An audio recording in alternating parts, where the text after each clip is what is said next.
But what's even greater is a room of mods, and I've just done just that. So You, you have. it's a better idea, Mike. Much better idea. Well done to you, John. Speaking of Monster, thank you very much to Monster for sponsoring the Summer Hmm. 13. John, as you know, I literally just finished doing a night shift about 3-4 hours ago, and I Oh yeah. haven't slept. But I understood that I didn't need to sleep, John, because I do have some pipeline punch right here to keep Oh me yeah. awake throughout these games that we are about to witness. Now, John, we should start talking about the draft a little bit. Motivate Trust, they do go for the Snapfire first. Team Star, they go straight into the Magnus and the Skywrath Mage. And John, I've got to tell you, I've been watching European Dota for the past Mm. 3 weeks. I've been seeing a lot of this. These three heroes right here, the Snapfire, the Mm. Mag, and funnily enough, the Skywrath Mage has been popping up. Now, mind you, it hasn't been winning much in EU, so I don't know what to think about it. Is this a good hero? I think the sky is still situationally good. Especially with Magnus, you RP, you get the Mystic Flare on top, or you just kind of play with a skewer, play with a hold at the Skyrat Mage Brinks. It's really dominant in lane. I think when you have this hero, you have to play your lanes really hard, and that's what Team Star wants to bring out. Of course, Team Star right now standings right in the middle. MG Trust right around that area as well so far after the past few days. So right at each other's heels, kind of nipping at each other's heels. Of course, Team Star has played a lot more series. I believe they've gone 1-1-3. Motivate Trust has only played 2 series, 1-1, right now with 0 losses. So it's I can't, it's a back and I forth. can't take you seriously. I can't do it. You're gonna have to, Mike. I can't take off those sheets now, as you know it's really close between both teams. So the win is very important for Team Star, and they're gonna try something experimental. When you open with Magnus as well, we've seen flexibility with it, off lane, mid, sometimes even pos one. From season 3. We'll see if that's the option they go for. Motivate Trust with a snap clock. This is much more straightforward. We've seen Snapfire Core, the Yep. Snapfire Clock. You go hook in cogs and kisses. It's just a good time overall when you have this combination. It's just so strong. Oh, you are making me look like such an unprofessional person, John. You really are. Oh. Moving on, we're Uh, in the ban stage now. Fifth ban outs to come out. Team Star, we'll see what they do get rid of. Right now, it looks like they are just getting rid of a mix of position 1s and position 2s. Neither side really revealing too much with their draft so far, right? Like, we don't really know what mm, to expect right now. Maybe you could make the argument that Team Star, they could go for like a PA pickup here with the Magnus that we do see a lot of. mhm, mhm. And for now, it is still available. It's just up to Motivate Trust as to whether they are going to go ahead and ban it out.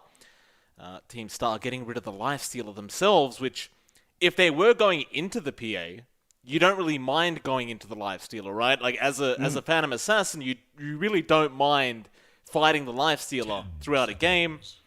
So maybe not maybe not the PA, but we'll find out soon.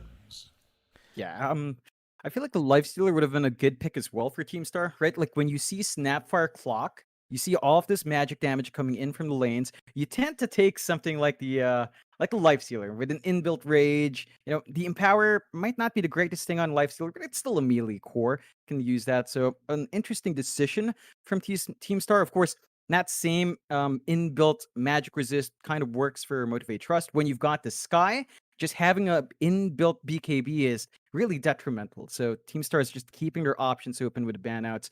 Interesting that MG Trust is really thinking hard about this next ban. Like you mentioned, the PA is in the pool. They banned the Sven instead, but that does leave a straightforward PA, maybe even a slaughter here for Team Star. Well, for now, they go for the Leshrac pickup for Motivate Trust, which is another hero that's been popping up here and there. Again, not really convincing in the way it's been played in Europe, at least. Looking forward to seeing what SEA does with it. 10 seconds remain. Not really counterpicking anything though, to be fair, Mm. right now, right? Like, you don't really see anything that it does do exceptionally well against. Yeah, Team it's Star. just building up like the magic damage here for MG Trust. My worry here is you're picking Leshrac into Sky. That silence is just going to do a lot of work. The Yules has to come out timely here for Lesh, and of course, having a Lesh kind of indicates your Snapfire as a support. So we're talking about pause 4 snap with a Clockwork 5, which again has been done, but that does kind of make it harder for the Clockwork to hit his EXP timings. hit his item spikes, and even the Snapfire on the forward doesn't tend to rush the Ags as fast. So MG Trust will have to kind of weigh those options back. Of course, one special that's in the pool here, Mike, like it's not MG Trust's turn to pick, but they could easily go for a Tidehunter if they want Masaras to just keep playing that hero again. Yeah, they could. We'll find out. Team Star, they go for the Ember Spirit third pickup now. Which is, I mean, with the Magnus, it does combo decently, right? But we haven't seen that in a very long time. The Mag Ember, that was way back in the day that it was really effective. 5 seconds. Guess they could go into like a physical build on the Ember if they really want to, but also works nicely against the Leshrac though, in all fairness, right? You got the inbuilt Flame Guard. It does make the Leshrac's life a little bit harder to try and kill you off, as quickly as possible. Yeah, and MG Trust right now don't have the best lockdown as well. Like we're talking about Snap Cookie, which you can dodge, Battery Assault and Cogs, which you can still dodge, and of course Leshrac has a big telegraph on that Earth Splitter. So it should be a really easy game for the Ember to dance around. Motivate Trust do go with the Underlord here instead, so they've got that solid root, kind of negating the issues they had with controlling the Ember. You toss the pit out, you get the split Earth, you get the kisses out. It's really building up around the team fight potential here for MG Trust. Of course, laning against the Underlord as a physical core, which you will want for Team Star because you have Magnus, never fun. So they're kind of covering their bases here, MG Trust. Yeah. For anyone wondering, by the way, John, I did see someone saying that, I didn't have my beard anymore. I can explain. I had a bit of an error happen. So, John, I didn't tell you, but I ordered a new beard clipper, right? And a new trimmer. Because my last one got jammed. Because I have very thick beard hair, right? And I ordered a new one. I was doing a fantastic job at styling it, as I always do. Yeah. And then I ended up stuffing it up. And here we are. It was a big mess. I had patches of hair missing. Had to get rid of it. So unfortunately, there's no beard for the Summit 13, John. But hopefully over the next week, it'll come back. Hopefully. Yeah, I'm confident. I'm confident it will. Like knowing your strong genetics genes. Yeah, your strong genetics for going to hair back. I'm sure by November 2, it's gonna be nice and fluffed like it was. But you know what else is fairly certain here? Team Star getting to PA. That was left in the pool. Like we've been talking about it for a while. PA slides through with Magnus, with the Ember Spirit. Lots of value already.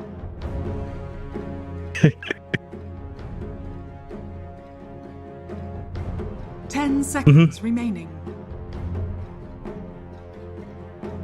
5 seconds remaining. Dire team ban. Yeah. Phantom Assassin.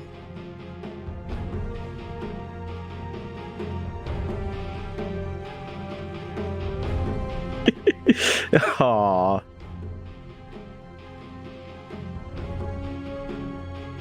Yeah, I'm confident.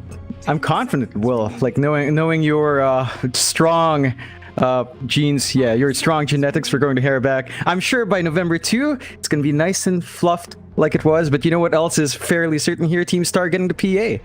That was left in the pool. Like we've been talking about it for a while. PA slides through with Magnus, with the Ember Spirit. Lots of value already. You're probably not going to skip the Battle Fury. A lot of players still go for it for the HP and mana regen, but it's still pretty darn strong for Team Star, just stacking that on. What would really tie it in is say Slardar. It's just there's no real room with Magnus anymore, so we're potentially seeing Magnus off, Ember mid, of course PA safe with, I don't know, I guess they're pause 4 coming in with a Sky 5. It's sort of open for Team Star to run the Magnus support, but that is kind of pushing it into the greediness there.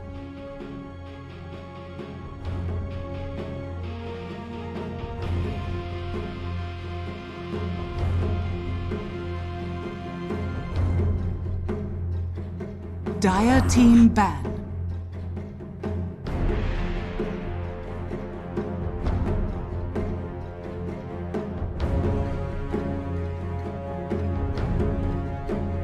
Mm-hmm, mm-hmm.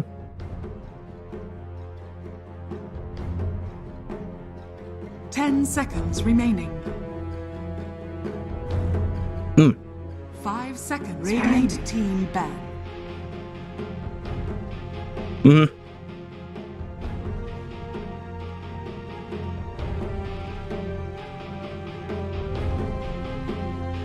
I think it's feasible. My only issue is the greed. Like, you're talking about Magnus 4 with a Sky 5. You're talking about 2 supports without disables. At least you have a way of canceling TP with Skewer, but it's not the most reliable. The sounds from Sky as well, it's there, but there's a lot of ways for MG Trust to kind of dance around that. Now, there's also some strong offensive potential there as well, if they have the right lane partners. Honestly, it's been so long for this guy, and it's not usually paired with PA that I can't tell you what to expect. I guess the slow stacking with the dagger and the concussive shot is pretty darn good, though. So if you get caught out by that, there's some potential there to run them down. And Team Star, they go with a Mars. So yeah, I think you're right. It is going to be the support mag with the Mars core. Lots of good team fight here from Team Star. An interesting back and forth, right? Like, you've got the Mars and the Magnus along with the Skyrat Mage. So this kind of team fight lineup up against a Snapfire, Clock, a Leshrac, and Underlord. It is kind of a 5-on-5 sort of draft with Team Star having a harder pause. One, MG Trust, they need to show us what they want here. Like, if they go with a faster pause 1, they could potentially start running down real quick, because PA, we talked about it, Battle Fury tends to still be built up. If not that, and Desolator isn't exactly cheap, and you would want your Magnus to kind of play tag with you to just keep that in power, although support Magnus can do that. So it's going to be an interesting way of going back and forth. MG Trust just needs something that can sort of scale well as well.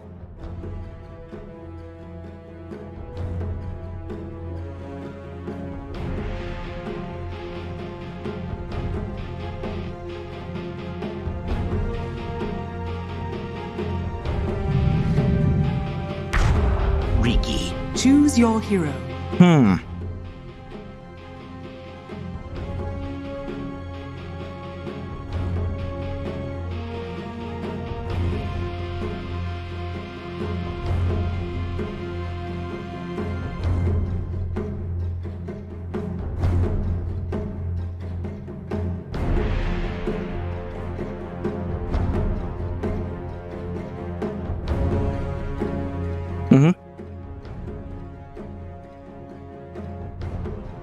It's such a hard call to make this time around. I think both teams ended up with fairly even drafts. Their timing spikes are fairly similar as well. I'd say MG Trust should be able to...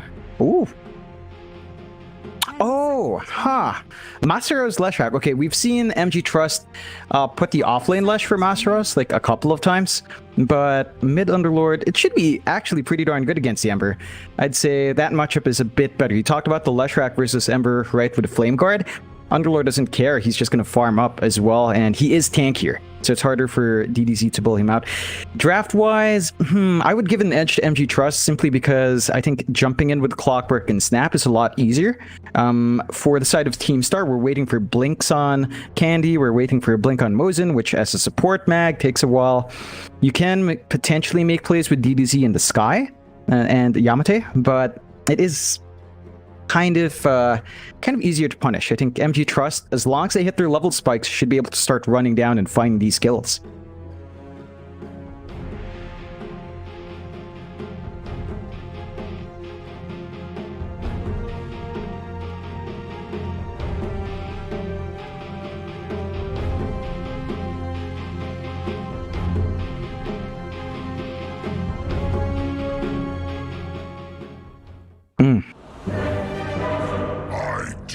Yeah.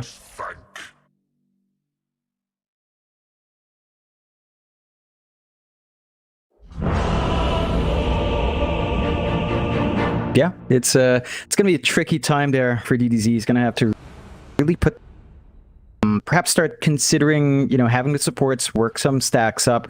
The issue there becomes that you've got this Ember who needs to go off on a running start, but you have a PA who's going to be playing that jungle with a Magnus. That means, these stacks are potentially shared between the Ember and PA, and that could cause some issues with item spike. So DDZ, it's going to be a hard lane, but he will have to try and maximize that for himself. If not, just focus on the EXP. Maybe once you hit level 6, level 7, you do have more rotation potential compared to an Underlord. Like, that's one thing Fearless can't quite do for his team.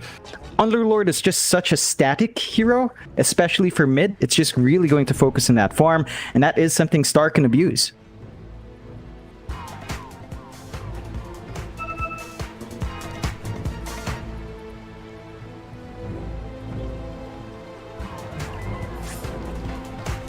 30 seconds to battle.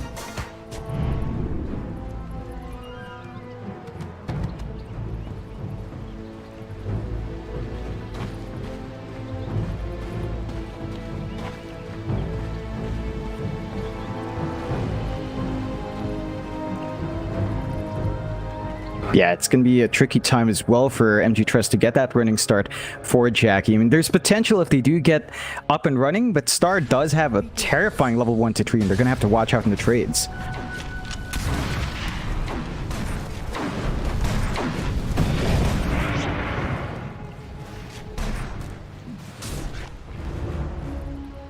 Oh, oh.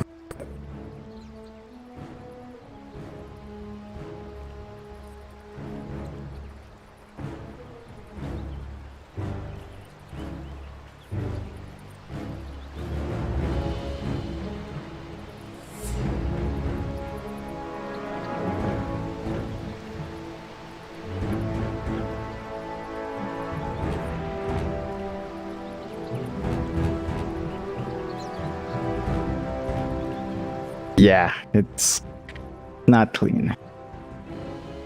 Bit of a shame, you know, Fearless is stuck in this really awkward spot as well, getting skewered up. I think that's because he was just auto-following as well. So you're going to be in a very awkward spot now as MG Trust. Star, I mean, you can't really fault them, though. It happens. It's just really unfortunate here. We're going to have to see if they can salvage it. I don't know what the play is for Jackie. I'm not even sure if he's in range. Fearless? Yeah, probably could. Yeah, I think he's in range. Stuck.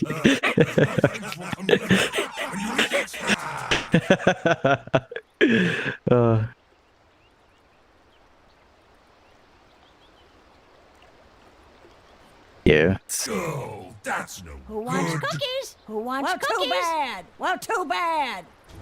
Yeah, should be straightforward enough to get home, at the least. And we'll see what the play is. Jackie? Alright, he's fine. Perhaps a bit rash. Those who tangle with the sky wrath risk a fall from Thing start. gods. Oh boy.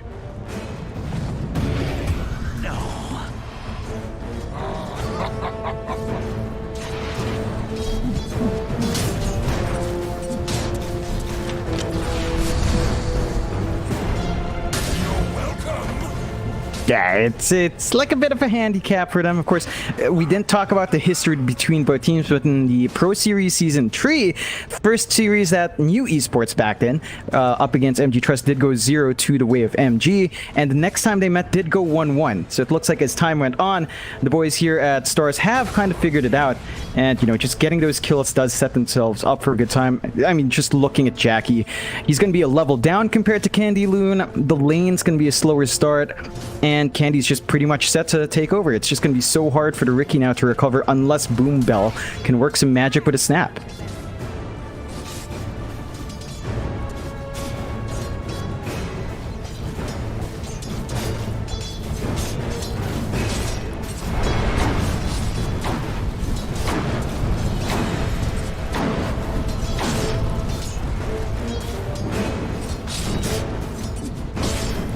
Oh yeah, it's not going to be easy for DDZ to stand there and trade. He did go for, you know, the typical Flame Guard Sleight of Fist, so you can play with Sleight of Fist to kind of help you chop down if you can, but Fearless is in a pretty good spot. Issue is, Underlord's mana pool is pretty atrocious, so Firestorm spam isn't as easy to pull off, and that's something DDZ can use to his advantage as he pokes Fearless pretty hard there.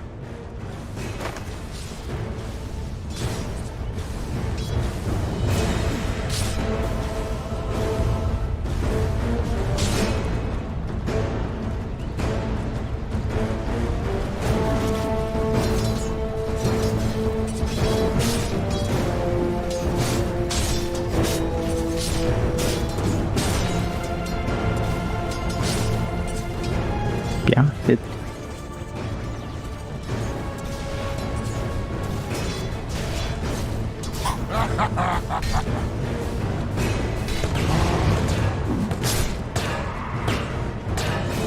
Radiant's courier has been killed.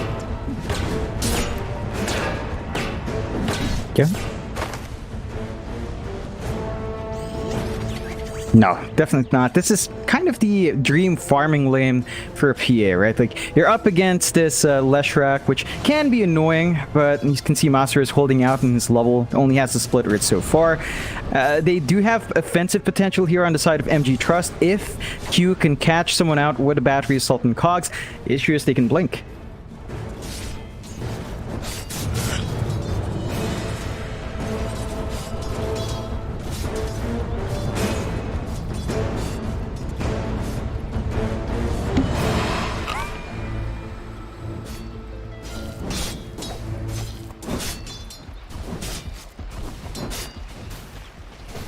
No, DDC is just using his spells at a really good point. It's down to the timing of that Flame Guard. Fearless uses the Firestorm to clear out the wave. Once that's gone, Flame Guard has pretty much its full duration to just burn through. And Underlord may be tanky against physical, but magic damage early on is a bit of an issue. And because of that push back, they're not going to have the space to secure these runes. Just fine.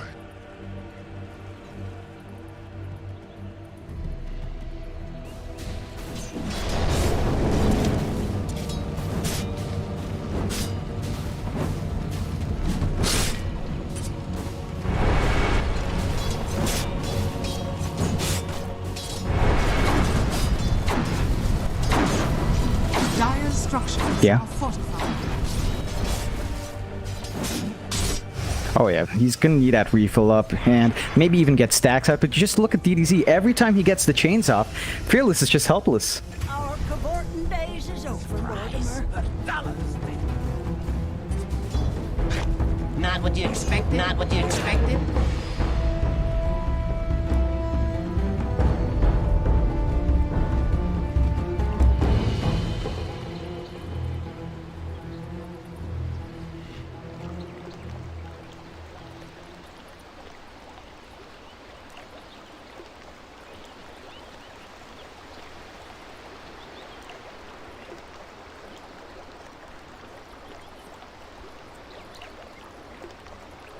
Yeah, it's about to be that 5-minute mark as well, and you were talking about the importance of those bounties. I'm looking up top in the triangle. DDZ's already set to snag that away, so Fearless is not going to get that bottle refill he wants at all. The tower is under attack.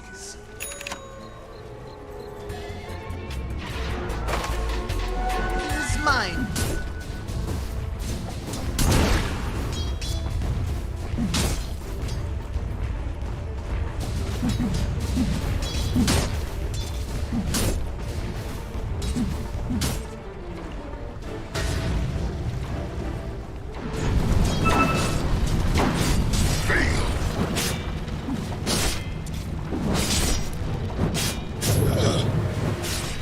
Oh. Oh. Structures are fortified.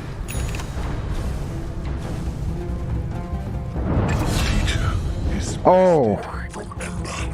I do not thank.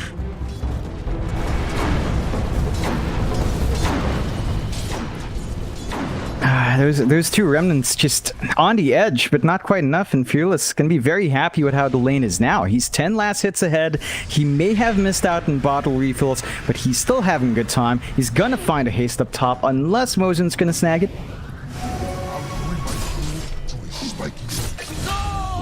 Ooh.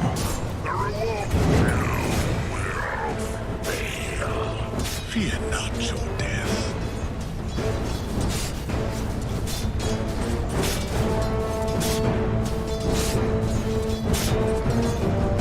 Yeah. Oh yeah, it's just been kind of awkward there for DDZ, winning a bit, but then losing some in these stats. Even the bot lane now, it's a tri lane, and oh.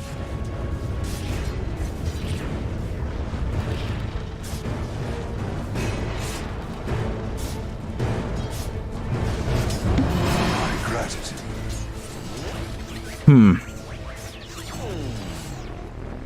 Yeah, it's an interesting build here from Lance as well, Mike. He's going for the Mask of Madness on the PA, which you don't tend to see. I guess it lends itself towards the disassembly play down the line, but it can also be a double-edged sword. If you're caught out and you've popped that mob, you can easily melt. So we'll have to see how Lance plays around with this potential mom build-up here on the PA. Dire's middle tower is under attack.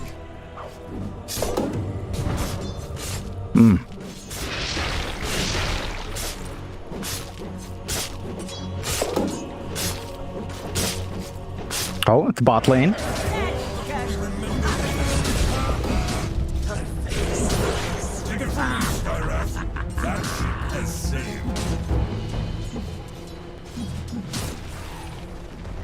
Dire's top tower is under attack. Yeah.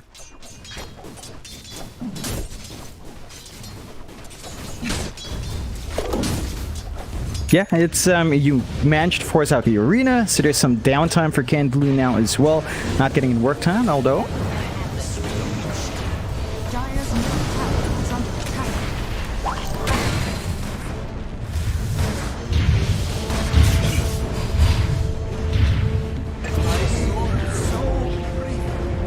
Out and your spark. Dire's middle tower is under attack. Oh, Eyes out.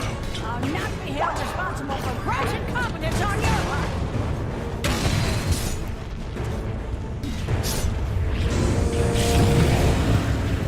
oh my God. Purge the elements now.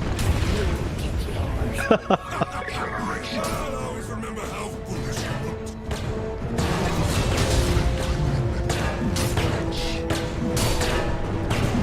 Oh man.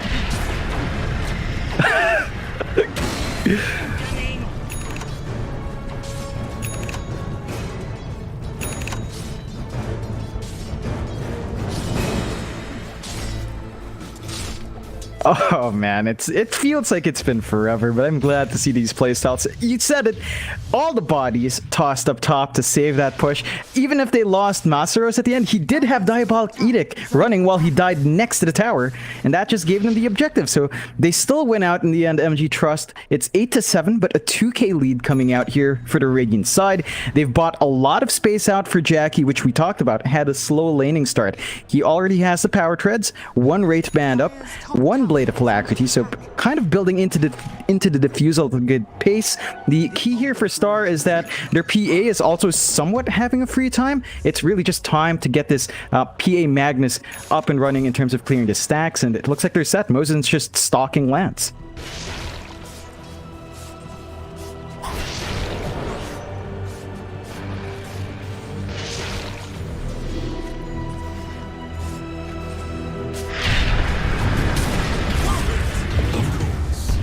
Ooh.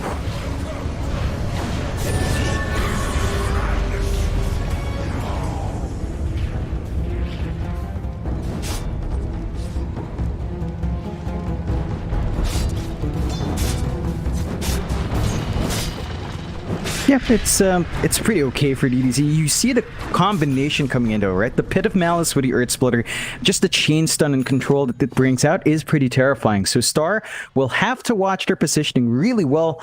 They don't want to be held down for too long. There's a lot of damage at this point in the game from MG Trust.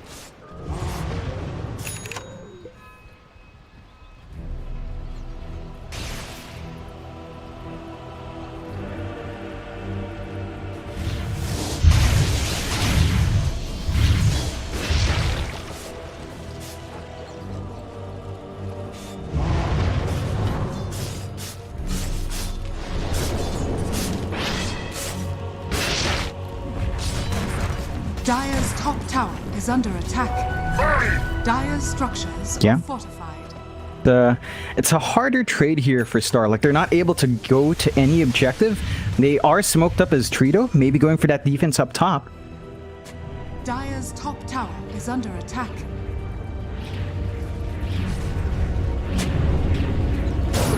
Oh, Searing heat.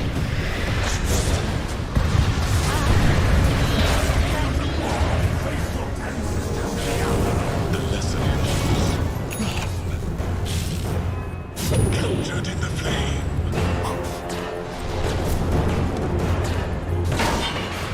oh.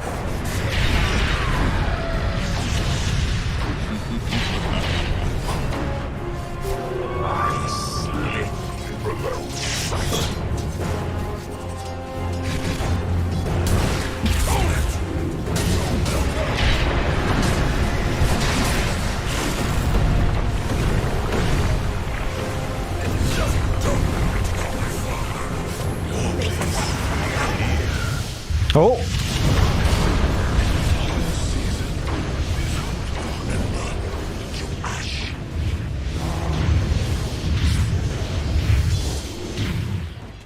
No, it's really back and forth, pretty scrappy from both sides, but a 3-for-2 trade on paper sounding better for Star. MG Trust not going to be too unhappy considering they forced out the RP, and they're still forcing in these objectives. The big issue is Star just cannot transition to anything on the map, whereas MG Trust lose a fight, that's fine. We'll go for a different tier 2. Is under attack.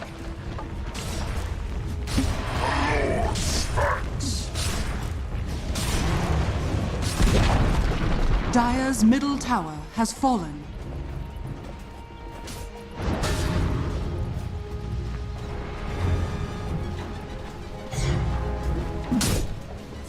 Yeah. They literally have done 0 damage to these tier 1s.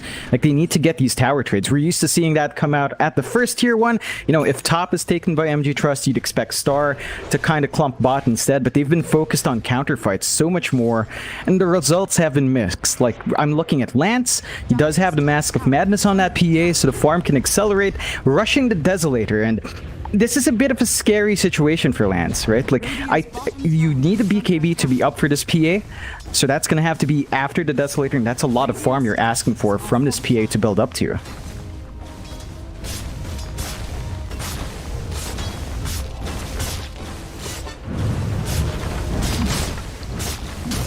Radiant's bottom tower is under attack.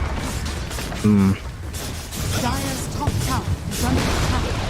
Radiant's bottom tower has fallen. Oh?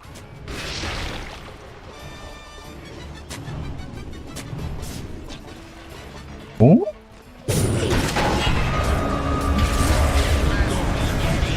Oh!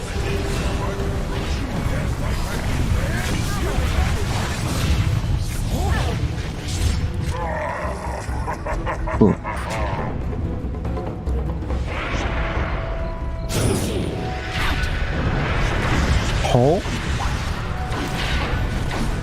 Oh no. Bottom tower is under attack.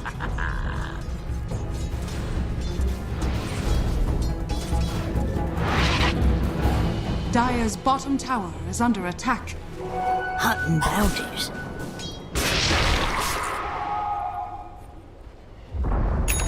Dire's bottom tower has fallen. Yeah, would be a really strong kill to get. Just with a Riki though, might be a bit difficult. But they have the wards, they've got the vision, they're also clearing out space down bot, so they've taken the bot tier 1. If they can find a split up fight, it's going to be easy to follow up after. Ooh.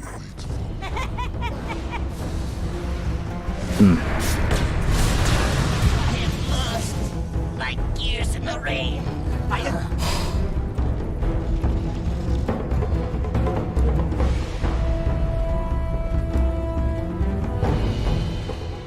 It's not clean for Star. They're not finding the best trades. Like, yeah, you find a Clockwork, you lost your Magnus, and I mean, it sounds even because they're both supports, but the Magnus, he's still queuing up that blink. Like, you will need that blink up even as a support, and for our mag is going to be slow. That's always been the issue. You're at the point now where you're trying to share farm with a PA, you're trying to share farm with an Ember who is still trying to buy out the Spirit Vessel. The progression has been a bit too slow for Star considering the item spikes the heroes need to hit. And you need to start finding a couple of wins soon.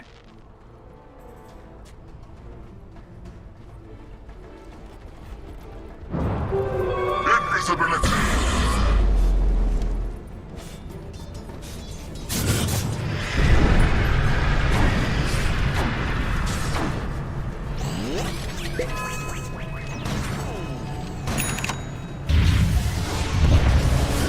Oh.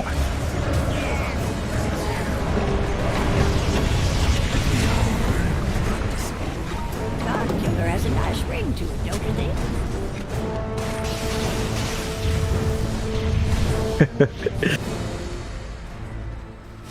Yeah, it's just a lot of value just from that one kill. Again, you're trading your Clockwork support, this time for a Morris core. So clear one, Jackie? Dire's structures are fortified.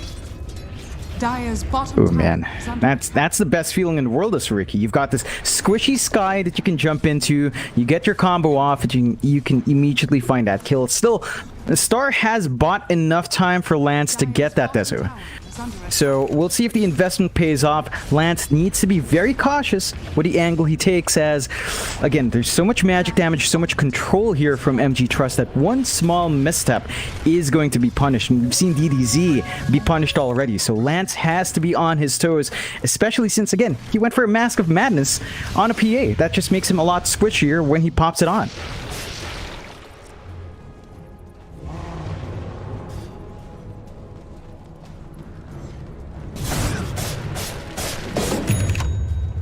Dire's bottom tower is under attack.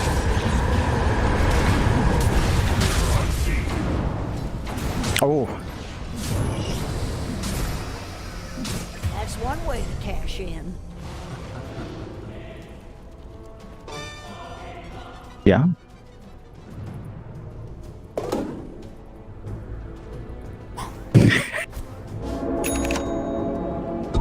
They're just running down, and we're not seeing any build-up towards, say, even a casual pipe coming out here. We're seeing the BKB rush coming out for our Mars instead.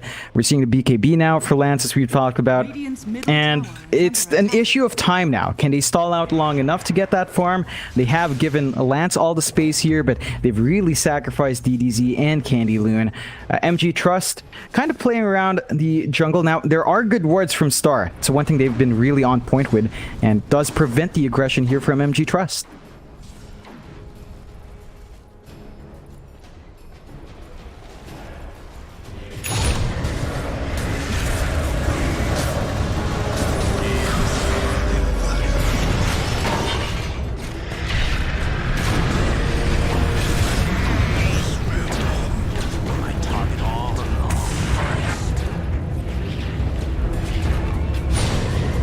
Yeah.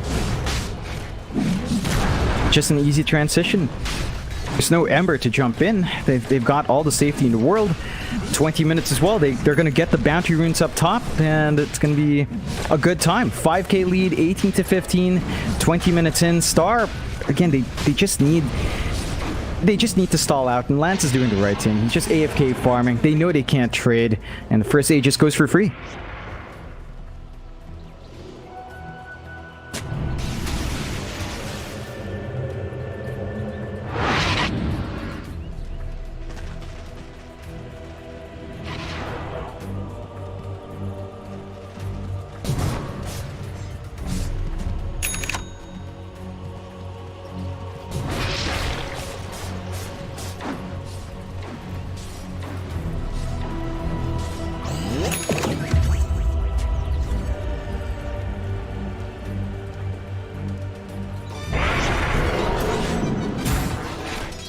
Oh.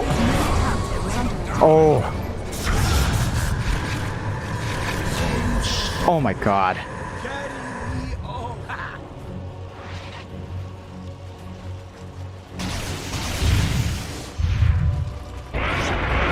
Oof. Rock it on.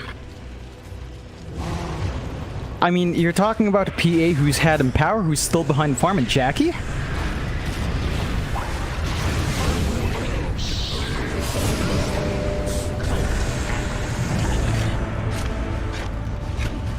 Dire's bottom tower is under attack. Dire's bottom tower has fallen. Oh man. And they forced the buyback out from their Mars. DDZ. Radiant's top tower is under attack.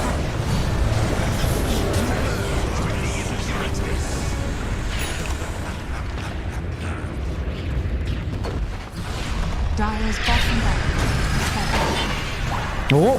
Dire's bottom barracks are under attack. Oh my god.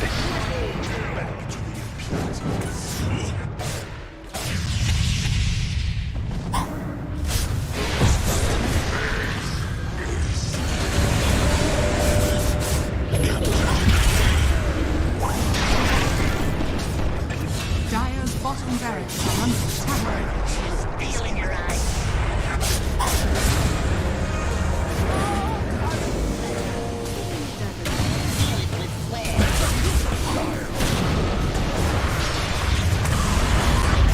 Oh!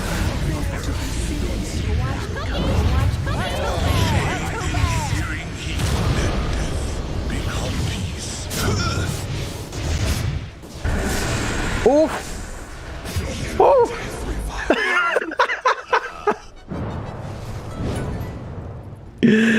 Oh man, what?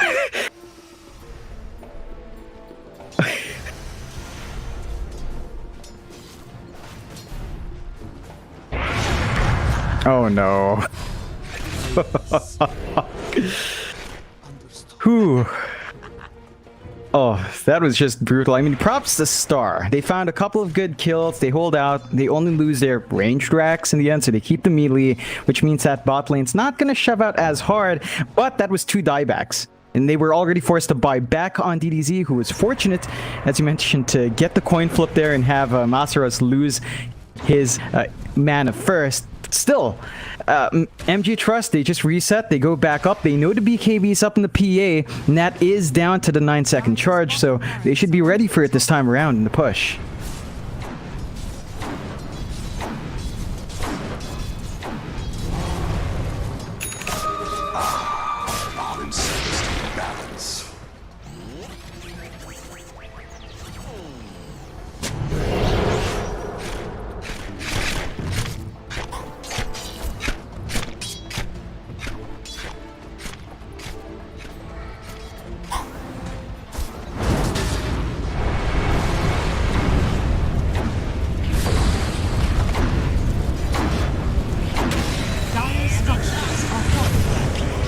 Oh.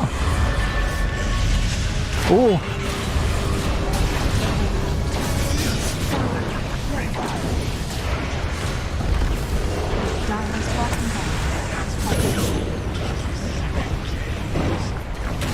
Incoming!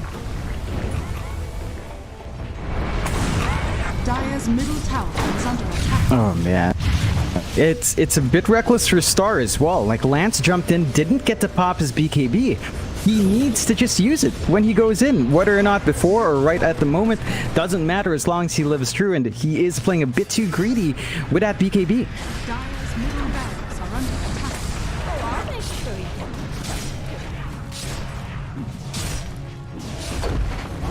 Dire's middle barracks has fallen. Dire's middle barracks are under attack.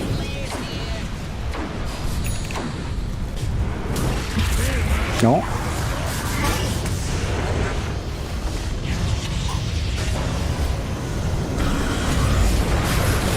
Dire's middle barracks. Oh boy. What you see is what... Oh.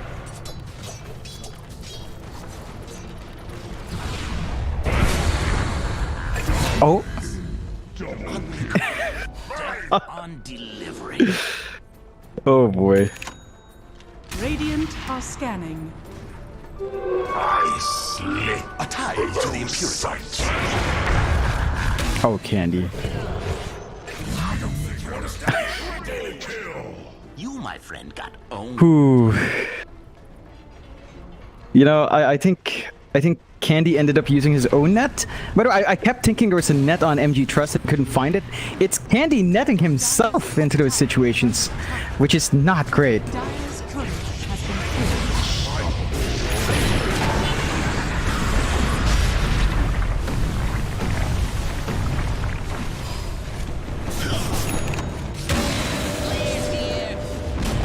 killed. No.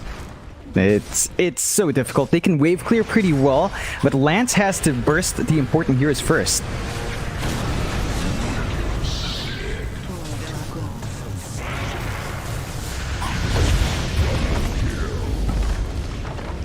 is an honor to be chosen for death.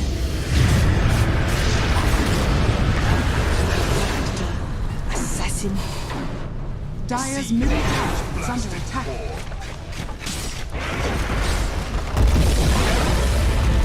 Oh, it's just playing into the history between both teams. Before Star rebranded from New Esports, they faced off against each other in the Pro Series Season 3.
Radiant team ban.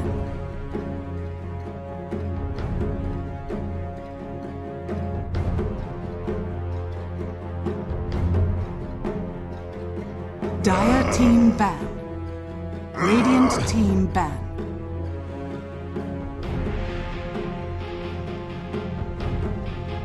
Dire team pick. Radiant team pick. Ye hold the horn of Magnus.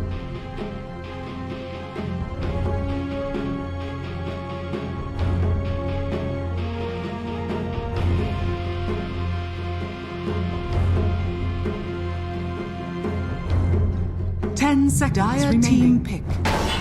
Clockwork. Radiant team pick. Rubik.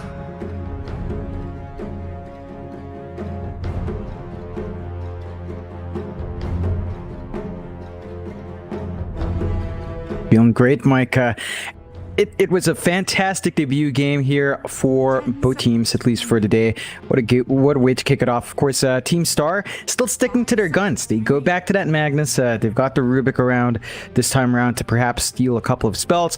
MG Trust as well. They've got the Clockwork. The Snapfire hasn't been banned out. Team Star did just ban Masaros' Tide and the Void Spirit, the Faces Void that we've seen quite a fair bit as well. So straightforward bans from each, but it looks like it's looking fairly similar. MG Trust could just go for Snap if they wanted, and they do.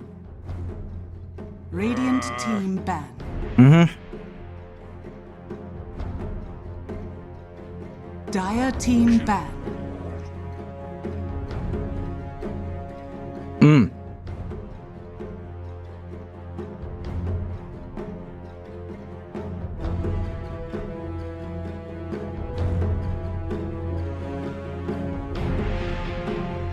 10 seconds remaining. Yeah. Radiant team ban.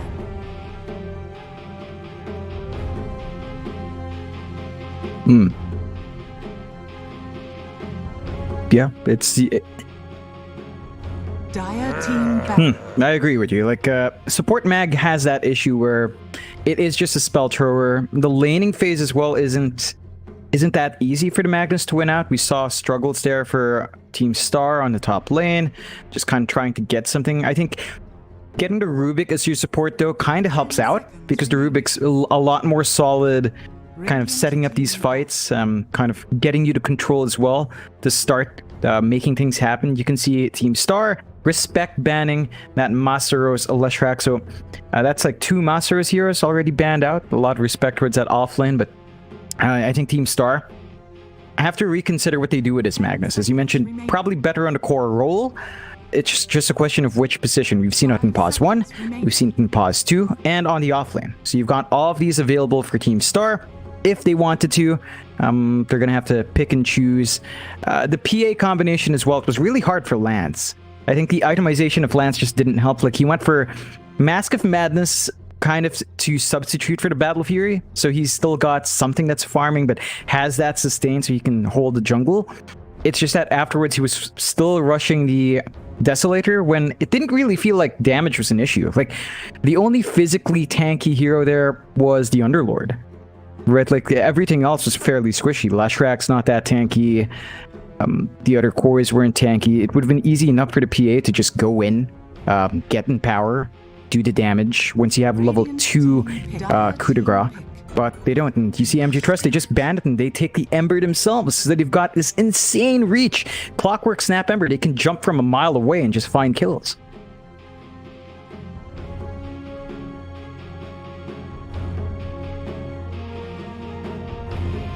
Ten seconds remaining. 5 seconds remaining.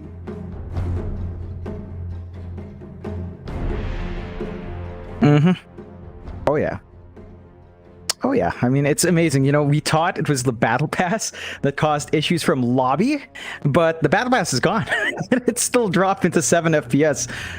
I can count the frames, Mike. I can count them.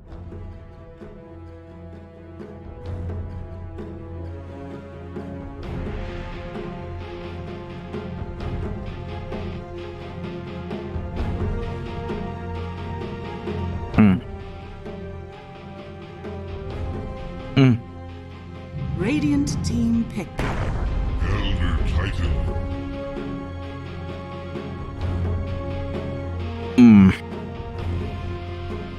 Yeah. Yep.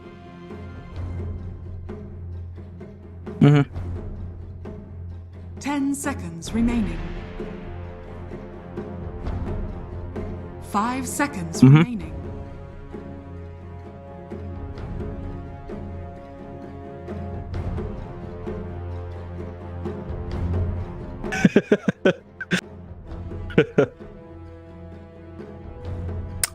I think we've seen core ET a lot more in Southeast Asia. I think we saw it a bit in Season 3, Pro Series Season 3. It's still capable. I'm just worried about core ET plus a Magnus on another core role. I think you're lacking something that can just play make off the bat like Magnus can. But a core Magnus also farms Echo Saber first into the Blink. So you might be stalling out your potential to fight here, which we saw in Game 1. MG Trust, again, they've got Clockwork and Snapfire again, plus an Ember, which can tie into the aggression so much better. There are certain things to consider there for Team Star in bringing their fight out. They have to be very careful about themselves into a core ET. I think that has to be support. Like, core ET is still potent. No, but if it's a support ET plus Rubik just sounds really bad as well. That's 2 pause 4s. One of them has to sit in the pause 5. Dire team pick. Red Rider! Mm-hmm.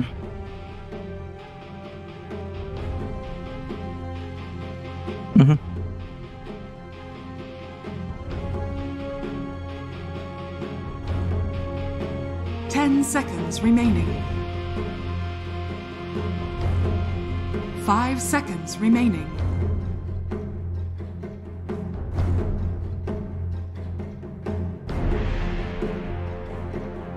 Ooh. Ah.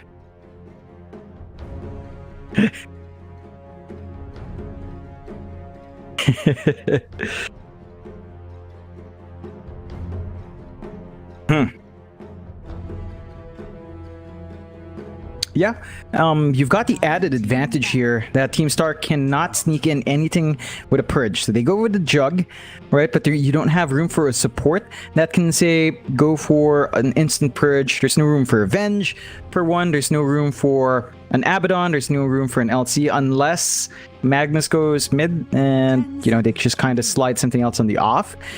Juggernaut here, of course, for Team Star, and that's your Magnus hero.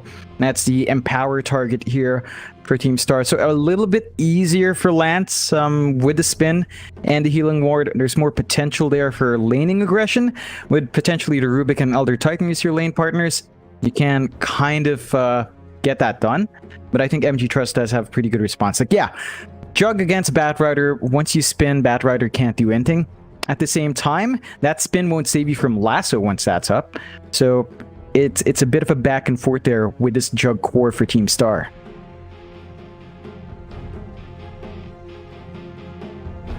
Radiant team ban. Dire team ban.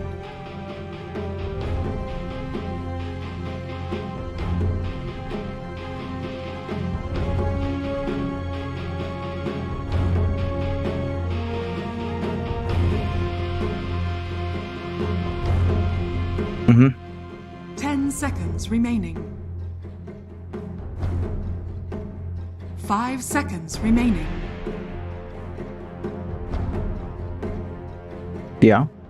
It's not very easy to maintain that spam.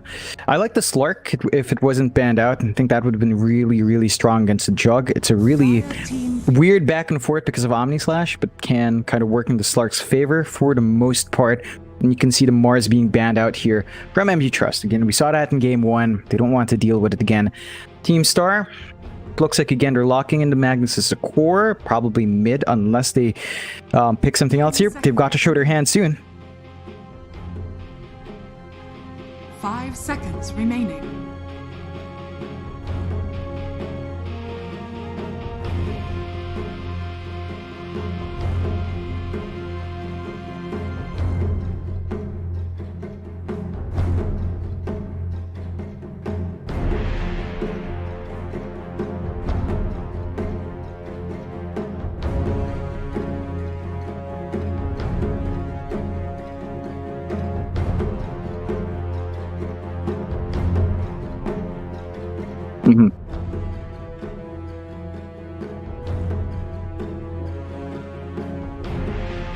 Radiant team pick. Silencer. Ooh. Yeah.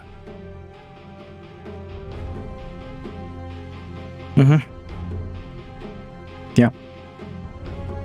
It is. I think day 1 of the Monster Energy Dota Summit 13, we actually saw Among Us March draft that silencer as well. And it has been popping in. Southeast Asians been experimenting with it. I'm not sure how I feel about it. It's one way to break out the fights, and oh my god, MG Trust, they're not joking around. They take the Arc Warden. They're done with this.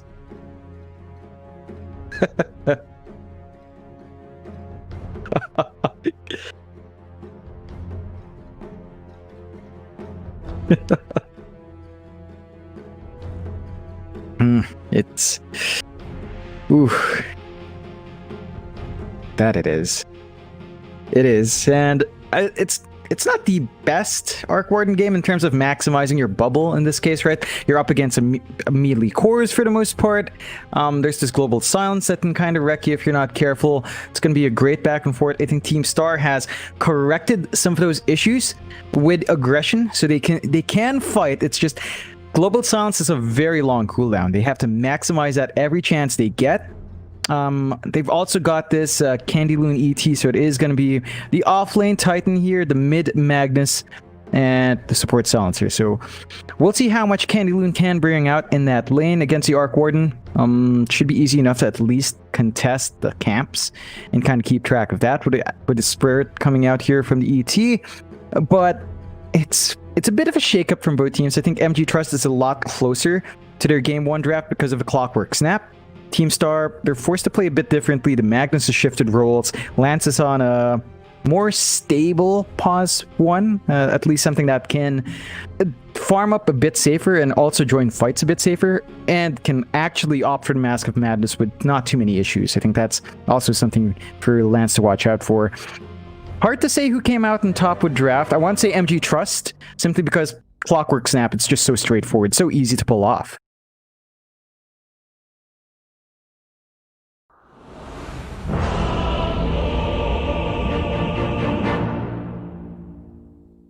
Now shall the battle turn.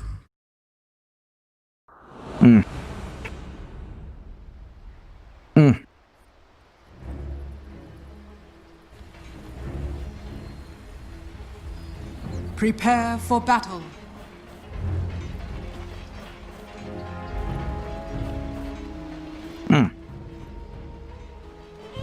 Yeah, and it's interesting as well what MG Trust is seemingly opting to do here. They've put Jackie up top, Mike, so it's looking like an early aggressive trial lane here first to kick it off, and it's just playing into what you said. What can a Jug really do against the against this Arc Warden and laning? Like, they're already starting Lance down. They actually had a feeling about this and swapping Lance to the off lane as well.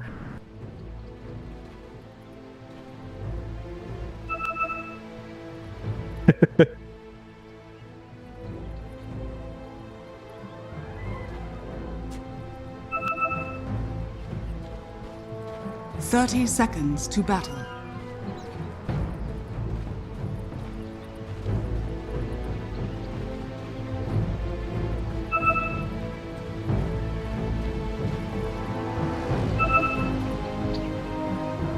Your grace is noted.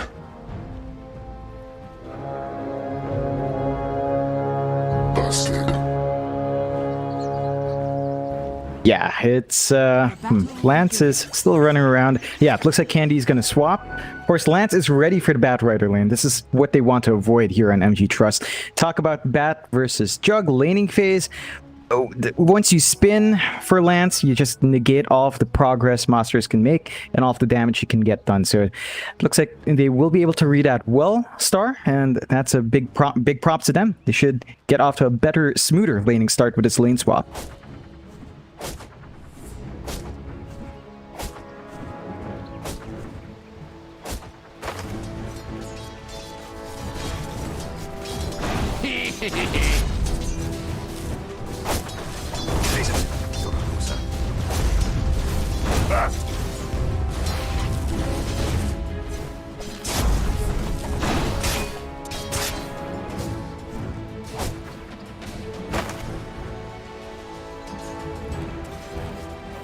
Wow, there's really not much you can do. That's down to Q. They do drag the Snapfire down here, so it's down to Q on the snap to kind of zone out Mosin as best as possible, try to free up space for Masaros, but you can see Lance already comfy. He's not being forced back. He has his level 1 spin, should be good to go to farm. Now, looking down mid, where we have DDC on the Magnus this time, up against Fearless on the Ember. Fearless is... It's going to be a bit more even here for DDZ in terms of a Magnus versus Ember. Should be able to just find some solid farm coming through for both sides. You do have to watch out for, I want to say, level 3s when an Ember can really start to dish it in compared to a Magnus who just gets steady wave clear. Gonna have to watch for that early spike on the Ember and secure those runes. Don't want the Ember Spirit to get a nice juicy haste rune and start running you down.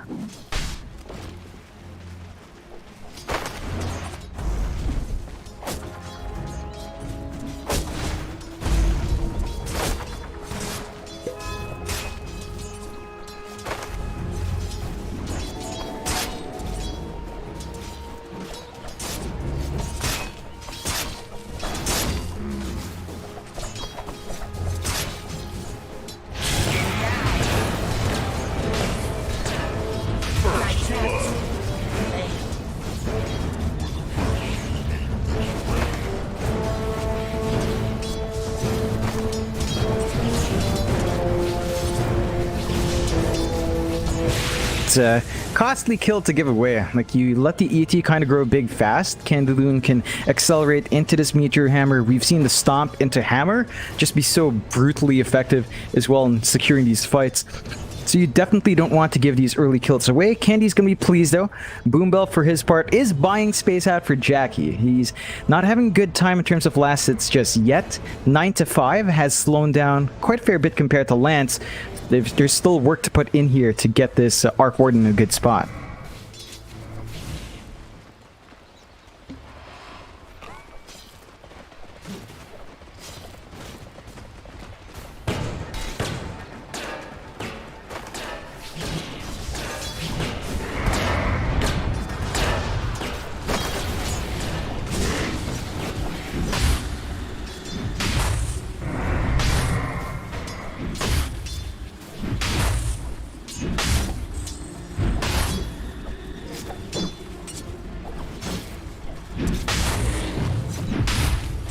No. Denied. Yeah, I'd say this is actually really strong laning starts. Like, I'm looking at bot again, you can see just how low Q and Masaros get. They just can't afford to trade with Mosin anymore. The Arcane Curse, as you mentioned, is such a brutal laning spell against these heroes that love to spam it out, and because of that, Lance is having the time of his life. 17 to 8, still slightly ahead of our Arc Warden, but this is just a fantastic start for your Jug.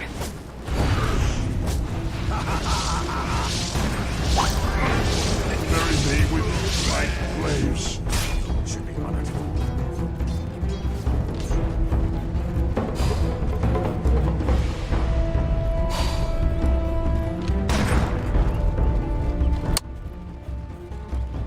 Yeah, it's an excellent trade to make. I think you were forced to do that if you're Masaros. Again, you wanted to just reset. Yeah, you got a full bottle now as well for your efforts, and you get to go back and try to spam out. Of course, killing off the Silencer also gives the opportunity for the bottle refill mid, and DDZ does get done from Mosin, calling him over to just get a full bottle in. You can see the efficiency here of DDZ, just stacking up the jungle in between waves, clearing out the stacks, kind of building himself a nice nest egg. 33 to 6 compared to our Ember's 25 to 5. Been a smooth start for DDC.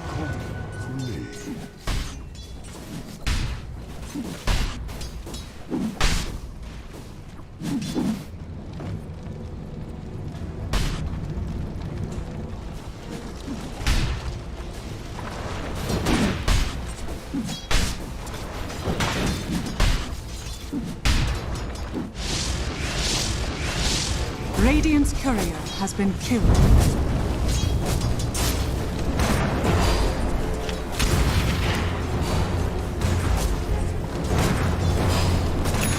Ooh.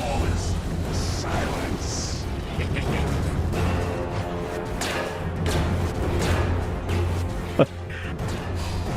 Dire's structures are fortified.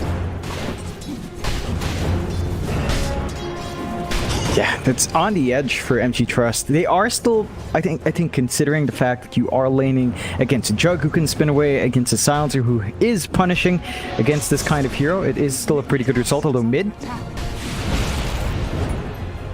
Ooh.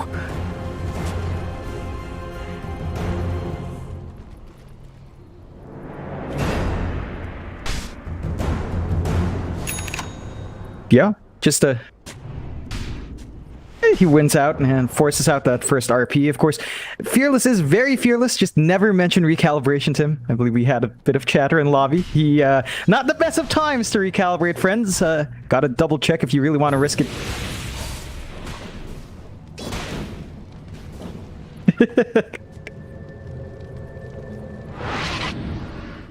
Not good enough, you know? 6-4, ha! You need to win 10-0 and lose 200 MMR. That's how it is.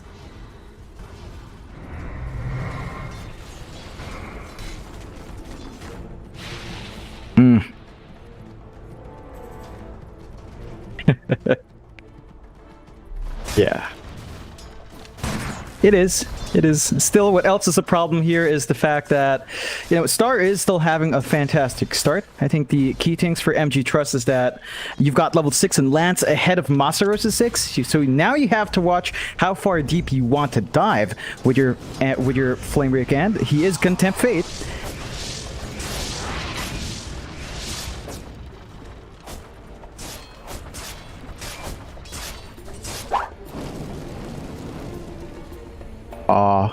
Q?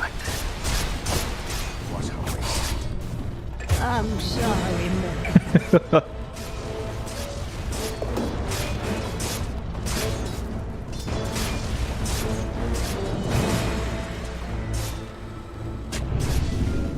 No. It was a bit awkward though. Like, you can see what they were trying to do.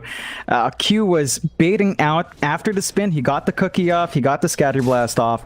Not quite enough damage on the edge. And that's been the story of this series, of this game at the least. 2-3, 1k lead for Star, but there were so many close calls.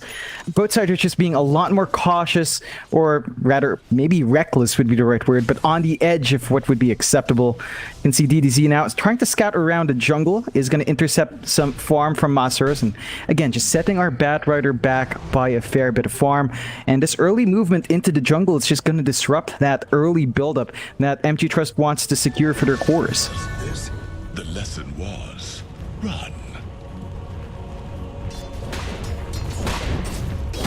Dire's bottom tower is under attack.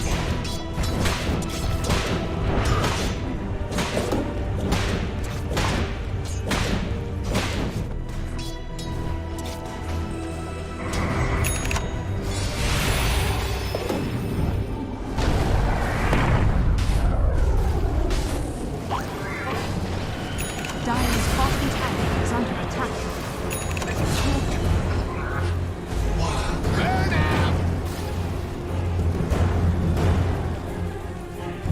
Dire's top tower is under attack.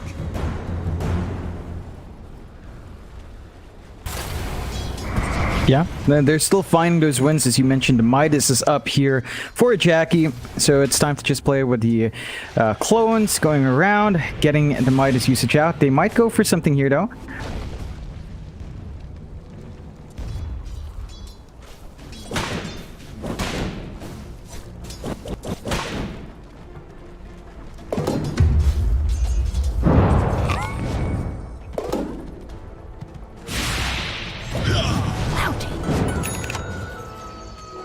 That should help.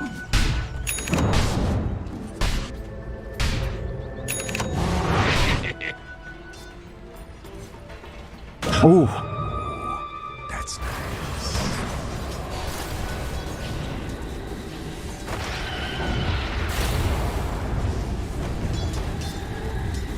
Dire's top tower is under attack. Yeah. Yeah, and that's again the big story. Like, this Arc Warden free farm versus a Jug free farm, it's not really comparable. Look at Jackie's already level 9. Lance in comparison is 7, hitting 8. They will find a tier 1 bot first because of the siege creep right next to it, but first out. Jackie's going to try to get the same trade up top. Should be able to find the tower trades, but MG Trust is going to line up for a different objective. Looking mid. It's just one here defending. Mosin's got to be careful with his spacing here.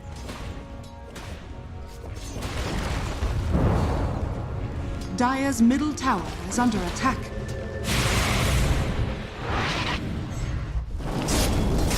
Dire's top tower is falling. Oh.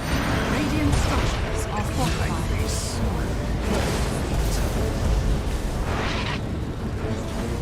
Ooh.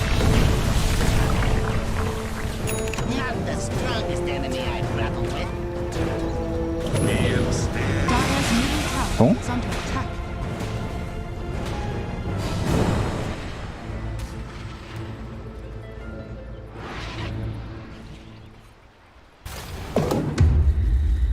He was just outside of range of casting the Omni. Like, he was trying to chase in to get the Omni off, but couldn't gap close enough, and that's one issue with a Jug. Omni/cast range can be awkward against some range targets, and against something like the Bat, you know, when you're kited around, it is rather difficult. You can see the emphasis here from MG Trust. They don't play slow. They're buying space out for the chorus. They're shoving in key objectives. Again, keeping that pressure in that mid-tier 1. Star now can't afford to go around farming because they cannot allow the mid-tier 1 to fall as well. Dire's middle tower is under attack. Dire's structures are fortified.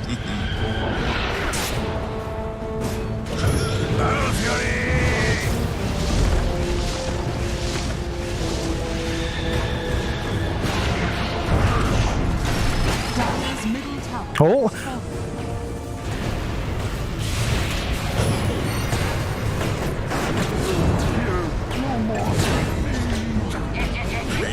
Clear the way.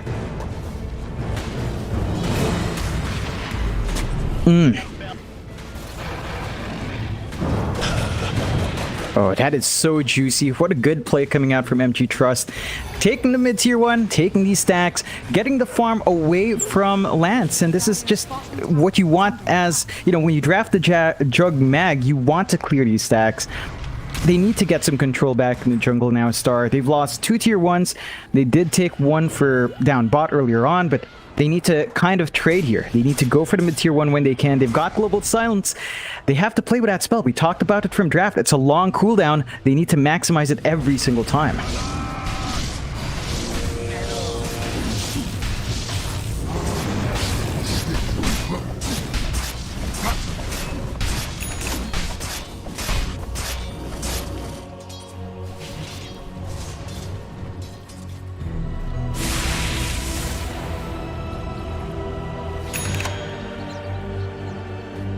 Yeah.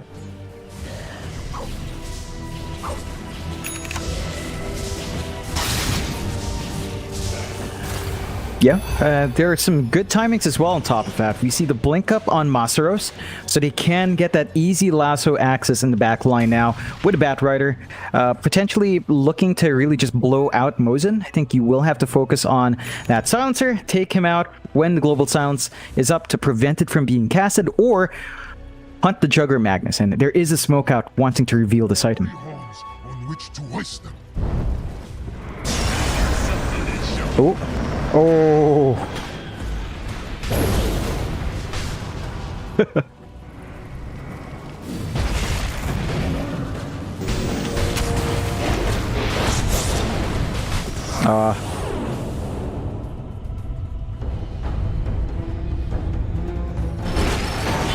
Oh.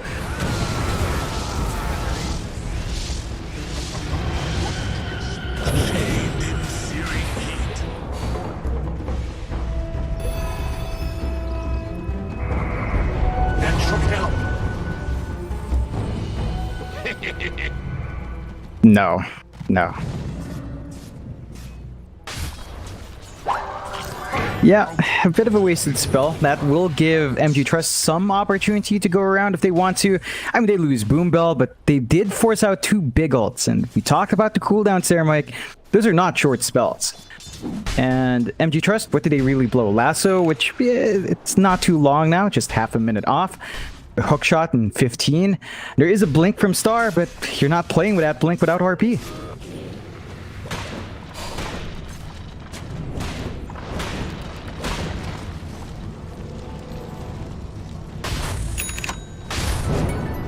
Radiant's bottom tower is under attack. Dire's top tower is under attack.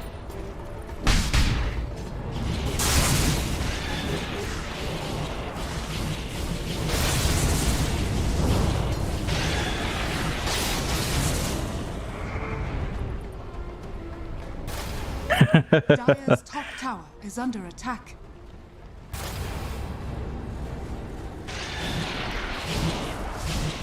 Yeah, it's getting a bit scary. Like that lead here for MG Trust has been consistent, 3k lead. It's not like the other cores are lagging too far behind. Like Masaros and Fearless are actually keeping pace with Lance, which is again a jug with Empower.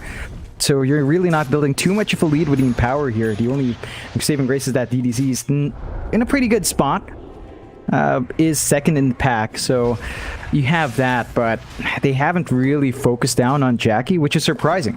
Like we talked about Star having a much faster draft, much more aggressive heroes. They have not focused on that aspect, and it's almost a similar playstyle to game one, except MG Trust is also playing slower because of Jackie, but they still found the objectives.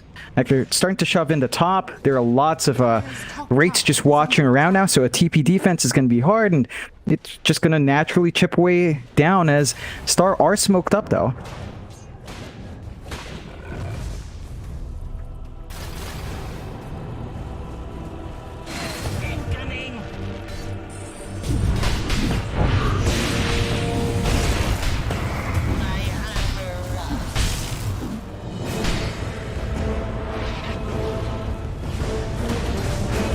Radiant structures are fortified.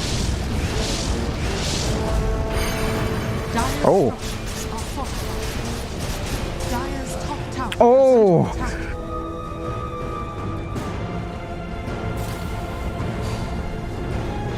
Radiant's middle tower is under attack.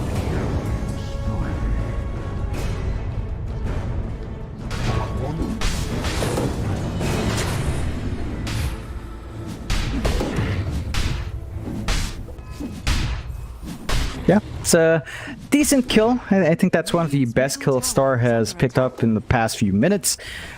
Taking down Fearless, of course, delays the Ag's timing. And this is a bit of an awkward ramp up for Ember. He ults into the straight Ags, so it's important to get it at a very early timer. Every single moment it's delayed for Fearless is never nice. That near miss down bot as well. I think you're happier if you're Star. Like, yeah, you expended the Omni Slash, but it's not like Lance has been joining these fights. You can see it as MG Trust wasting the lasso instead, so Masaros is offset for a bit. Gonna have to wait out a bit more. Does need the ults, which is fairly close. 1,000 golden bank, about 650 off until he finishes up the ults. Once you have that in your Bat Rider, should be in a better spot to kind of contest. In fact, that's what we're lacking here from MG Trust. Defensive items. Like ults on Fearless is nice. After the Ags, though, you need a BKB. Right, like you saw it there. When that ults is on cooldown, you're just kind of screwed. They will need additional defensive items.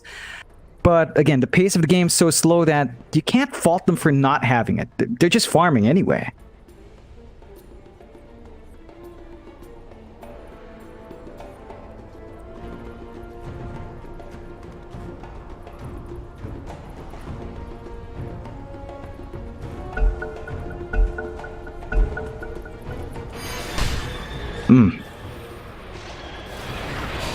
Yeah, and Candy.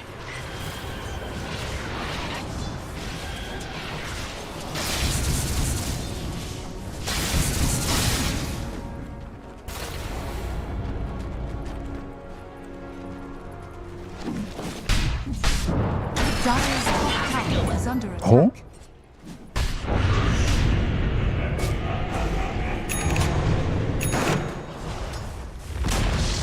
Dire's top tower has fallen.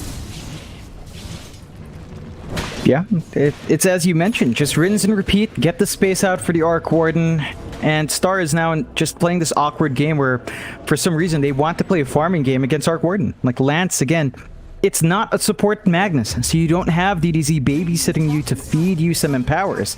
This is a lot slower for pace, and they're going to TP for the defense.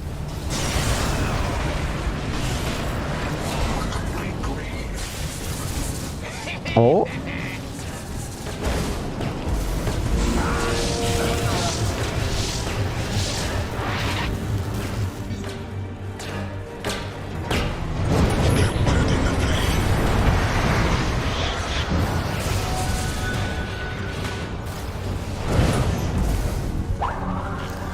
Oh, Never hear the end of this. oh.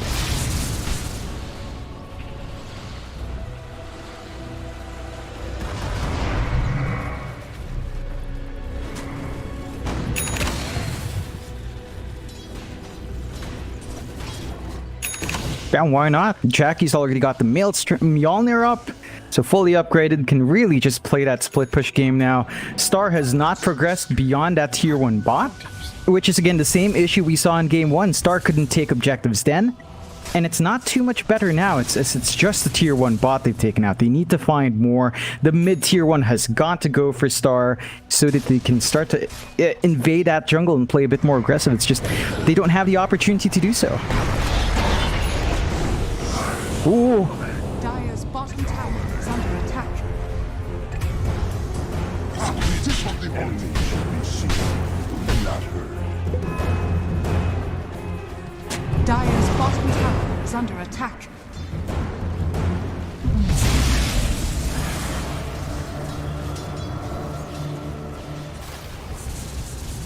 Yeah, as long as they transition that into an objective, I think you're not going to have too many issues. The issue is they've lost their tier 1 bot. They're forcing Lance back once more up top. You can see the back and forth here. The issue is that the Kisses of Q get cancelled by Global. So after this Ags, Q, I think, has to consider a BKB as well, just to kind of pop it afterwards, or maybe a self-purge, a Lotus Orb wouldn't be too bad as well for support Snap. But even if they lost 2 heroes, you already talked about it earlier. Jackie just free farms. Lance does not get the same space out, and that lead with the Arc Warden is growing wider. It's about 2k now, and Jackie's eyeing the Roche. Dire are scattered.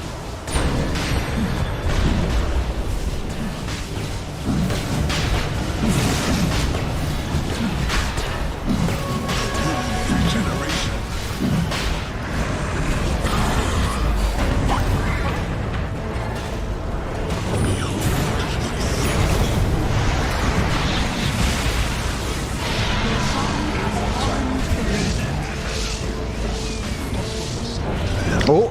Oh!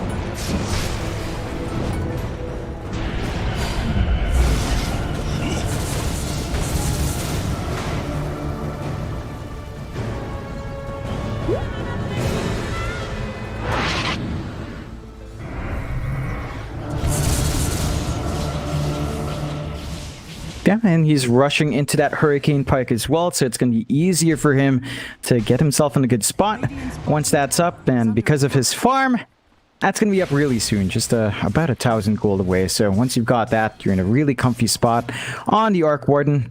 You can see Q as well. The Ags reveal not the most impactful, but now that's going to give... It's going to put Star on edge, because now they have to worry about this ridiculous range on the spit out. I even forget how far that actually is, but it's just ridiculous. It's insane. Star though, brave move. They do smoke up. They have the RP and Global Silence. It's their time to make a play if they want to.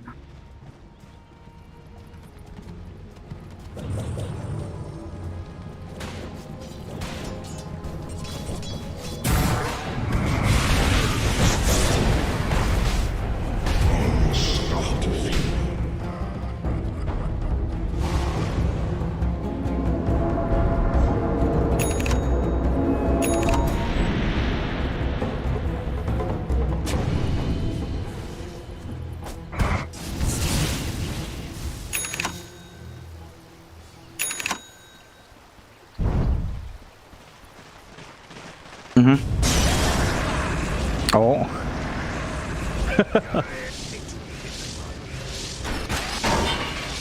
Oh.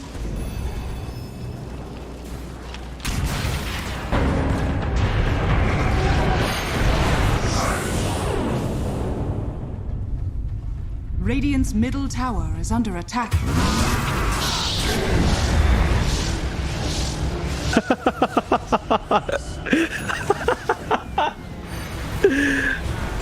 Oh.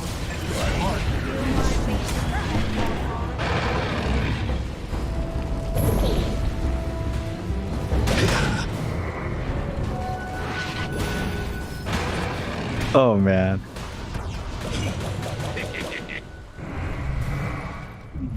Yeah, Boombell doesn't care. He threw his body out for a good cause. That is the saddest way to watch a jug, though. I think we've seen a lot of heroes die across the years, Mike. That was the saddest one. Hands down the saddest moment I've ever seen. If I had a small, tiny violin, I'd play it. That was just painful. But Star, getting a bit complacent. Again, they pop the GS, sure, you break out the kiss, yeah. But everything else from MG Trust still lines up. You were playing without RP, and Global Silence alone is just not enough. RP is the follow-up, and they just can't land it without DDZ, you know, when they commit it early. Have to line up that initiation a bit better here. If you are Star, the lead is still widening. You still have opportunities to play, but their objectives are melting.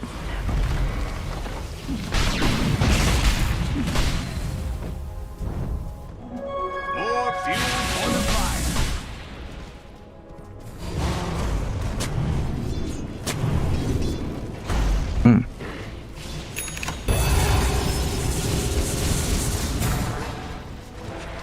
Dire's bottom tower is under attack. Yeah. Nope. You just toss that double around. They're going to find another tier 2.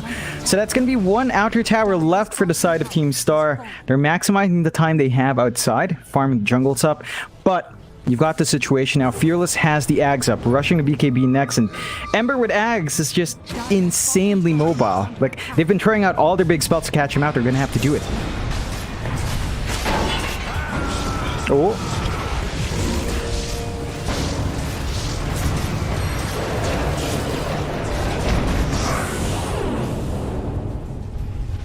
Dire's middle tower is under attack.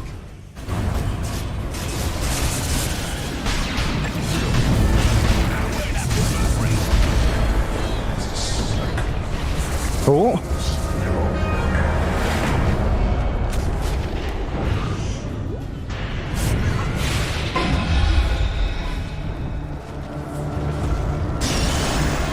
Oh. No one to blame except Dire's middle tower is under attack. Yeah, Dire's middle tower. I mean, that was actually really perfect timing on the Aegis. That was, I believe they were just a few seconds off from it expiring. So Jackie, knowing when it would expire, maximizes it in the biggest way. Now you're in an awkward spot. Star, no RP, no global silence, high ground exposed. Fortunately, MG Trust doesn't look to be in complete position, but look at Candy, just melt from the double.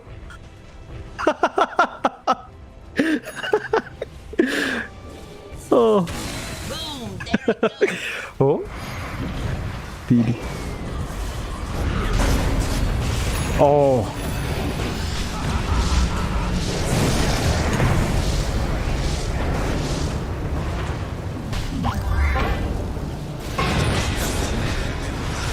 Oh.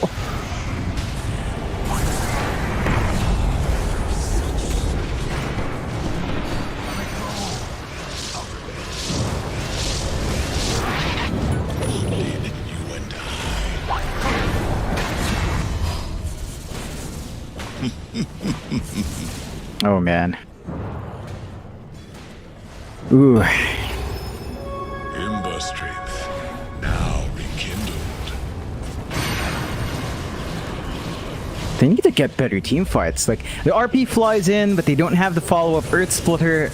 And when you don't have that, what's the Elder Titan pick for? Like, a walking aura? If you wanted the ET for that, you didn't have to be a core. You know, it didn't need to be a core ET in that case, and I think that's the biggest issue here. They're not able to maximize the ET in the team fights. We only see GS, we only see RP scattered, and look at this, Lasso. Silence is broken.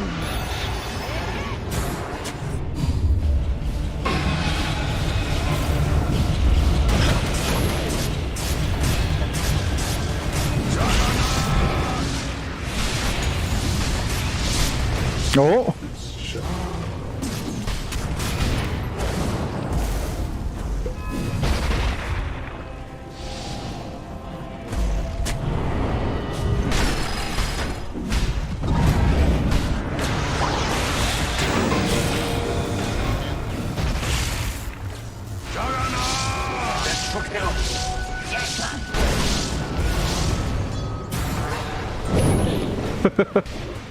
Oh!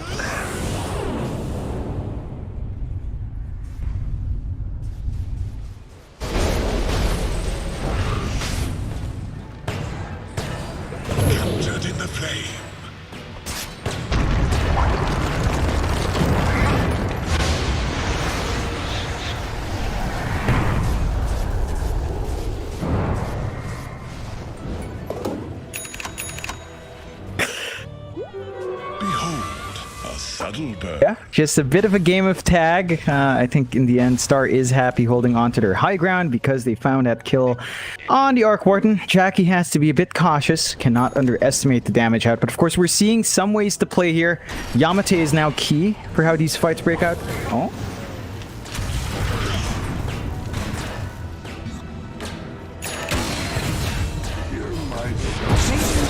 Oh.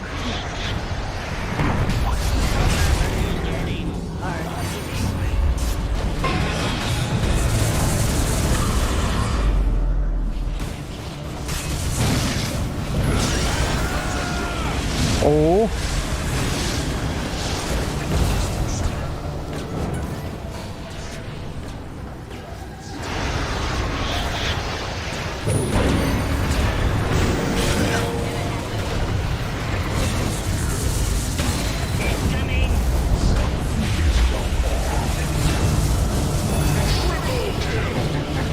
Dire's middle tower is under attack. Dire's middle tower has fallen. No, they threw their bodies out, Star, just a bit too far forward. Get punished for it. MG Trust now gonna find basically every objective if they want. Like silences, global silence is a bit far out, RP is a bit far out, although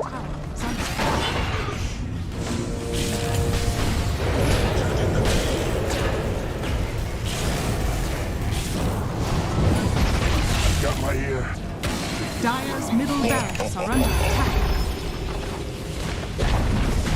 Dire's bottom tower has fallen. no. They definitely won't. They're gonna be in a bit of an awkward spot. DDZ's RP is still some time off, 40 seconds away, but they're gonna lose their racks first. So maybe wait out the cooldown of RP and then look for the play. Otherwise, they just have to surrender that the high ground has been lost. MG Trust not playing too overconfidently. They do pull back. Top wave is still shoved out. They're gonna have to correct that. Roche is up as well. Could be prime time for MG Trust to just set their eyes onto that Roshan first.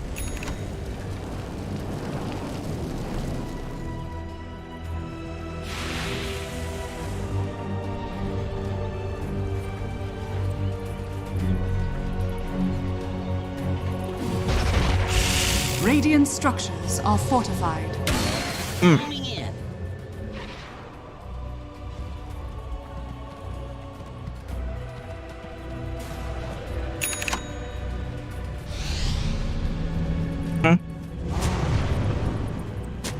They've got to get a win with his smoke. They've got the RP, needs to be big. Oh no.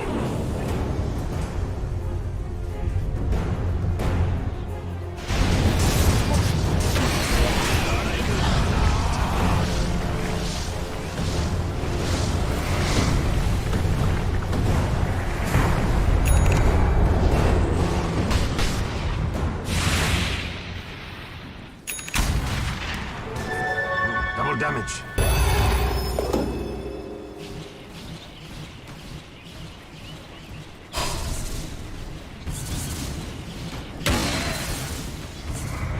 Yeah, they've got to be a bit cautious. Got to be cautious in the next fight. They've got the Swift Slash at the least here on Lance because of the Ags and they smoke up. They want the Roche, but they're aware.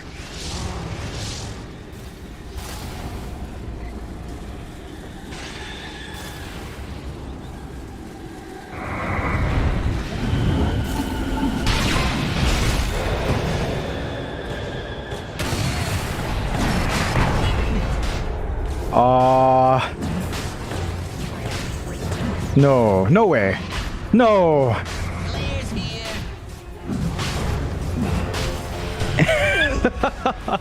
Oh, DDZ?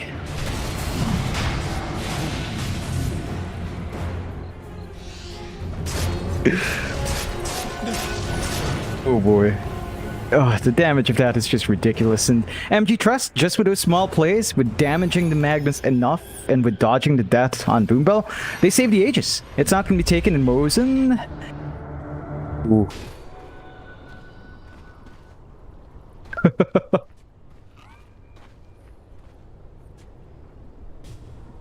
Is that...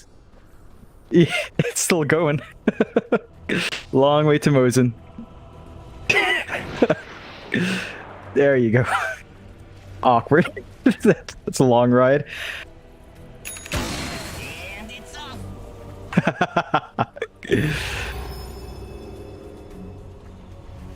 Yep.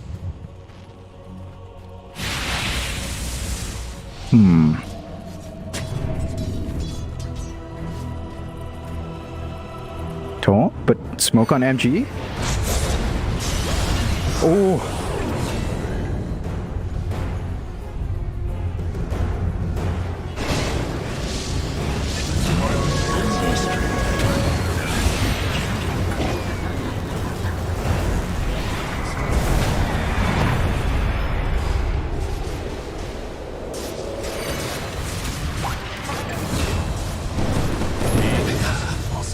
Oh no.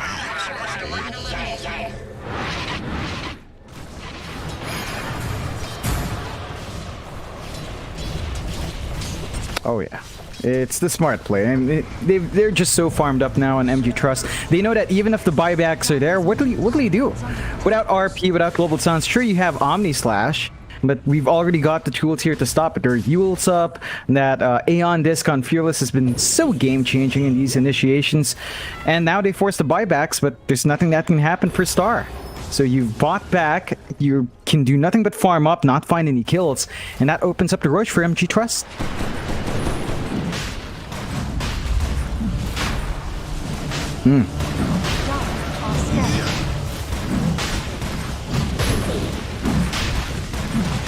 Oh yeah.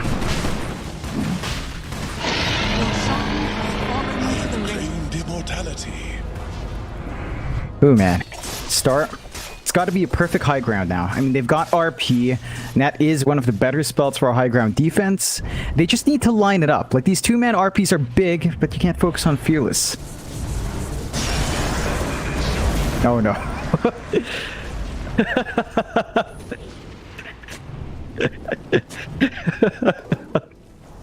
Yeah. It's 2 times. I think that's the first time we've seen lassos twice over in Illus. So that's a first.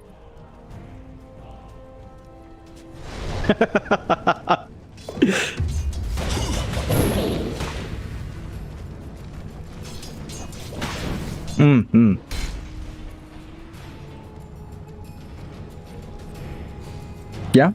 Just jumping the gun, which it has paid off for Masaros before, so I can get where he's coming from. He's only using a ninja gear, and he's got his talents anyway, so the cooldown of that lasso is pretty low. Not too much of a waiting time, as they're starting to eye that last set of racks. This is where the high ground defense has to be perfect. Jackie is just going to chip away by himself. They pop Fortify for a Tempest double.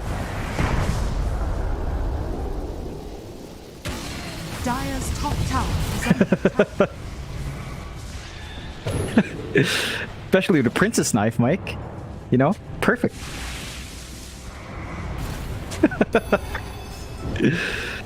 Oh boy. Dire's top tower is under attack.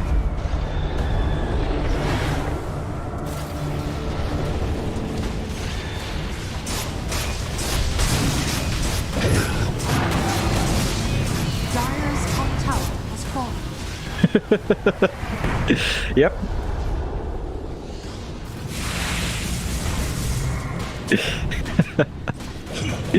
Oh boy. I mean, we were talking about high ground defense with the RPs.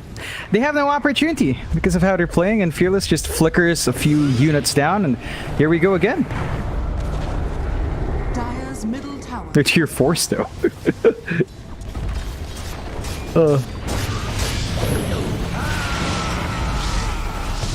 Dire's top barracks has fallen.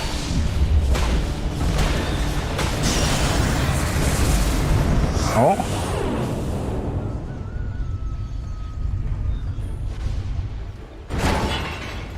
Oh.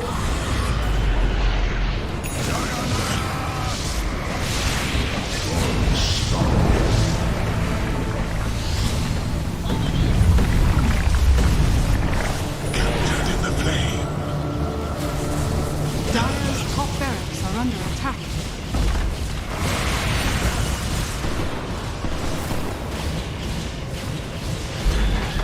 The Radiant now Nope. Definitely not. That's just one kill. Oh, RP?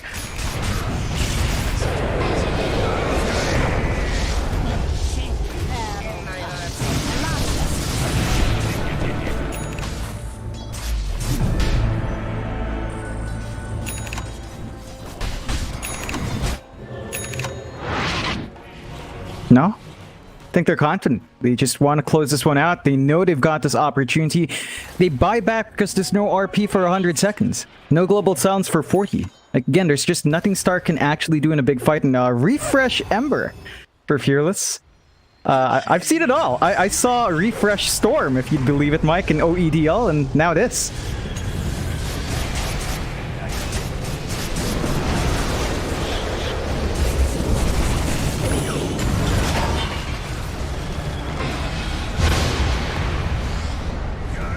Oh!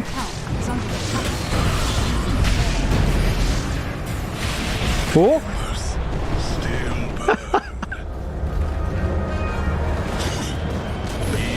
Dire's middle tower has fallen.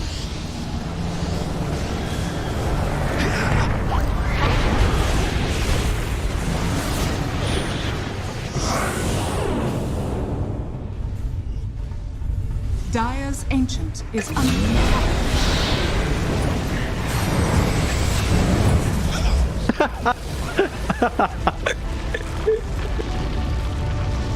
Oh my god, that was ooh, spectacular performance. Star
and it was uneven.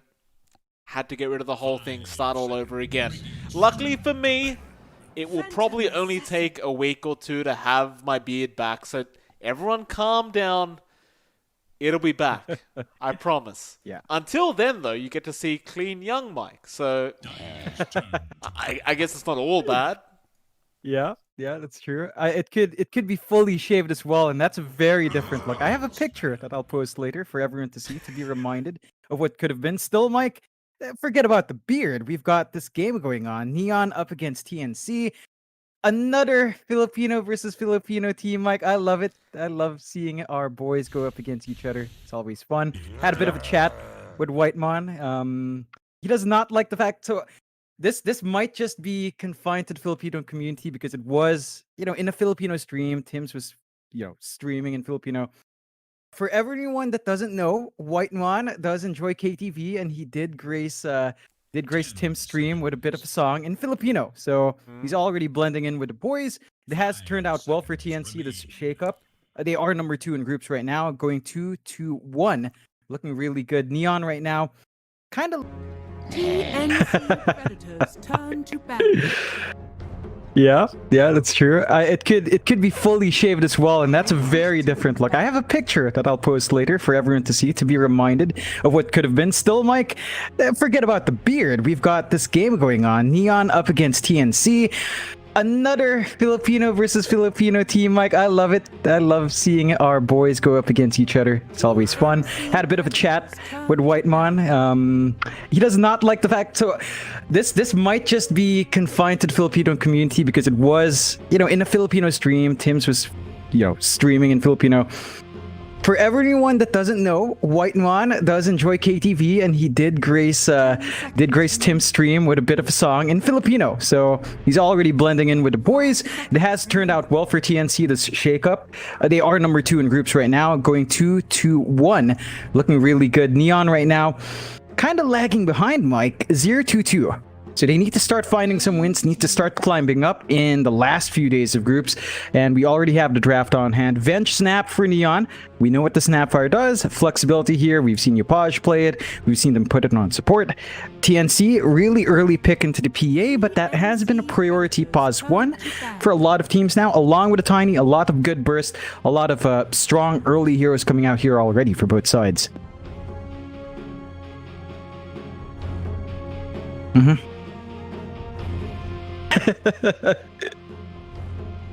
10 seconds remaining. 5 seconds remaining.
Yeah.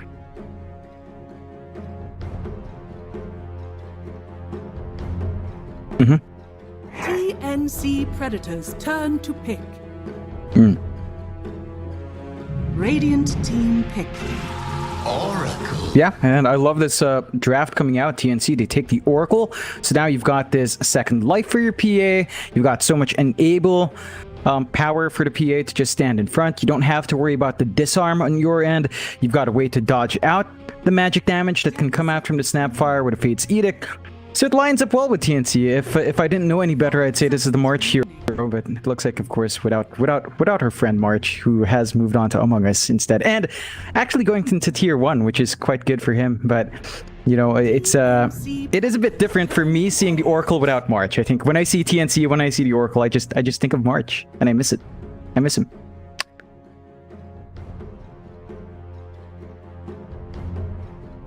Mm-hmm.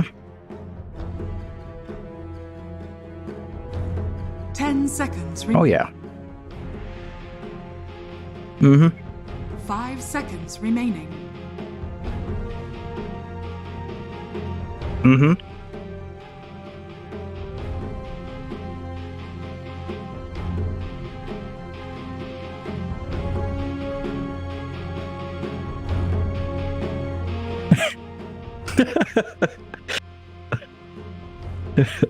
Yeah, that's a diplomatic way of putting it, Mike. Still, you know.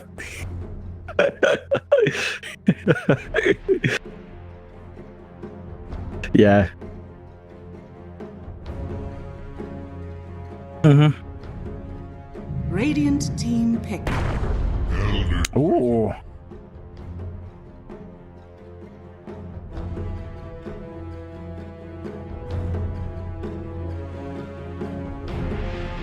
Yeah, that's an interesting here to come out here. Leaves it up in the air, although it is starting to look like that should be our KP Elder Titan off.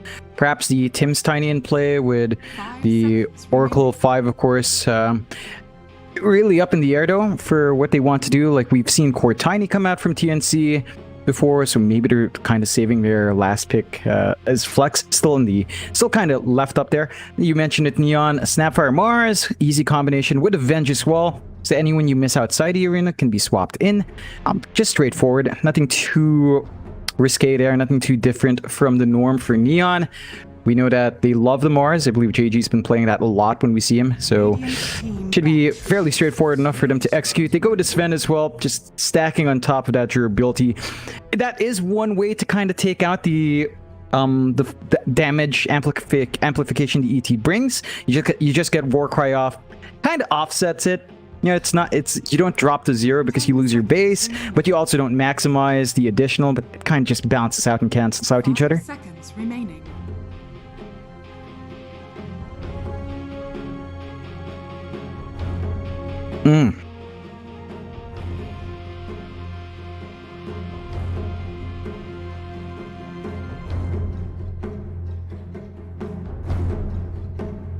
TNC Predators turn to ban.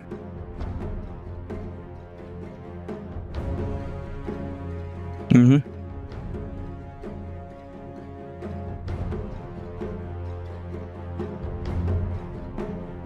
Radiant team ban. Mm-hmm.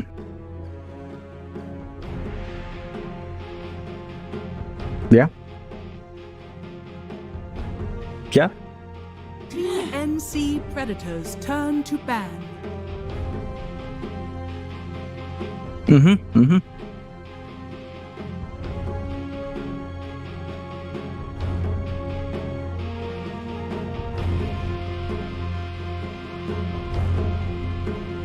Seconds yeah. remaining. Yeah, it's going to be a tough one. I think the BKB for our Sven has to be key.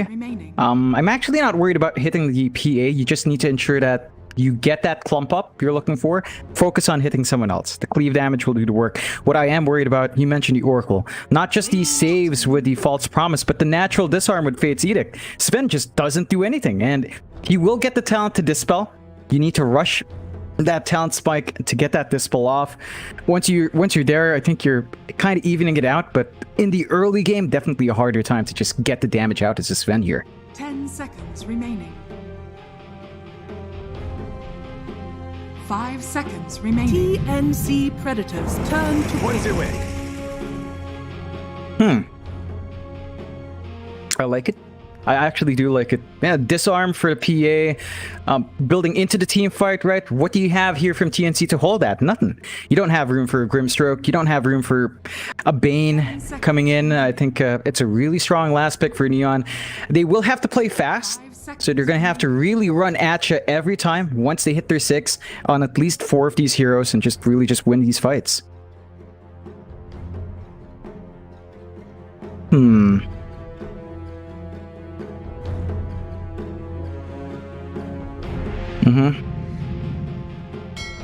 Admiral choose Conca. your hero. Yeah.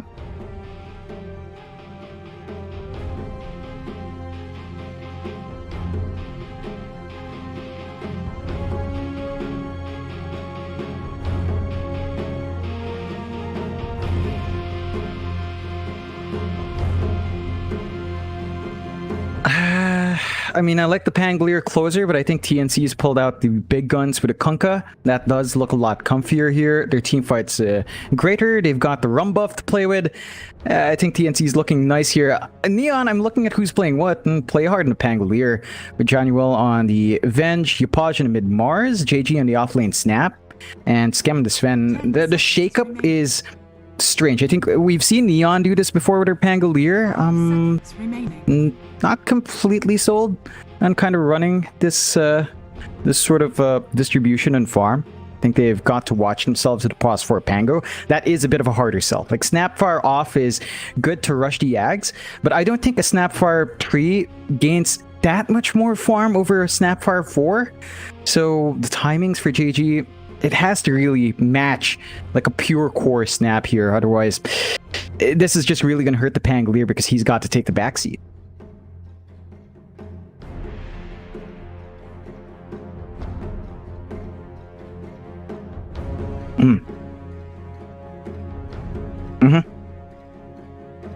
Yep.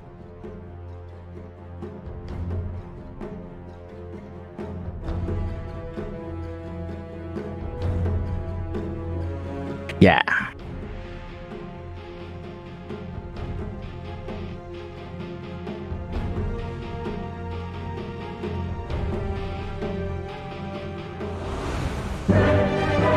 I feel better already.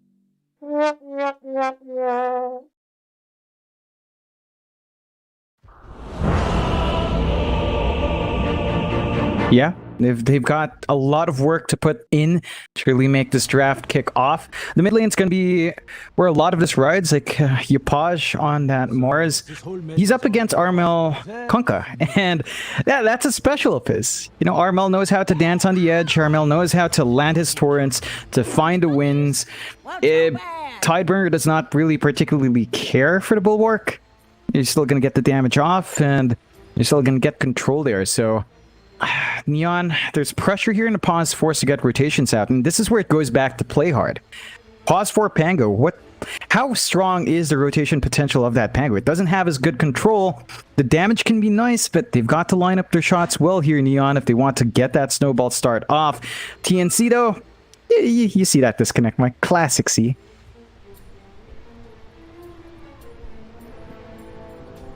Oh, yes.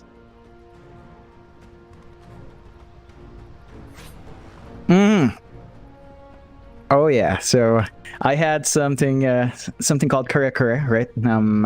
Just vegetable kare kare, which is like a peanut stew.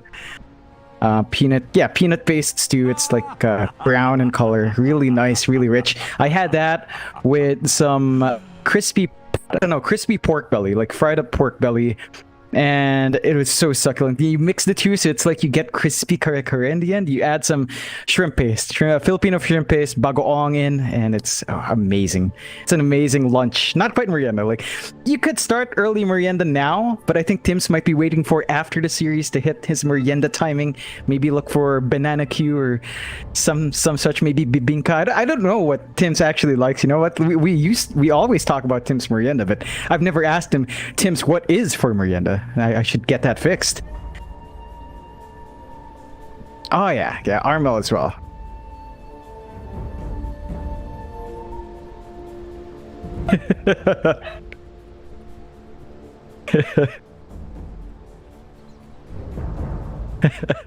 Yeah, it looks... He's dragged Whitemon with him.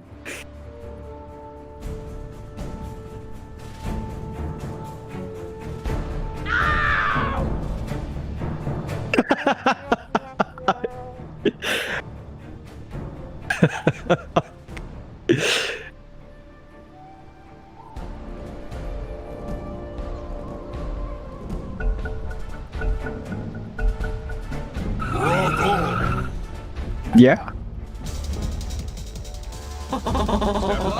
Yeah, that they are. They've got to climb up, start finding those wins.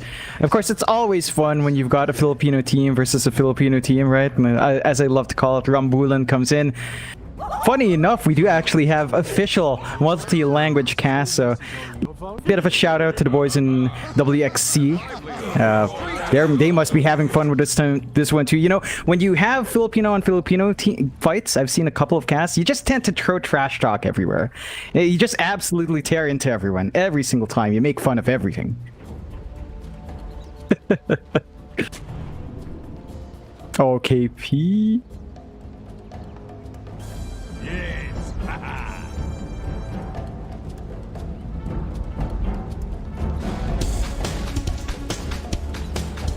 30 seconds to battle.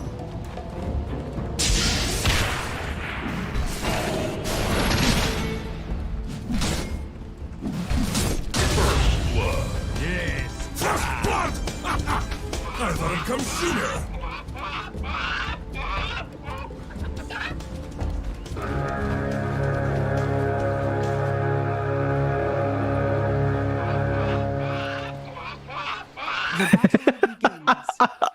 Armel was asking Januel why he's not playing Ricky here, and then they're all just laughing, and Januel insults him. Yawani Skem. Skem doesn't want the Ricky support to come in for Januel. And then I don't know why he called Armel sheep, but inside jokes, I guess. Ricky, Januel Ricky. Hey, we've got to ask for it now, you know? They're calling it out, TNC. Armel wants it.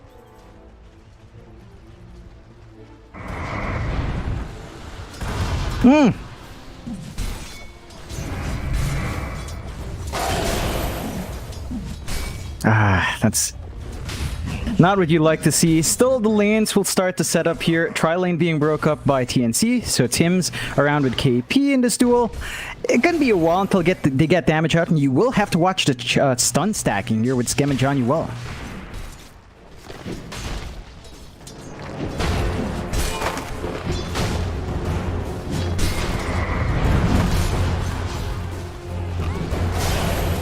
Toss.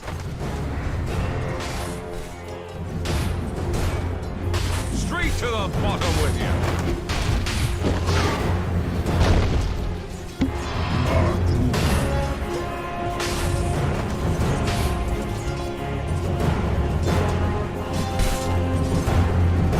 Yeah, it's a lot of early aggression. I love seeing that from both sides. Both of them just want to win out early, just forcing each other to pop themselves early on. Should be a bit easier now for KP. Does get the level up, so he's on level 2, has that natural order. Once you have Tim's in level 2 as well, Avalanche Toss becomes a bit scary. Gonna have to watch out for that. Taking a look down mid, you've got Armel and the Kunkka, Yapaj on at Mars. You are seeing Yapaj pull slightly ahead. He's got his bottle, he's filling up. Armel has yet to get that farm up, and just being slightly behind like that in such a back and forth lane means that Yapaj gets a lot more sustainability and farm out of this lane. Step lively now. Your admiral is on board.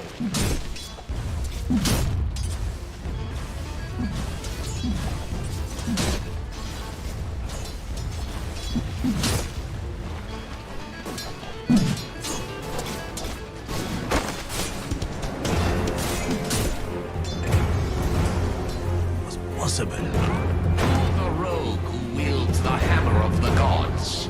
All mortal forms resemble crooked nails.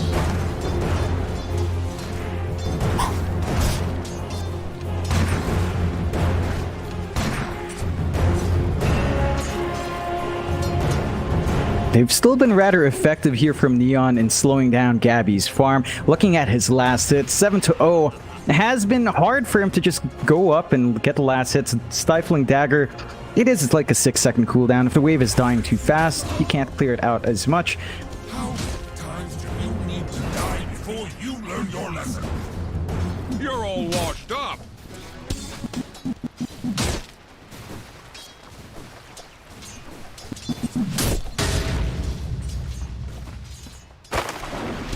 Yeah, at the least now he does have his bottle.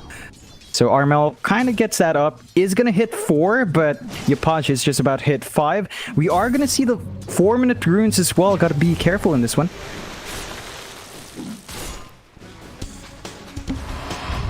Dire structures are fortified. Step lively now. Your admiral is on board.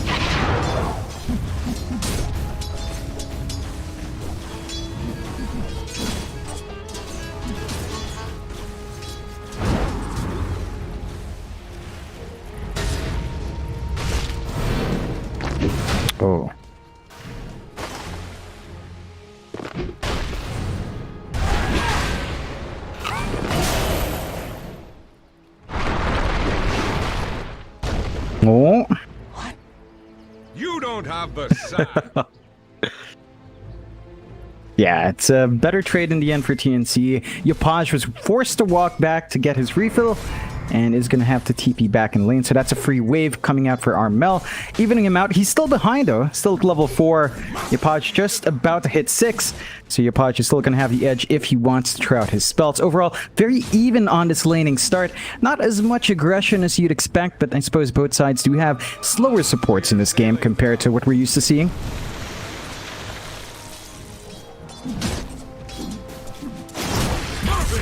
Of course. Precious hum.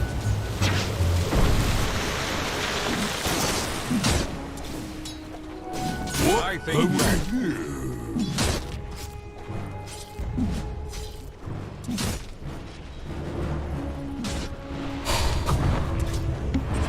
Many thanks.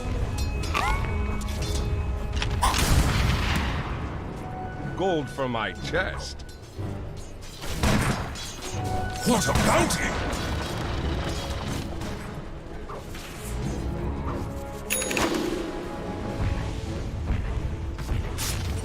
Yeah, it's really been slow. You look at Scam in comparison, and his lane's tough as well, but you can leave him alone. He doesn't die. He's at 32-8.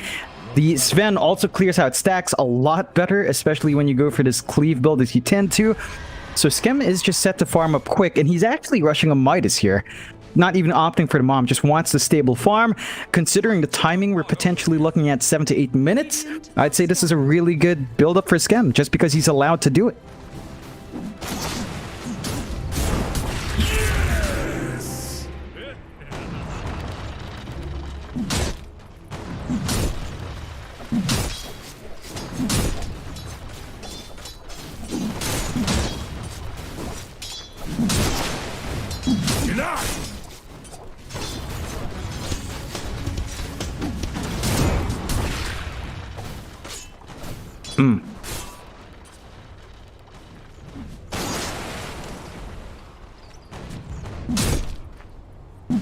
Step lively now. Your Yeah. admiral is on board. It's a lot harder for TNC. Again, they went with these supports that you'd expect perhaps Tim's to be a bit more active, but they just don't have the opportunities. You know, Whitemon can only do so much up top to stop the PvP from being zoned out, and Gabby.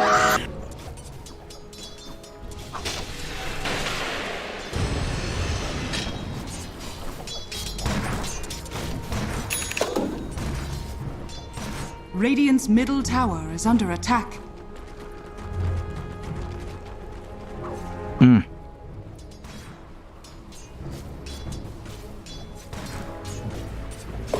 Yeah. Yeah, that's exactly what's going to happen. You look at Scam now. He's playing in the jungle. He's got the Midas flying in, Mike. 7.5 minutes. What do you do to stop this guy? They've got wards in the jungle to watch this movement. Tim's can't get the angle. And down mid.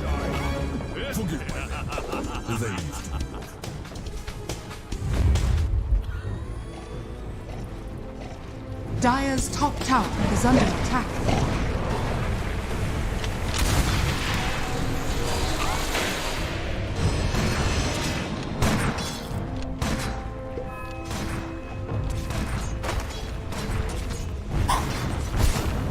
Dire are scanning. Dire's top tower is under attack.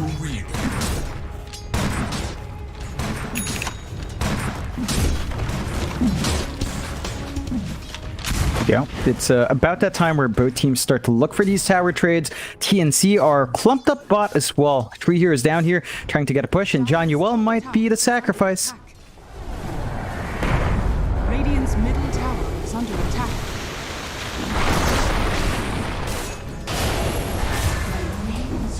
Dire's top tower To has the fallen. deeps with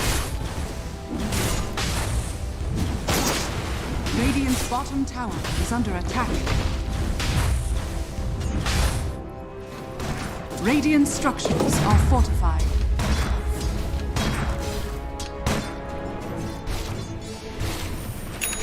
Yeah, they've got the 2K lead at 9 minutes in, 4-2. There's Sven with a Midas, just clearing out stacks now. You couldn't ask for anything more, and also has a Iron Talon, so it's really just perfect here. Look at the push for TNC. They've got 4 heroes bot, and the tower's just hitting the 600 HP mark. They had no siege creep.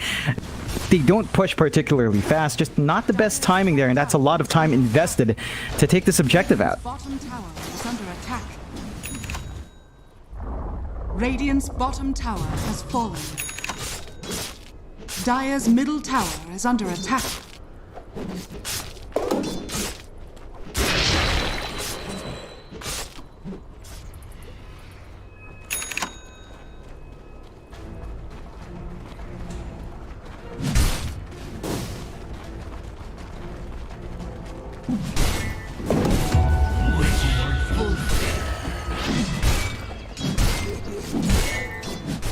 It's just... yeah, phase boots coming in just to increase the efficiency in that jungle. And he's just safe here. Like, you see some forays from TNC, even with that tier 1 down, they haven't gotten wards out. So they're just walking around under vision. Skem's just fine dancing here. They might lose play hard though.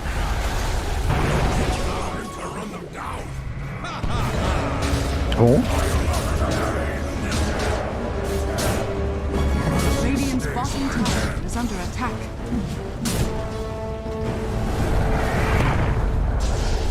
What?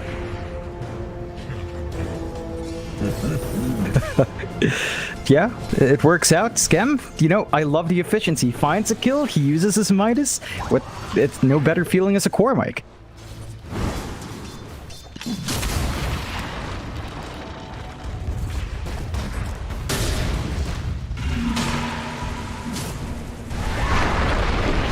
Radiant structures are fortified. Ooh. Dire's middle tower is under attack. Back to 4. Radiant's top tower is under attack. Dire's middle tower is under attack. Yeah, it's still giving them some money here though. TNC drags the lead down to just 1k. So it's kind of paying off. You have to be cautious about throwing too many bodies out front if you are Neon. Still, this is time that Skem is using well. At the same time, Gabby's also sort of been left alone. This is something that Neon can't allow as well. Just letting Gabby ramp into that Battle Fury freely. Has 1 part down. Is just 3 parts away. So if you let the PA free farm like this, she's going to suddenly pop in with Battle Fury, with perhaps a BKB, with a Desolator, and suddenly do a lot more than you'd expect. Neon have to sort of keep an eye out on Gabby in this game as well.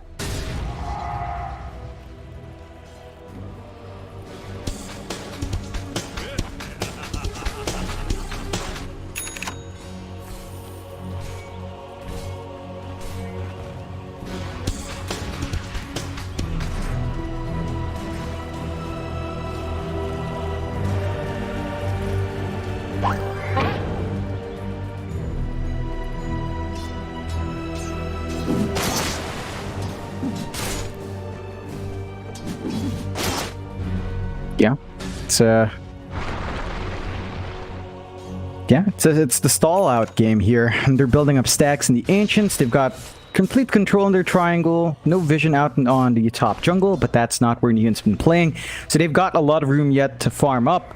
I think Neon is the side that we should be looking for to play aggressive here. Like, TNC doesn't mind this being slow because they're just kind of building up. We need to see this blink on your pod that you mentioned actually pay off. So they have to be ready to go, ready to just get arenas off, start invading the jungle once the blink is up. You're also going to have that lineup with JG's mech timing on the offlane snap, so you're going to have sustain to make those fights happen, but they will have to break out soon.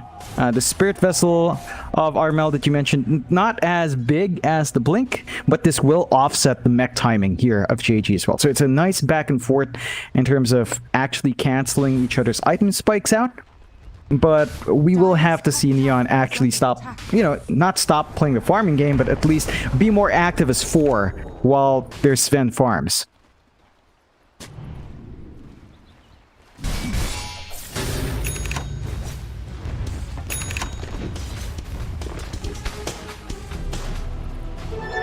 My favorite.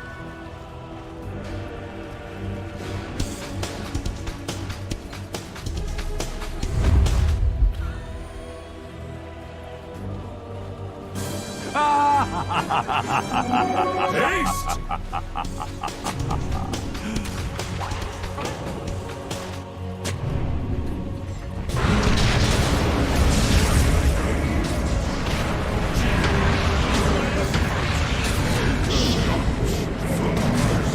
Dire's middle tower is under attack.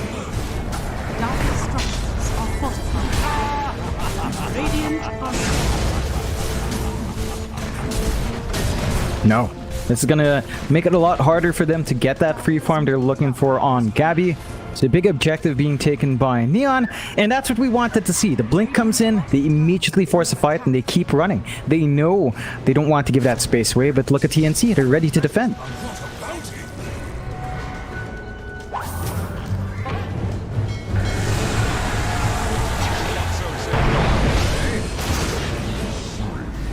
Step line.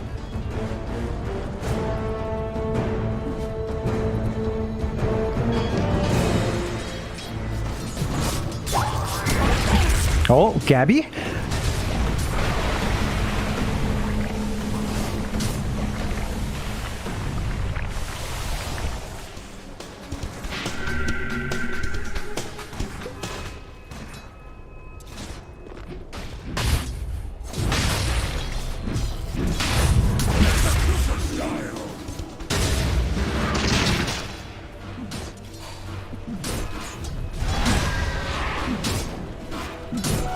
Dire's courier has been killed. Play hard.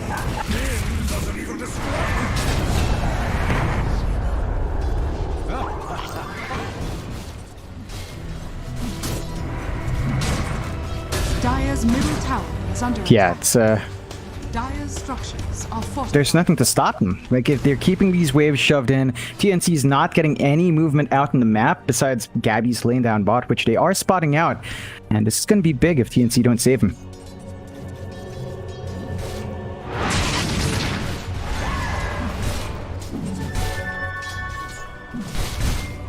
Oh, you pause. It's an honorable death by my hand.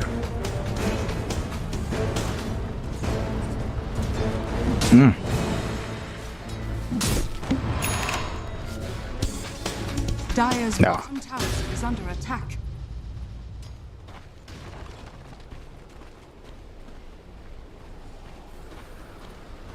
Oh, yeah. No? Dire's bottom tower is under No, attack. it's not going to be enough. The Deso needs to come in. Look at this as well. TNC, they smoked this tree. Blind, no vision, and they're just not going to find anything. Fat KP might be in trouble. Oof. Monster kill. Ooh, something about that felt excellent. Yeah, that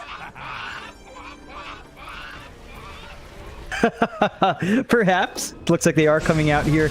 This could just be down to the fact that Whitebond didn't whack Roche. You know, you mentioned it, but he didn't do that ritual, and look at this. Roche now being taken by Neon first. Into the pit.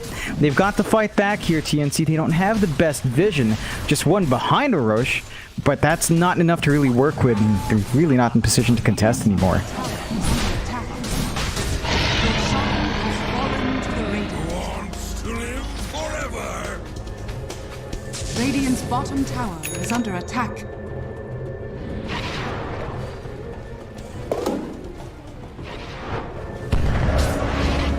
Oh, what?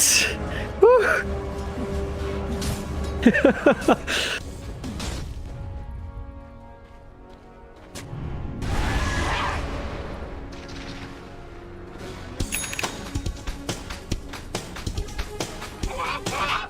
Oh yeah, I mean, if you were Tims, you'd get a heart attack there, right? Like, you got twacked by the arena wall right as you TP out on the edge. You would definitely panic. Still, you know, a good save out. That doesn't change the circumstance here. Neon still a 7k lead. JG saving up for the Ags, 2 parts away, 1.6k gold away. And once you have that in your snap, oh man, the gobble up plays with a Sven, who did rush BKB, so Scam's super safe to fight.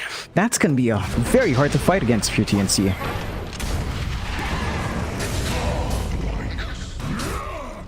Dire's top tower is under attack. Oh man. Nope.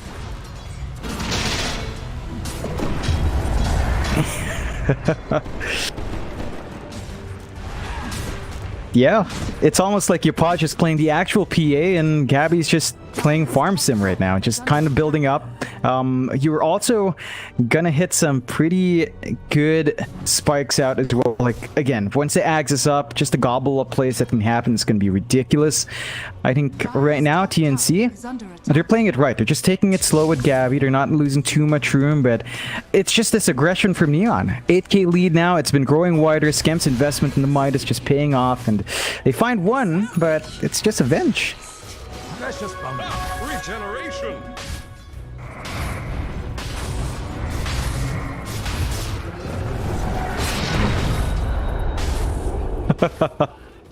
Ooh.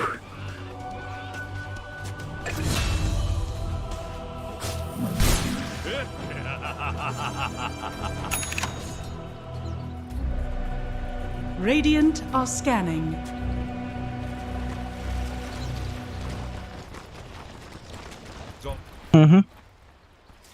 Yeah, it's you just can't do anything against Scam. He did pop God's Strength. They are running forward though.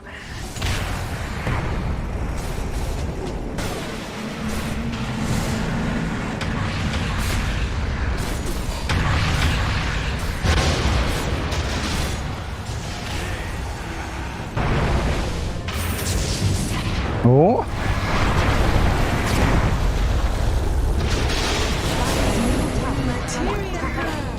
Radiant's bottom tower is under attack. What? Oh! Dire's structures are fortified. Dire's Oh. middle tower is under attack.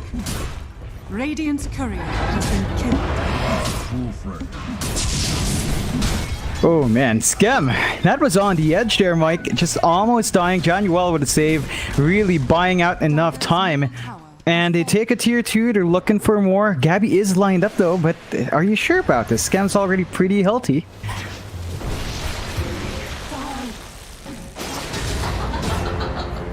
Step lively now.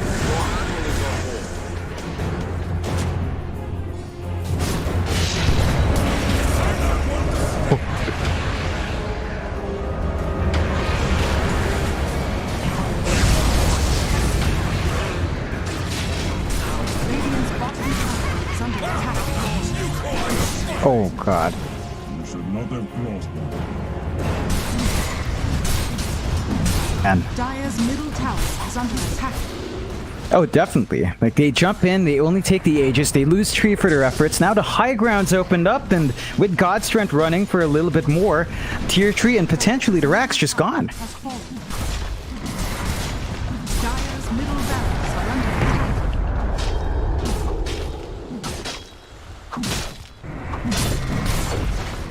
Dire's middle barracks has fallen.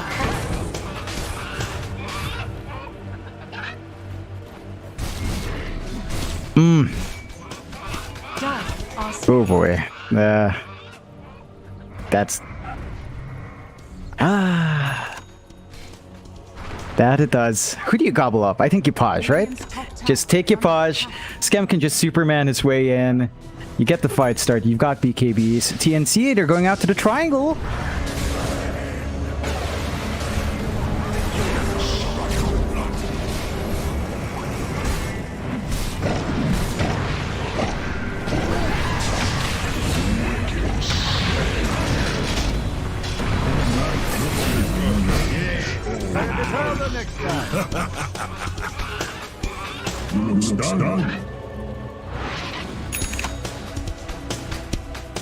Oh boy.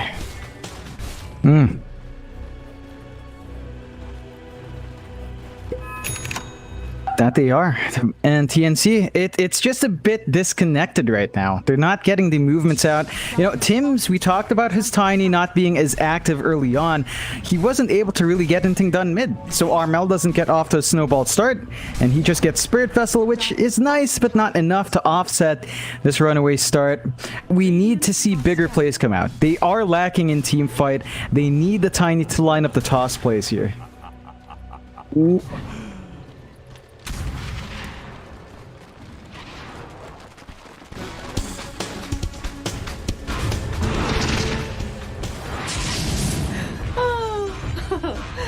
No.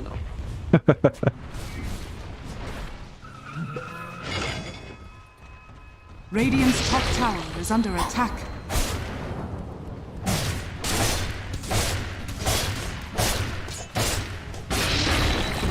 Yeah. Would be a big movement up, back. Still Neon. They smoke up. They know they can just keep playing forward. No cooldowns to wait for. Just constant running.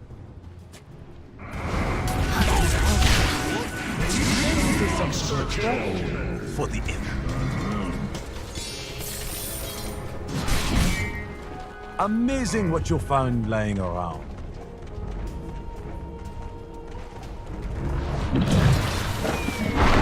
Radiant structures are fortified. Oh.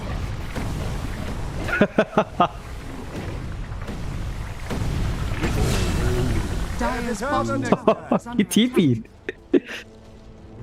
Ooh, boy. Yep, that spot of Merienda not playing well there still. Yaposh?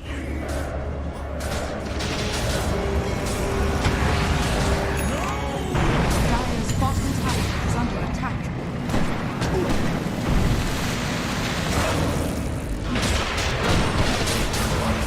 Dire's bottom tower has fallen. Execution style. Mortal royalty should thank me. Radiant's top tower is under attack. Yep, and that's what you were talking about. Those crits with a God's Rebuke will start to kick in. You also have to consider... Dire's turret has Ooh. You died well enough. Dire's middle barracks are under attack. Oh, God. Radiant's top tower is Yeah, under that's balanced. That's completely balanced here for Skem. Just looking amazing.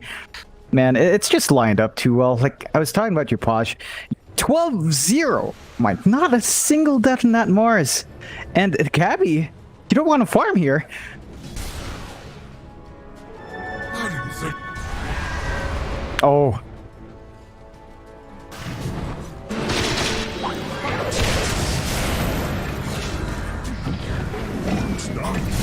The misses. Yep.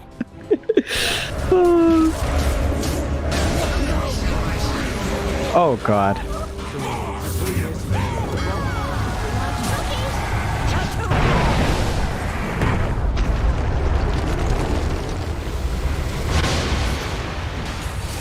Oh, oh.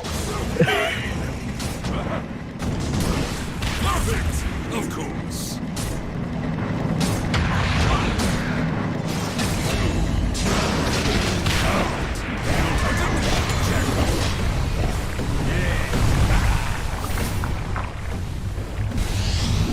Dire's bottom tower is under attack. They can't sustain this. Like, there's just no way Gabby can carry this anymore. Too far behind. BKB not even done. Queuing up the Divine next. That is one way, but they need to stall out long enough for that Divine. Now, there is a tier 2 top here for TNC, so they're not quite going to be facing Mega Creeps, but they need to find something. Dire's bottom tower has fallen.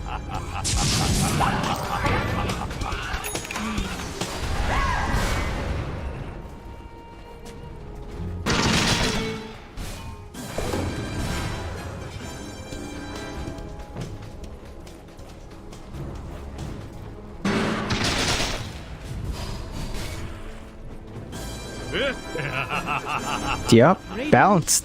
Gotta love that lifesteal now coming out for Skem. Was gonna say that's the one thing he lacked because he didn't go for the mom build, but kind of fixes itself. TNC walking into their jungle was scanned out, so Neon kind of knows where they are.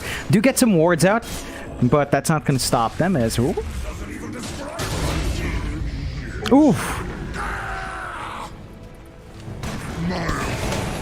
So 16-0. 16-0.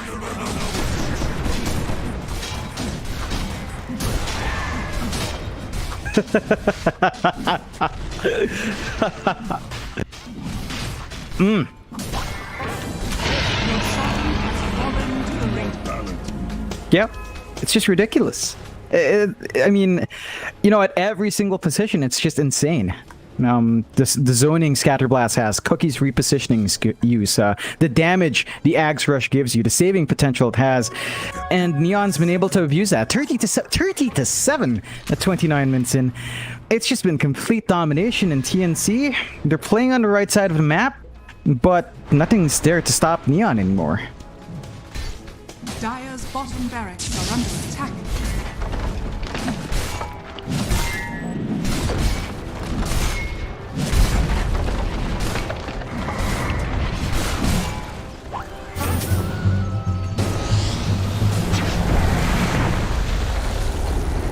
Dire's bottom barracks are under attack.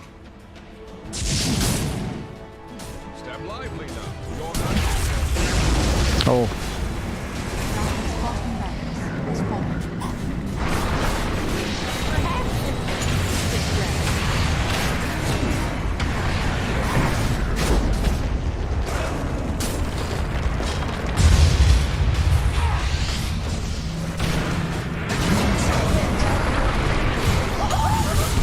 Oh.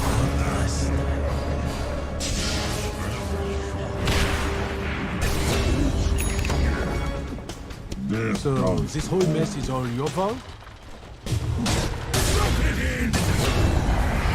Oh boy. Oh my god. How? How have you allowed your Pause to go 18-0 here? That just a lack of activity mid, and you can't do that when you've got a player like Yaposh. Oh, and he still has cheese. He still has cheese. That's just insane. Oh my god. Mine is truly a gift of life. Yep. Sneak attack. Pretty ridiculous.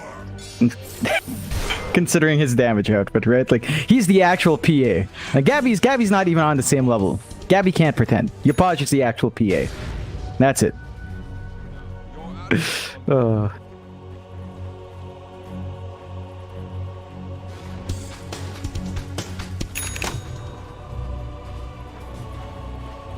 Yeah. Slot efficiency for that damage, I suppose. Always nice.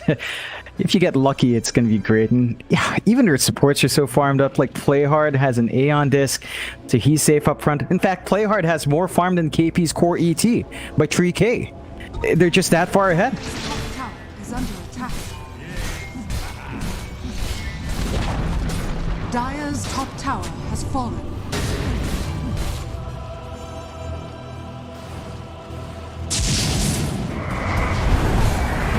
Oh, man.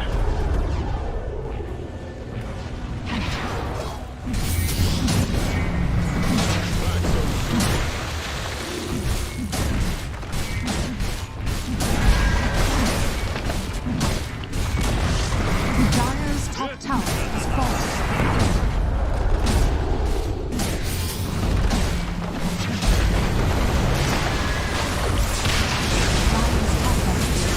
Oh.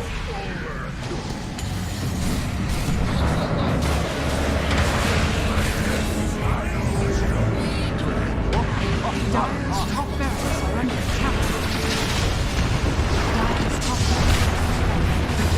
barracks have taken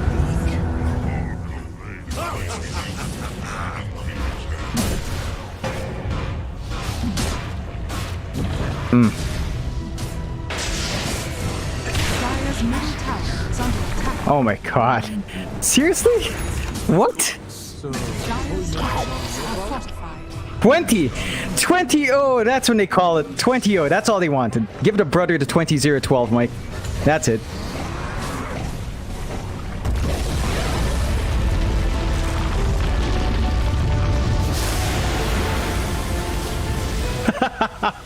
Yeah. They are. And that's the ridiculous thing about it. I think, again, we talked a bit about it in, Pro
10 seconds remaining.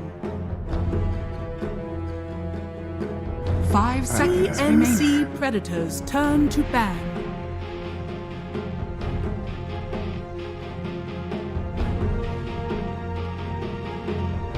Dire team ban.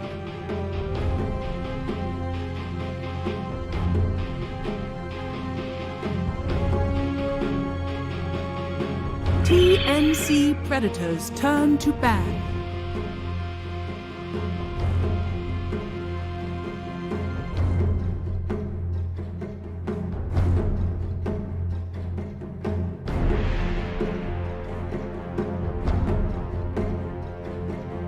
Dire team pick.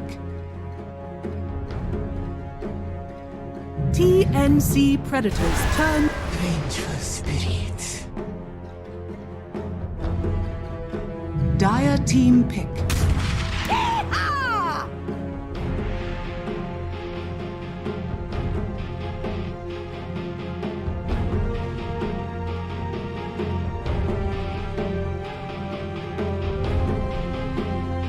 TNC Predators turn.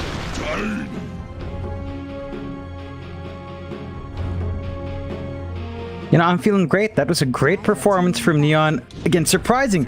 All the way bottom right now in groups, but you can see the draft flying through here. Get the Snap Fire Faces Void combo off for TNC. Neon, they pick up the Venge again, and they've got the Tiny. So a bit of a swap there with the heroes we've seen. TNC, Snap Fire coming through. We have seen the Snap do a lot of work. We saw Neon, JG play it fantastically on off. We'll see what TNC opts to do, what role it takes. But Gabby on Discomfort faces Void. Something we've seen TNC fall back to when they have a rough first game. They pick up the Void and they start playing around Gabby a lot more. This is going to enable Gabby to have that presence, but with Avenge Tiny here, Neon, they might be looking at, say, Drow, although into Void that's kind of risky, but having the Venge on hand already has a save for that Chronosphere. Dire team ban. Mm-hmm.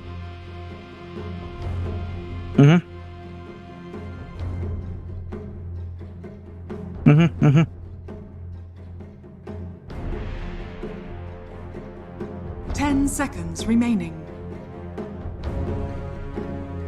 5 seconds remaining. TNC Predators turn to ban.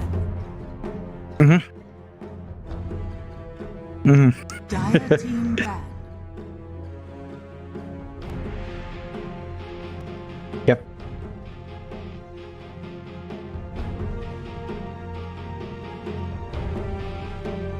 Mm-hmm.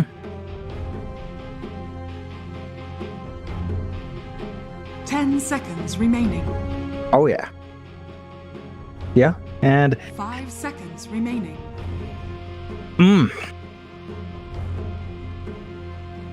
Oh, yeah. No. And that was down to just going passive with, you know, Gabby's PA couldn't really do as much. He was trying to farm against this Sven. It's not a battle you win. I think, again, they've gone back to this Gabby faces Void, which can do a lot more. Only needs, what, a Mask of Madness, really, to make the Chronospheres work out. So we're looking at a better timings here for TNC. Neon, though, I'm looking at the bans from TNC. They take out the Drow, yep. They take out the Doom to ensure Gabby can just get the Chrono off. I think you have to be worried about the Arc Warden. I think that's going to be an option here for Scam if he wants it. Or your Posh. Turn to pick.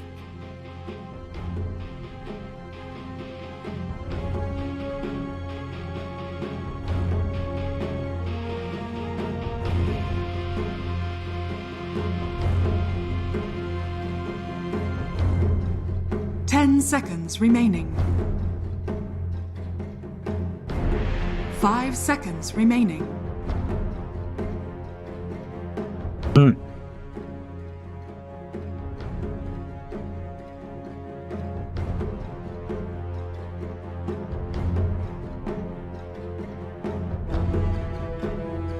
Yeah.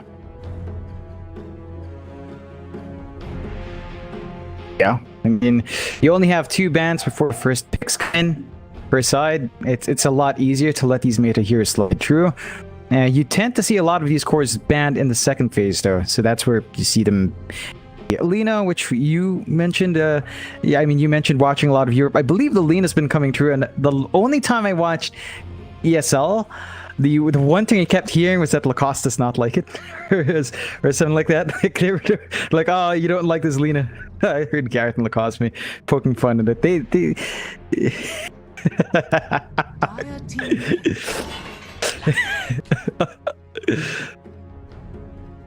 Mm-hmm.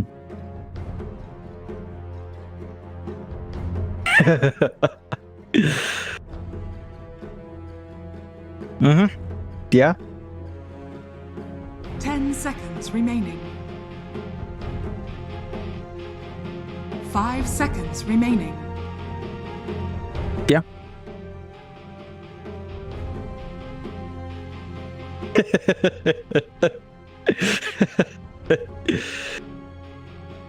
Yeah. I don't think they should touch Clockwork. It's more of what Clockwork enables. So in this situation, right, you see Clockwork and Snap. Hookshot into Kisses. We saw that in their first series today. Just being so effective. So you're not beholden to just that Faceless Void Chrono. You have this Clockwork support that can play with your Snap and set up these kills. It's just TNC making this draft work out for them with more aggression, which they did lack in game 1. So you expect a bit more of a fight there. Clock into Venge Tiny though is not amazing for the Clockwork outside of that combo. Like say Hookshot, if the Venge is around, easy swap saves coming through. Tiny can just toss the Clockwork away to stop the battery assault as well. So there's a bit of a back and forth there with his Clockwork pick, but I think overall, you're talking about Clockwork Snap. That's all you really want from that duo.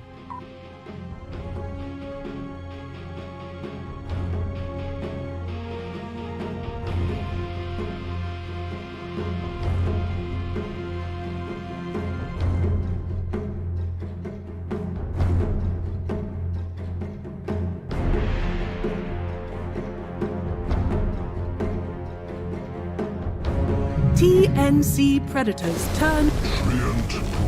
Okay. Yeah. Mm-hmm. Yeah, looking like it in this case. 10 seconds. Tiny mid. Now, it should be fine. As you mentioned, your Podge is very comfy in it. What I am curious about now is how you split up the Venge and Treant. Both of them are not particularly selfish supports, so either one in the pause 4 is not going to be as terrifying. I believe it should be the Treant though. So you're going to get the Meteor Hammer build up at a good point. They will stall out these pushes, and it's just another way to kind of save people from the long-range ganks, right? You can throw the living armor up to stall out that death even further from a gank.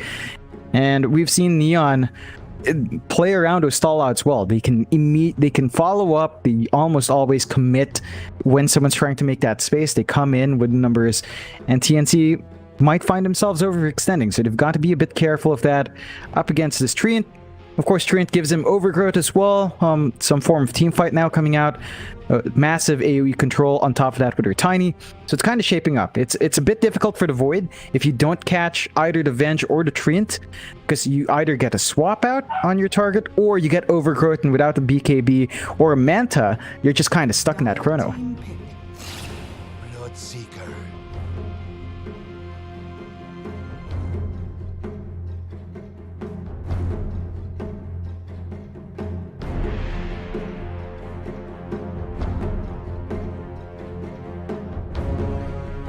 Ten seconds remaining. 5 seconds remaining.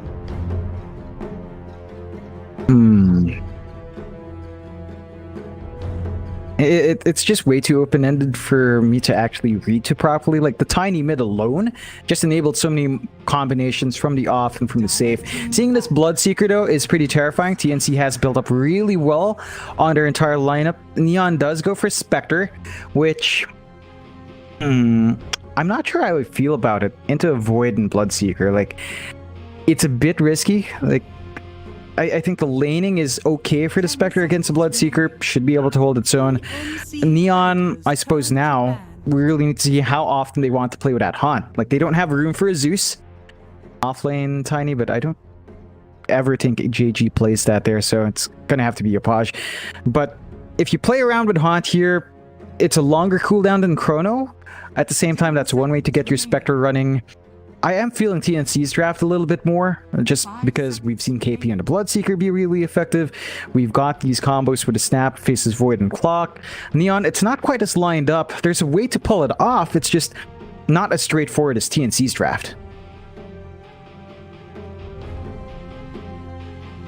Dire Team ban.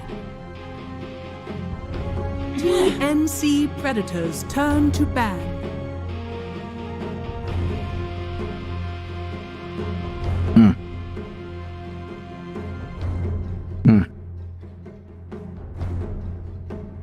Dire Team pick.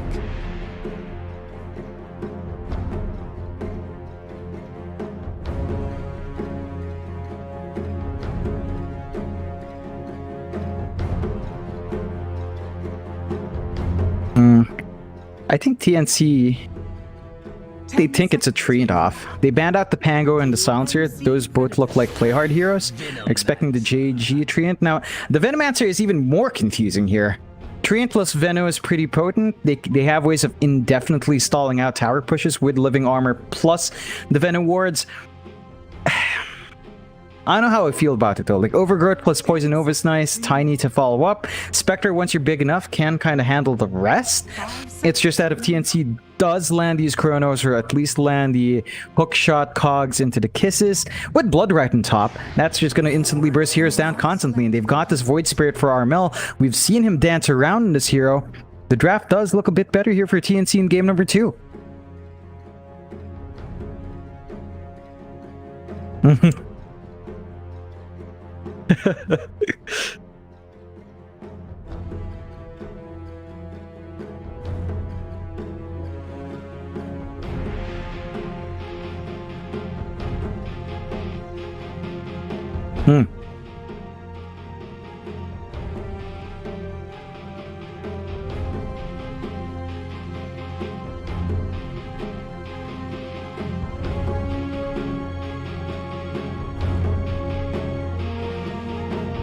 Seconds remaining.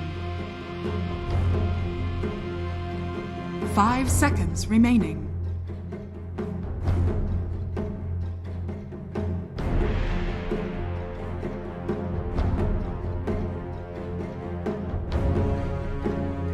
Nah, definitely not early on. I think you're looking at later levels.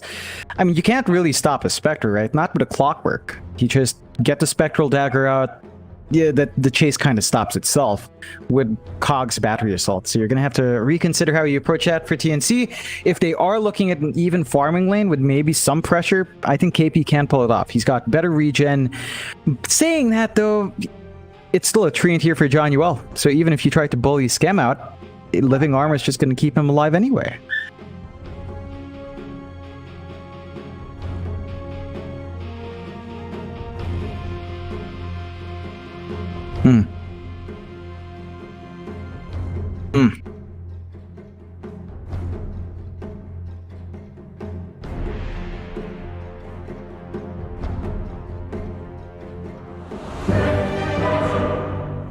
Oh yeah.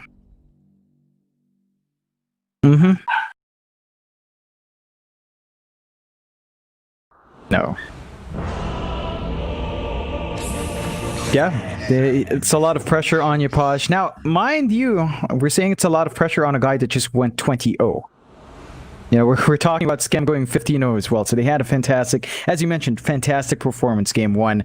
They just kind of need to replicate that, which is easier said than done. But it looked so domineering earlier. I think this time, that highlight, as you mentioned, is on mid. Armel needs to absolutely dominate that Tiny with his Void Spirit. Like, you can't allow Yapaj to have a smooth ramp up to his 6, to have a smooth ramp up to his Blink. That's going to be the key timer for Yapaj. Blink Dagger for the Avalanche toss combos. Once you have that, all the space in the world is going to be bought out, and you know it's not something you can afford to do. TNC, for their part, there has to be a little bit more farm history. Look at this, Mike. Whitemon. Look at Whitemon. He's done it. He's doing it. Are you ready to rumble? That's a key to victory, Mike. Maybe this time TNC's got the good juju going because of this. 30 seconds to battle. Yep.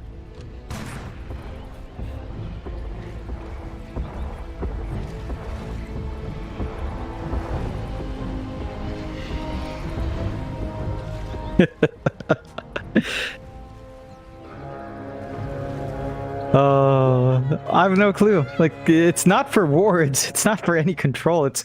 I think it's good luck. I think it's a good juju. You know, this is how he gets his APM up. This is how he gets to focus in. Like, he sees the Roche, beelines for it. They get an even bounty rune trade as well. And I think TNC, they're pretty fine with this. We're not seeing shenanigans in any sort of lane swaps.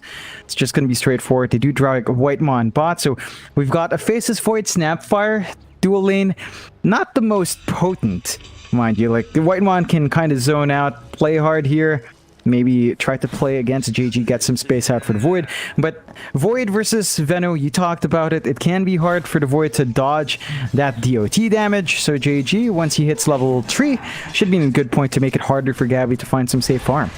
A small adjustment. I sense distortions in the void.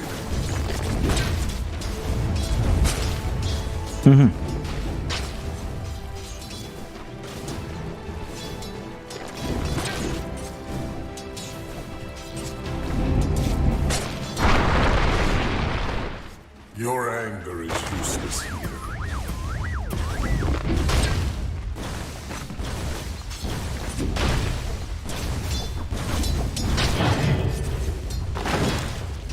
Not for you! Yeah, it's a bit tricky, and Yopaj is already off to a decent start. 4-2, Armel's just close though. Yeah, not good. Not good for Armel. Still, gonna be important for those power runes as well when it comes up, right? Like, both the Tiny and the Void Spirit will want those runes up, so rune control is gonna be key. You can already see the wards watching it, and you can't overstep as well if you're Armel. Yopaj can just throw the Avalanche, and Resonant Pulse does not block Avalanche.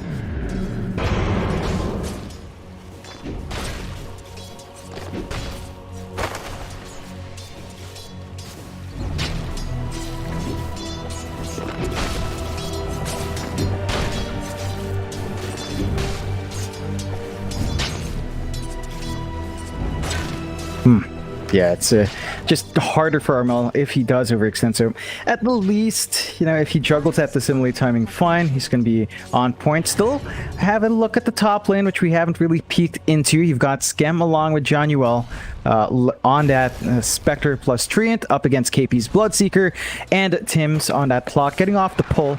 They're going to find that EXP. Of course, they are trying to bully KP away. The issue is a Bloodseeker left alone is a Bloodseeker happy. He gets some EXP. He's got Thirst running, and he can just kind of find regen just from the creep wave dying. So it's really hard to completely zone out a Bloodseeker, and Skem can't do much about it, even with a Treant.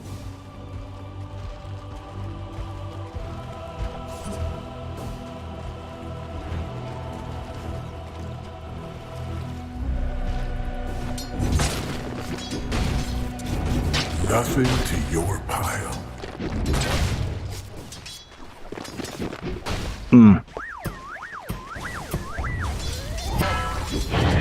Rock on.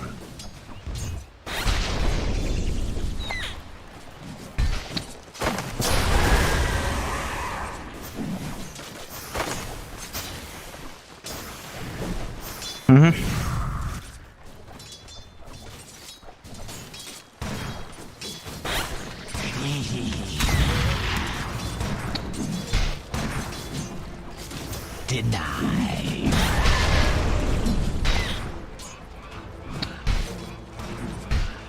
Yeah, it's a bit tricky for Gabby to play on the edge, but they're not being aggressive here, TNC. So there's no overextension to punish. And as you mentioned, Neon's just kind of stuck playing this passive game. They do secure the bot rune though. Play hard does take it.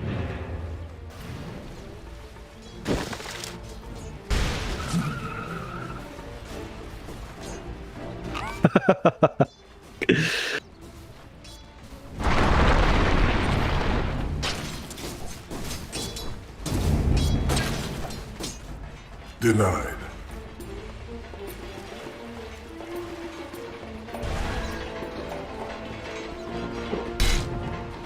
Radiant's courier has been killed.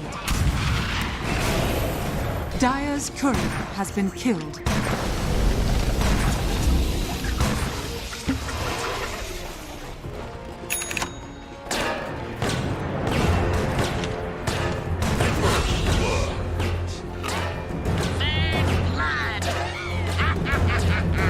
Yeah, it took a while. Like, that was right around the 5-minute mark for first blood.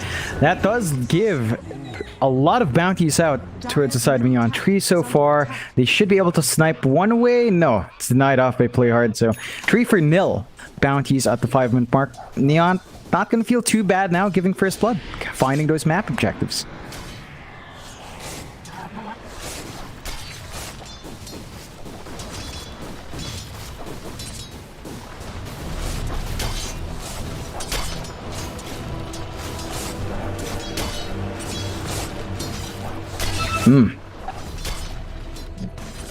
Yep. Never something you want to see, and that's down to the fact that Tim's is forced to run a trial lane bot. Like, he has to maintain this presence, but he's copying a lot of damage here.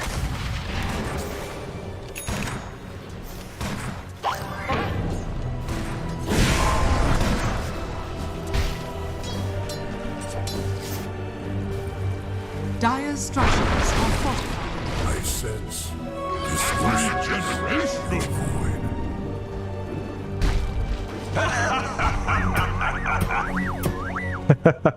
Yeah, you know, you ask and you shall receive, and he does get it. Rotation up top. KP is not healthy. This could be a good kill.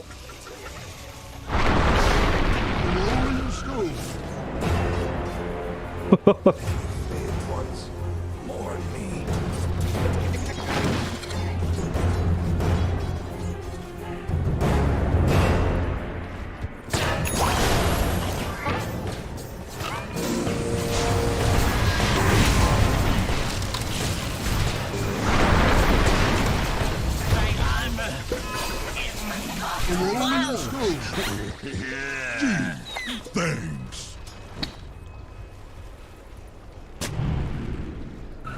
And we're just seeing the value from that living armor. It stalls out these fights long enough. We mentioned that in draft, but when they can stall a fight, they start to really clump in and start finding those wins. So you have to be cautious about how far forward you push this out. Try lane for TNC bot, not paying off just yet.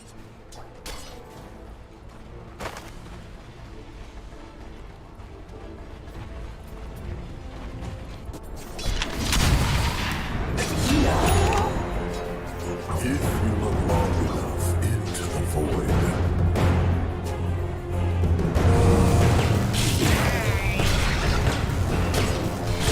Radiant's middle tower is under attack.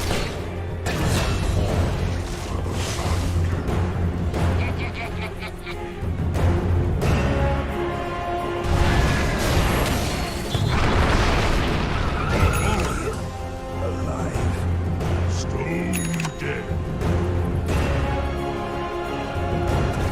Dire's middle tower. There, you're pretty happy if you're a tiny 102. Gonna have a good ramp up though.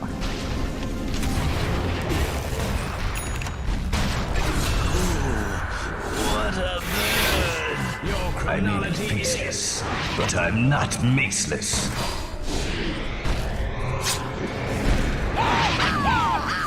That's a bit of an issue, not having any stuns outside of your Venge here and your tiny. So 2 escapes coming out, not finding the punishment. As you mentioned, good chrono out for Gabby. Not the biggest kill. It did take a while, but you found a kill. Gabby as well is forced to go for this Hood of Defiance build, so it's not Mask of Madness. He's going to have to go defensive. They can play around with their other spells instead, but this does indicate that Gabby might want to play with a Chrono Snapfire combo that we've been talking about. Radiant's middle tower is under attack. Dire's top tower is under attack.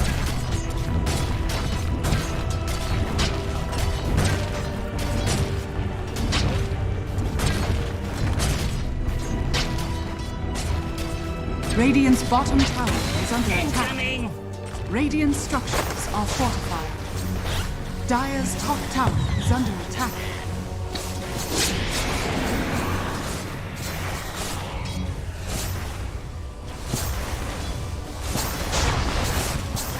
Radiant's bottom tower is under attack. Dire's top tower has fallen.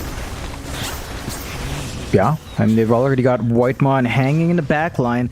It's just a couple of creeps away from the 6 as well. So this is going to be really good timing for TNC if they go for the defense, but looks like they're not. Level 6 is up on Whitemondo. Could try to do a Kisses play if he wanted to. Radiant's bottom tower has fallen. From the goddess. Take that. Dire's middle tower is under attack. Jackpot.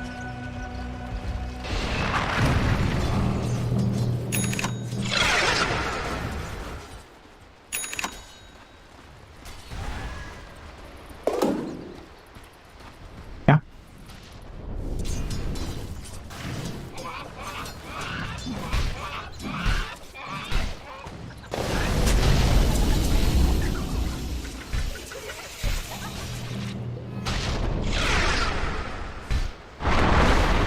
Oh. Oh. You're a sentimental.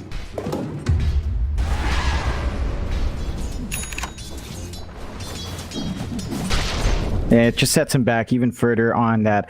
Void Spirit is lagging behind our Tiny by just a small amount, but he has wasted a lot of time walking around.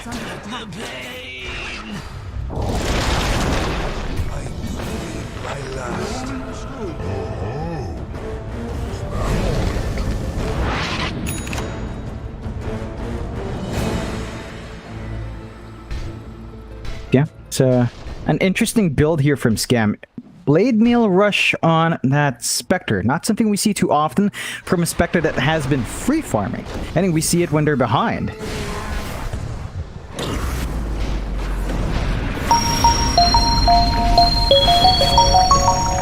bottom tower is under attack. Ooh.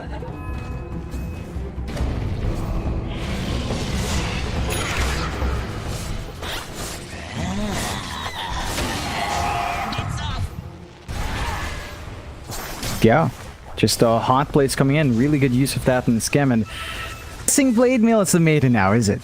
I haven't seen Spectre in a while. Oh.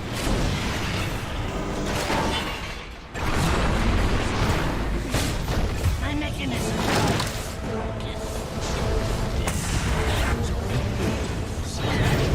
Yeah.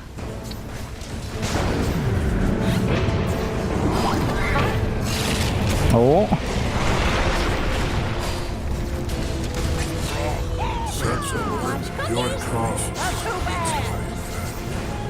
Yeah. Draws it out 7-7. TNC's going to be pleased in the end with the results of that. You're probably just pushing it a bit too far. Needs to wait for that blink to really jump the back line. Just about 800 gold off, and once you've got that, you're in a really good spot. Pace of the game is rather even. I think I'm looking at Gabby. He's also going for a Manta style after that Defiance. We are seeing Scam go for that exact same item next. John Uwell is, of course, on the pause of 5 tree, and so we're not seeing anything like a Meteor Hammer come out, but he is still being highly effective in shoving out these waves, even with just level 1 Nature's Grasp. It's just enough to stall out those pushes, which is what you want with a Treant. The next big things to come out here for TNC has to be the build-up on our Mel. Yule still being saved up for, not quite there yet. And once you've got the Yules, you can at least set up, find some solo kills. And TNC, they are smoked up, trying to make something happen.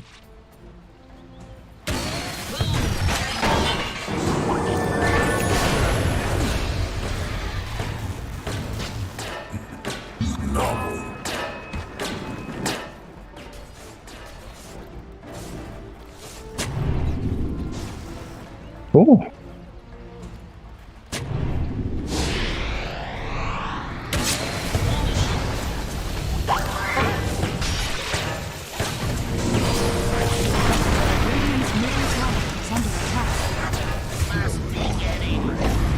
Dire's bottom tower is under attack. My venom dissipates. Regeneration!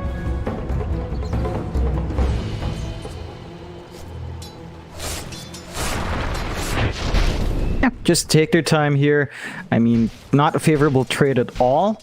TNC's still going to be happy. They're still playing this farming game. Really just boils down to that. Like, if you can't find any of these cores farming up, you draw even in terms of the supports. Map control is relatively even here as well. I just saw the both wards up top expire at the same time. So they're maintaining control at the same spots. That ward we saw at the bot lane, bot triangle as well. They're just keeping it even. And it's like a spring, like a coil that's set to just kind of unwind. It's going to be explosive once they're ready, which could be now as Yopaj does have his blink. Dire's top tower is under attack.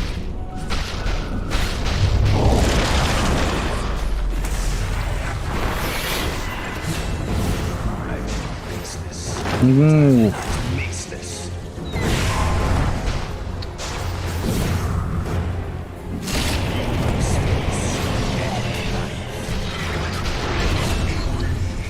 Ooh.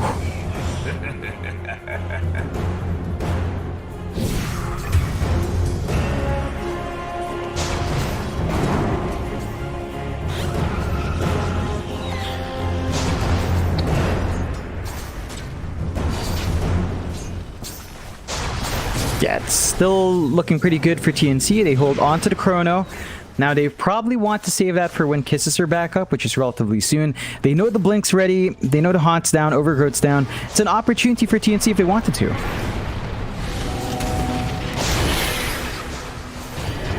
Dire's top tower is under attack.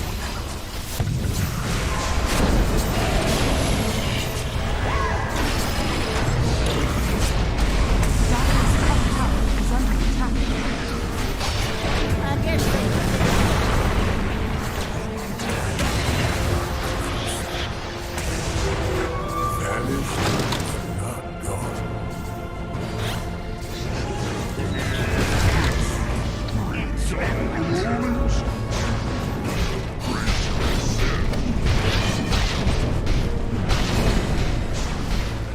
Yeah, it's just a massive win there, and that was the chrono we were looking for with the Kisses, just lining up that combination.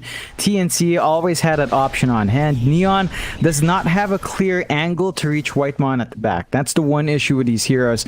It's down to really just Yopaj to sneak in there and cancel off the Kisses, and that's a job easier said than done for the Tiny. Now, they do hold on to their mid-tier 1. You're seeing the Treant effect come into play. They're healing it up and kind of undo the damage there. So they hold on to their objectives, and TNC, well, they do have a slight net worth lead now, 2k up in their end, but you would want these objectives to start falling as well. As you stall it out, you know, the Treant just gets more and more value from keeping this game prolonged. For the twins.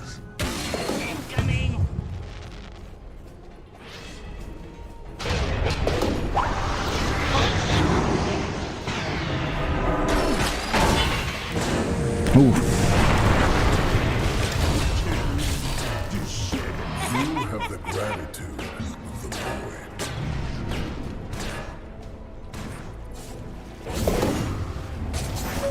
Regeneration.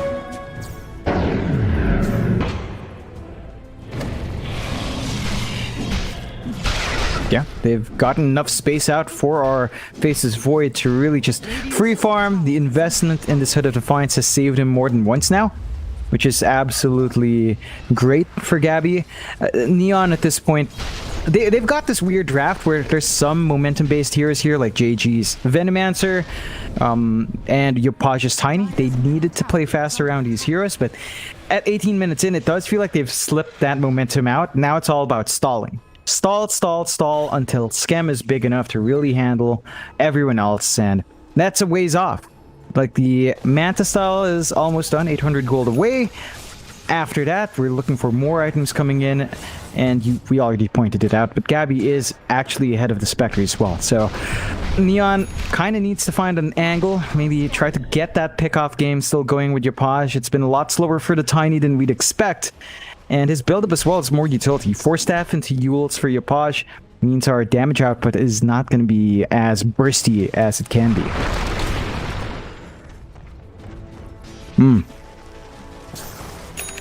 Rolling out.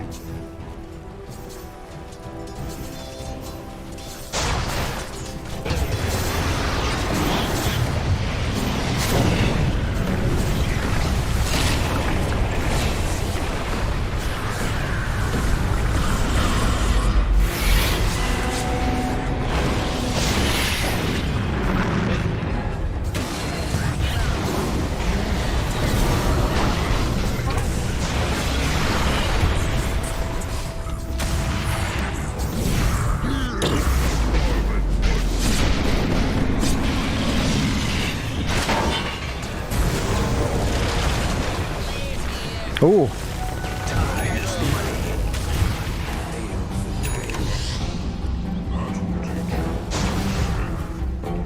Look out!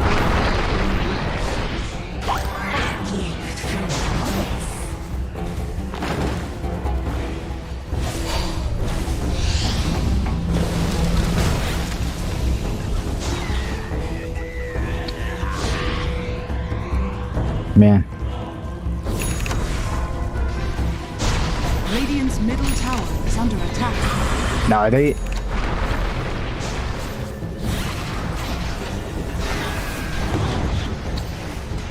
Oh, Radiant's middle tower is under attack. Everyone, you're larger than some still less than a one. oh man. Yeah, they're not cleanly finding anything. They catch out Skem, but...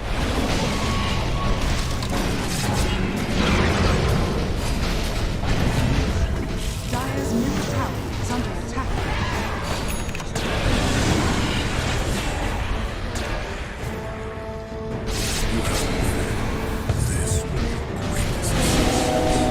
Dire's structures are fortified.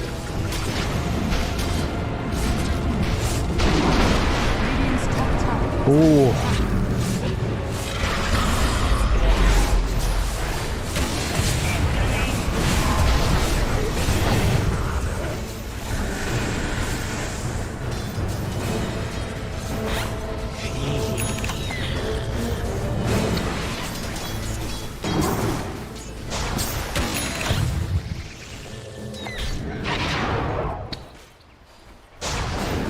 And you can see what TNC's trying to do here. They're throwing their heads against the wall to get this mid-tier 1. But it's a Treant game. They take too long to win these fights, and by the time they do, Treant's back up, healing the mid-tier 1. They can't go for the fight, and now with smoke from Neon, they want to play aggressive down their end.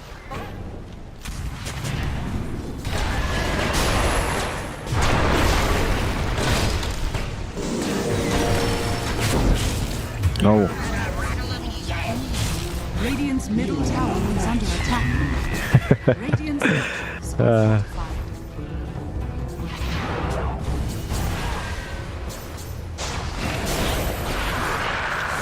No.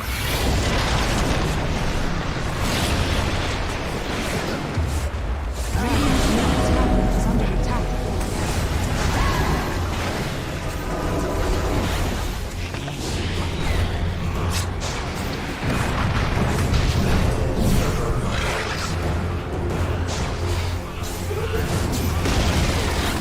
Radiant's middle tower has fallen.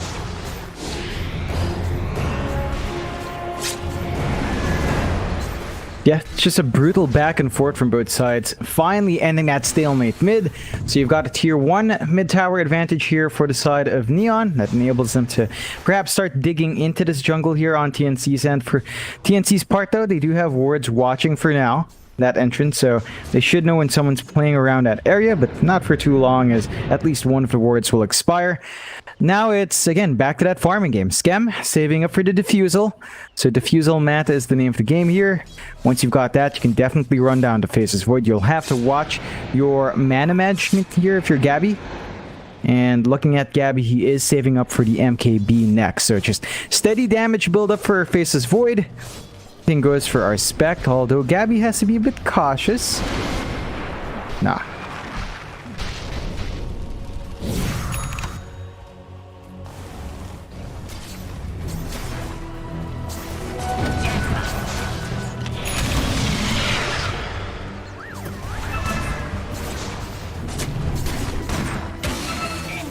Yeah.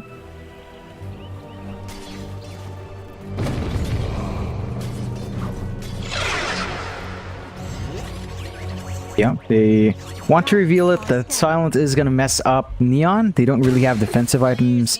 They still don't have the Yules up on Yopaj. The Manta on Skem will save him once, but not twice over. So going to have to watch the use on that Dispel. And they are smoked up as 4. They've left KP behind, but it's on the wrong side of the map. My path leads to riches. Dire's middle tower is under attack.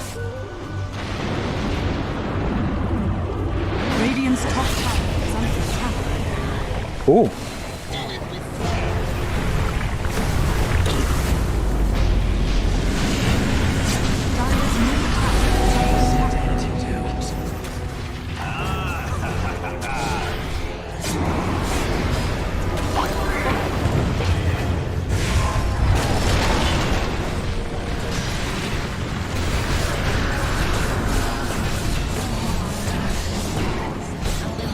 Dire's middle tower is under attack. Dire's middle tower is under attack.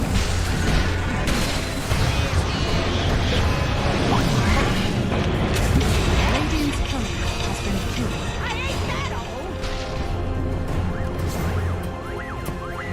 Dire's middle tower. It's a magnificent win coming out from them. Really good use. It was a bit scattered. Like the Chrono was only onto one, the Kisses were only onto one, but it doesn't matter when you find the wins anyway. And that does give them a 5k lead. Neon just a bit too scattered in the response. They can't afford to have Yopaj die first, right? Like a lot of their fights, a lot of their wins were off the back of this tiny. Yopaj needs to watch his positioning a bit more, and they really need to protect that Spectre. Like the fact that they all got caught in the blood right, the silence meant that they couldn't swap out, they couldn't save, and Scam was just in a very awkward spot. The Blade Mail alone at this point isn't enough to stop the heroes of TNC from hitting away, and you just kind of melt when they can focus you down. So TNC now 6k up. They really just need to find more objectives on the map, but with those wins, with those kills, with the scaling a Faceless Void gets, and with the MKB Gabby has now, I think their chances are looking pretty darn good, even if they're not quite clearing out the towers yet. Middle tower is under attack.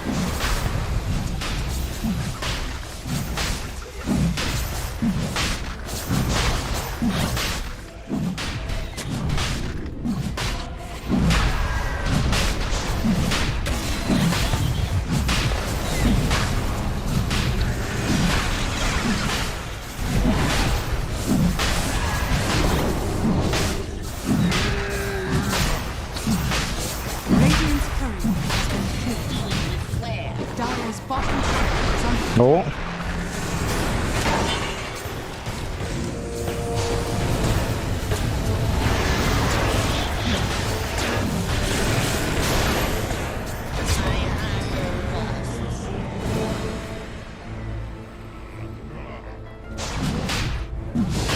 Dire's bottom tower is under attack.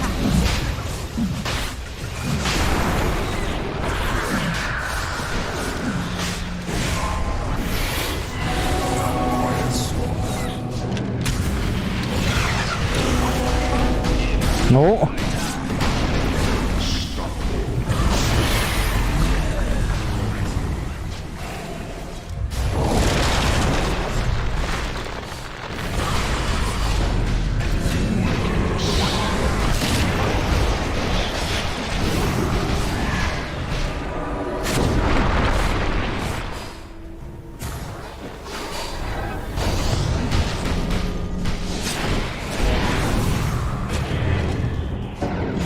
Radiant's top tower is under attack. Radiant's top tower is falling. You're not useless. Oh.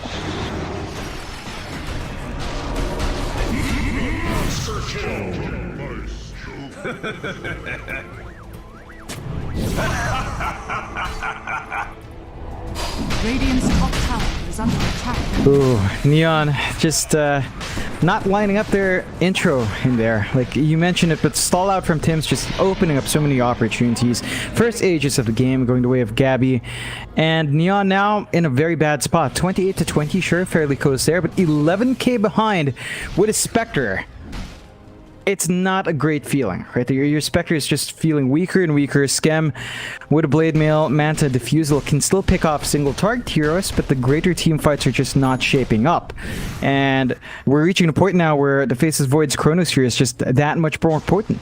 There's just nothing to stop it. Gabby's got the damage built up. He's got the durability. This diversion into the Hood of Defiance paying off dividends for Faces Void. And Neon, they hold on to objectives. They can stall out with John Yuel, but they need to start winning some of these fights. They need to get Yapaj in the position where he can get burst, and this is one shortcoming of this utility build. He just isn't finding the damage anymore at 30 minutes in.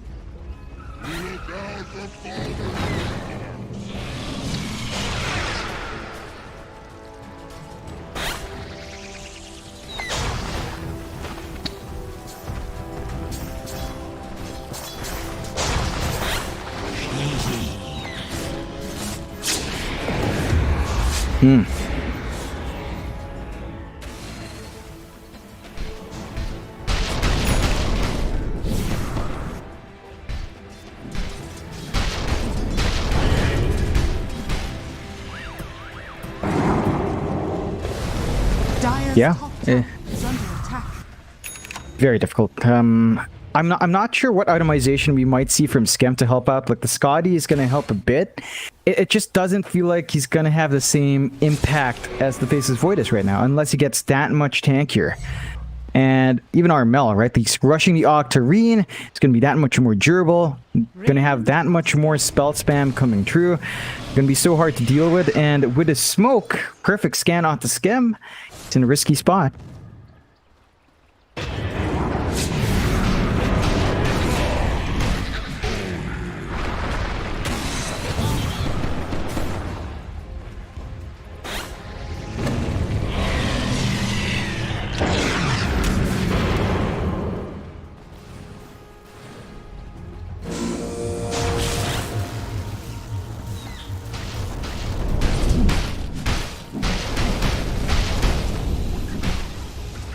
Dire's bottom tower is under attack. Yeah. Dire's structures are fortified.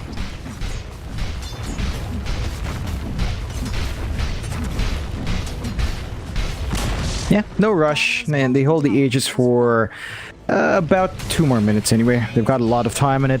Dota Plus is giving them an 87% advantage, and I think that's just set to grow against the effect of a Faceless Void towards the late game. Neon really need to get Scam that space out. The Satanic is up for Gabby, so he's just going to be that much harder to kill. There is a smoke here though. Neon want to defend that tier 2. Dire's bottom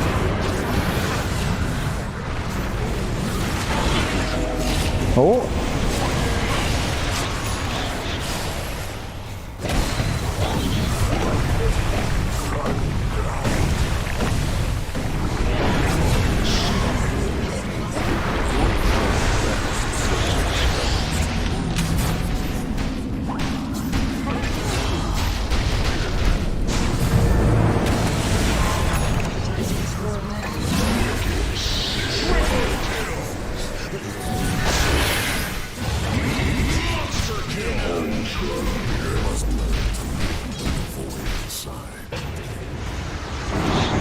Oh.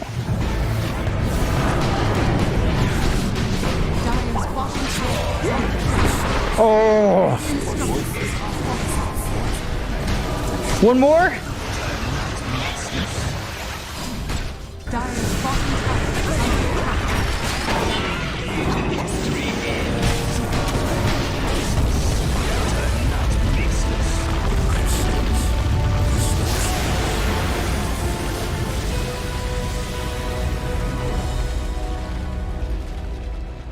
And you can see why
10 seconds remaining.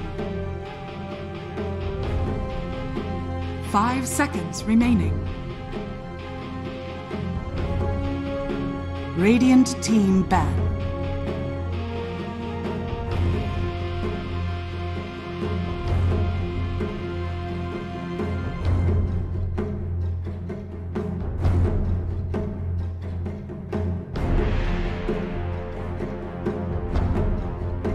Seconds remaining.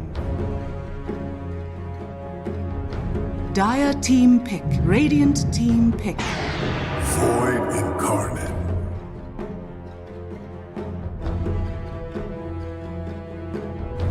Dire team pick.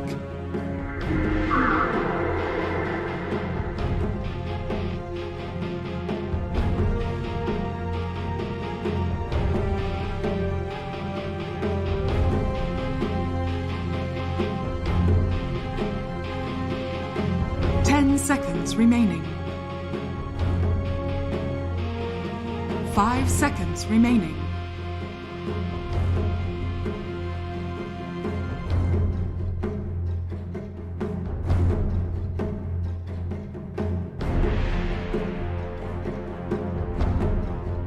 I'm doing great, Mike. You know, we had some amazing series to kick us off first here in the Monster Energy Dota Summit 13, quite a handful. But of course, a shout out to our sponsors, Monster Energy, for making this possible. You know, it's been a wonderful time. Always great working with them. They have fantastic drinks. You love which punch was that, Mike?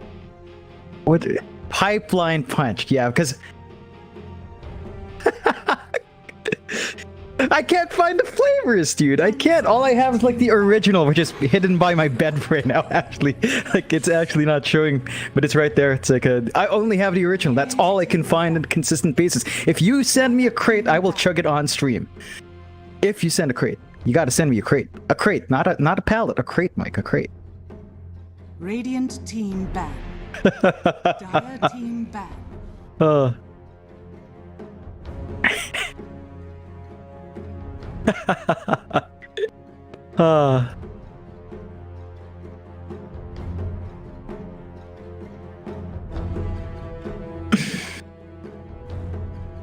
10 seconds remaining. 5 seconds remaining. Yeah. Yeah, I think the IO alone makes them stand out a fair bit. You just don't tend to see it nowadays. I'm actually looking at the last time they drafted IO. That was up against Among Us a few days ago. They had an IO plus Ogre, Snap, Slardar, and Void Spirit. None of them in particular being IO here. So it looks like a Droid's values to sustain. We'll see how they can combine that. You've got this Undying as well. So the synergy is pretty good, right? You teeter onto someone, then you get the Soul Rip into the IO, and you amplify that heal onto the Tetra target. That is pretty nice, I guess, to get some burst healing off. We'll see if that's the game plan from a droid. 496 Void Spirit start with a Tiny, and we've seen Tinies and Void Spirits do a lot of work. We just saw it in the last series. These heroes just can make plays happen fast, rip right through the heroes of a droid. I have to be careful about clumping up his melee heroes against Undying. Perhaps something to reach into the back and take care of the Tombstone is going to be necessary for 496. Overall, though, looking pretty even in the opening. So droid is the one with a bit of a wackier start with the IO. You just never see teams go for it unless they go for like a Gyrocopter or a Sven. All right. Which one is it? Uh-huh.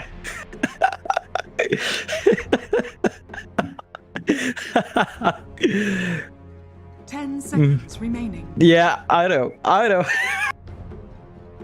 5 seconds remaining.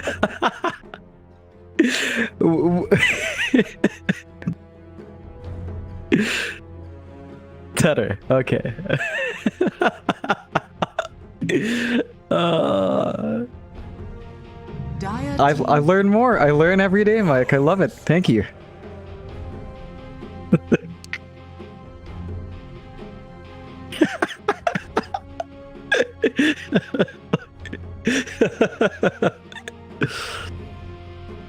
You know what gets me? It's the TH. right? Like, I have a problem. I think people, if they listen, when I say something like tree, yeah, it just sounds hard. And I think, you know, if chat picks it up, you can start to make fun of it. Yeah, tree. See? 10 seconds. My tongue don't work that way, Mike. It is hard. 5 It is hard. seconds remaining. Mm-hmm. Dire team pick. Oh yeah, oh yeah. Dire team ban. Faceless Void. Ooh. Yeah, that's just so surprising. Hmm.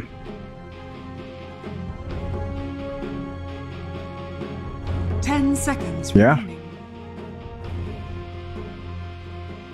5 seconds I don't know about this one. It looks a bit scary for a droid. Now, Mars plus Puck is an interesting duo. I don't think Dreamcoil particularly works nice with, say, Arena. I mean, that does kind of force them to get trapped, I suppose, but you're not going to be looking at free sort of breaks unless you just don't throw Arena, just get the Spear out or the God's Rebuke at the edge. One way to get it done. I love that 496 do manage to pick up the AA though. They see Undying, they see IO, they know the healing is going to be the game plan here for a droid. Ancient Apparition, when you land the ult, takes care of that. So you've got the answers here for 496. You've got this combo with Faces Void plus Ice Blast that you need to land, but it's looking pretty solid in that way. A droid don't really have the best of holds from their supports for a Void Spirit. Like, what does IO and Undying do to stop a Void Spirit from running? To stop a Faces Void from jumping out? Nothing. That's really just down to Mars and Puck, and that's just a lot of responsibility to put onto your 2 cores already in this draft. Radiant team ban. Dire team ban.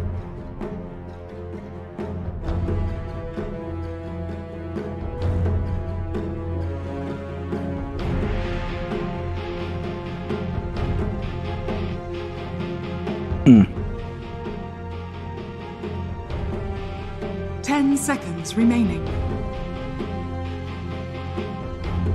5 seconds remaining.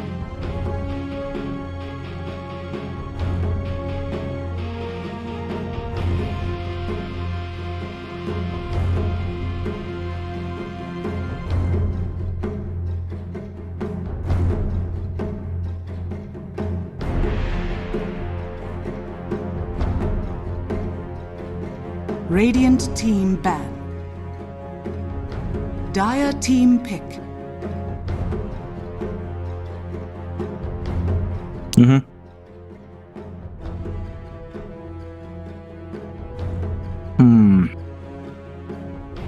You're laying against a Puck. Potentially. It's a bit tricky to outright win. Remaining. Just looking for something that can play with a Void. Perhaps something like the Queen of Pain could be decent if you wanted to. Just for the Sonic Wave. Of course, again, you pile onto the mobility. That the droids just don't have the best of heroes to really play against. Maybe Last Pick Lena can tie in with that Void Spirit. Yeah. Last Pick Lena. There you go. Lacoste is rolling around, getting pissed off right now.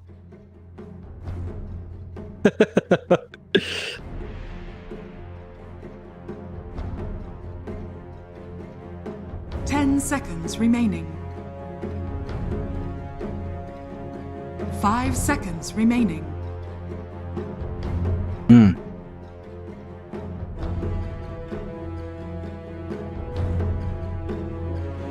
Hmm.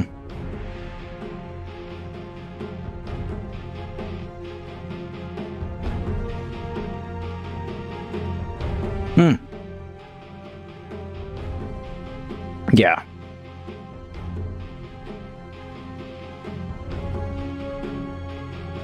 Yeah. It's I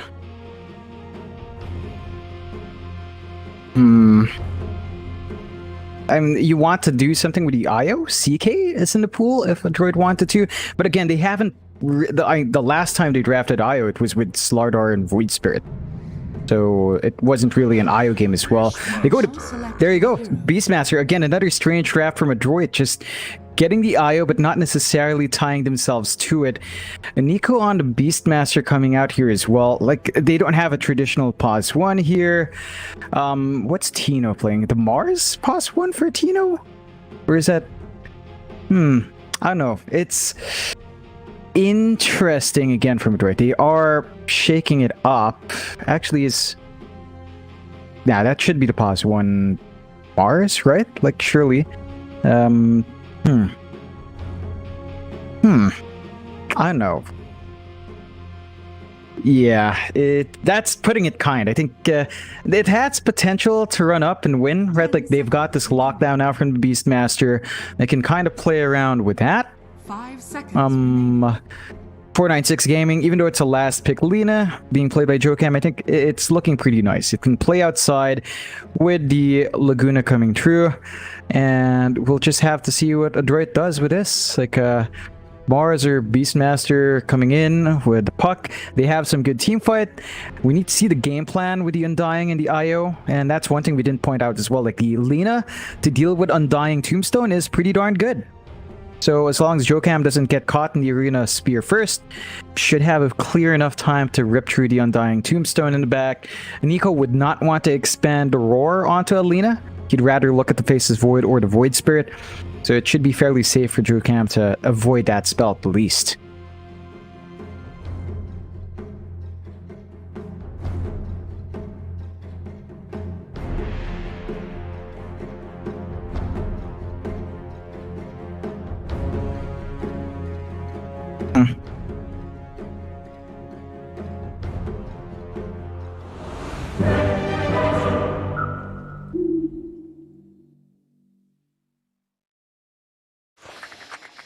Sing your praises.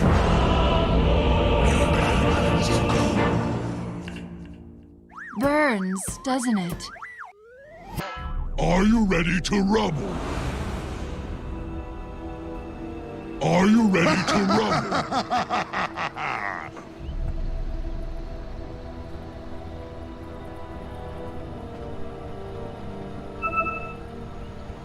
Yeah. Yeah, definitely is. Of course, Jokam is playing the pause 4 Lina, I believe. Yeah, should be the pause 4. Yeah, should be pretty solid. Of course, forgot to point out that Drew is standing in as well, I believe, for... Are we seeing red swapped out? Yeah, I think it's red. Currently not here. Or HTZ. One of them, but again, the 496 lineup has kind of been shaken up in this tournament because again, they're already standing in with Jokam. They've got the sub in here with Drew, and we saw that cause some issues in the PTS Pro Series Season 3. We'll see if 496 can kind of overcome that shuffling around they tend to do because of these sub-ins. And you've got this classic pause. Yeah, classic Merienda time pause for a droid. Are you ready to rumble? No, you got to correct that, Mike. I mean, Monster is great and all, but you've got to have a meal with it. Something to eat. Oh, that sounds great.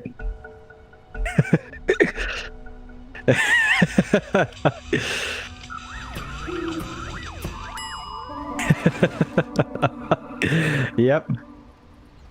Yeah. Yeah. You snooze, you lose, Mike. No.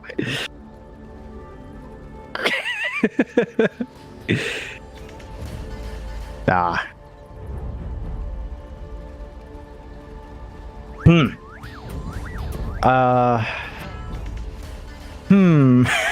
That would be interesting. Oh yeah, I believe this is actually MCY's playing core. Pause 1. Is MCY Tino? I think it should be Tino. So that's a pause 1 IO, which I guess only a droid's doing right now. Like we saw Anna make that work, but recently can't really recall. Yeah, that is Tino. Okay, I forgot that his alternate ID is MCY. All right, see what Tino can do. They've tried it once. I believe they did lose that game with core IO though. So gotta make the work happen here, Tino. Get that IO going.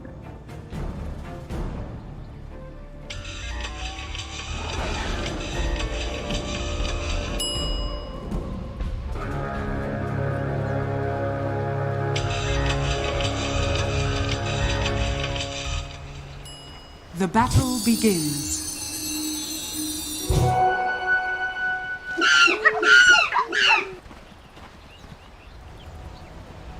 Yeah. Are you ready to rumble?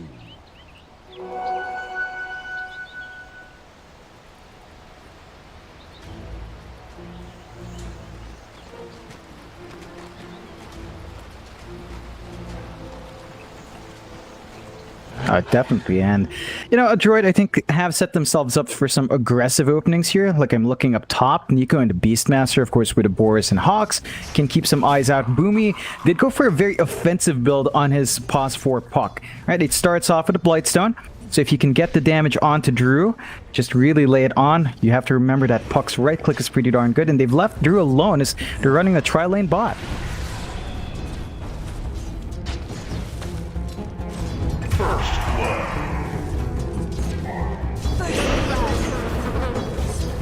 Oh yeah.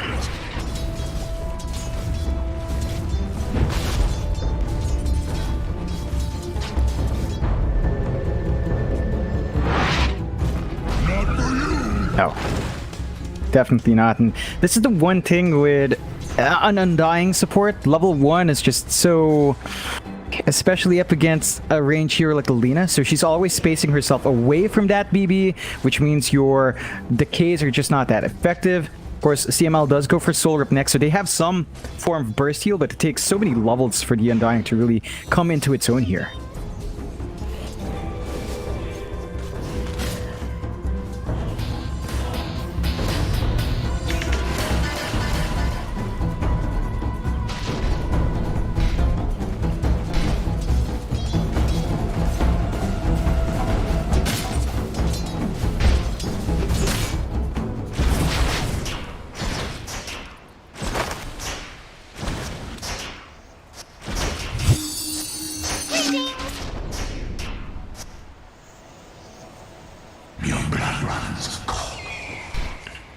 Oh yeah, just manages to get his salve out as well, so he's going to stay in this lane a bit longer, but level 1 AA is pretty darn weak as well. This has given Drew some space to get a lot of EXP, so level 3 is up on your Face's Void. It's just that Blightstone doing too much work. Radiant's courier has been killed.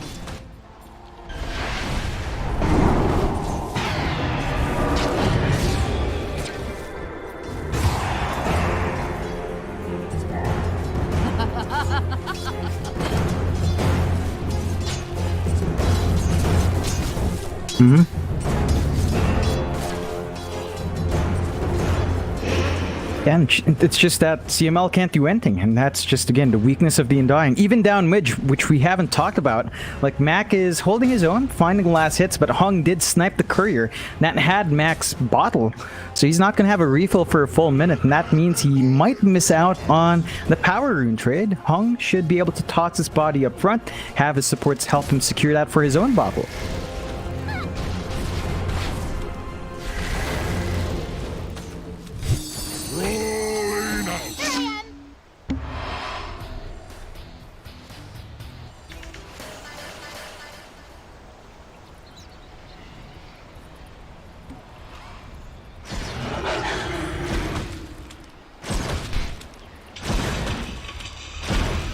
Dire are scanning.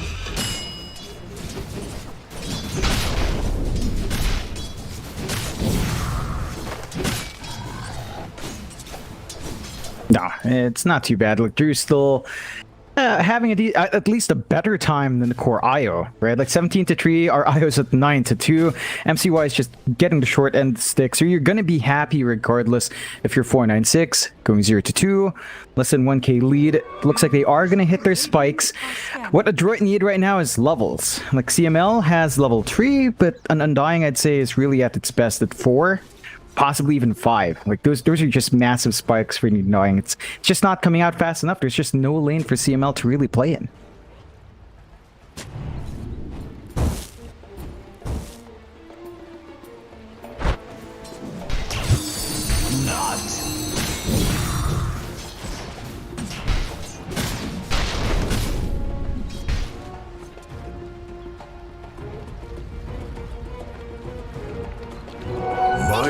most of them all. To riches.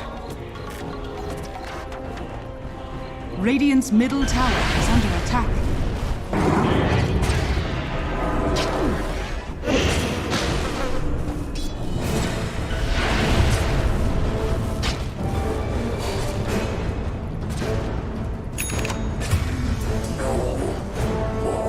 Your kind is borrowing richly.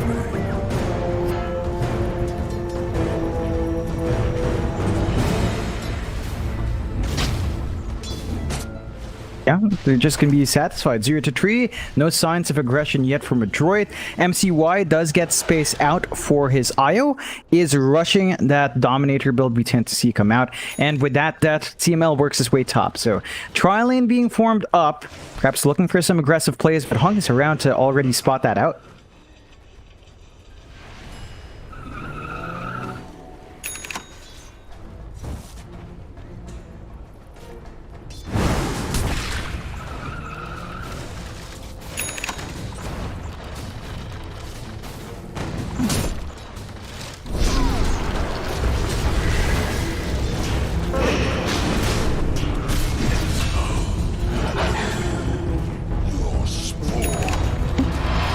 Beastmaster, thanks.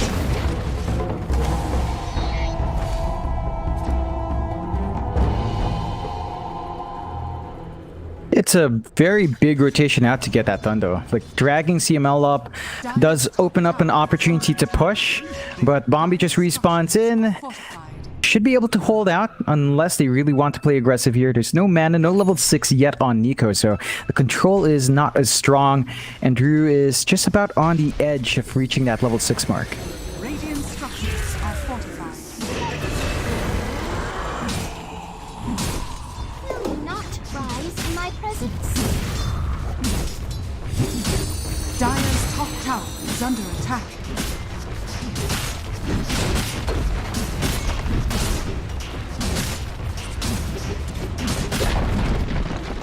They're opting instead to trade their bodies bot, so they're looking for a trade. Drew's down here as well with that BB, and that is going to force MCY out. They're going to try to go, but TP's here coming in. Boomy does not want this to go for free. Radiant's bottom tower It is under no attack. great matter. Dire's structures are fortified.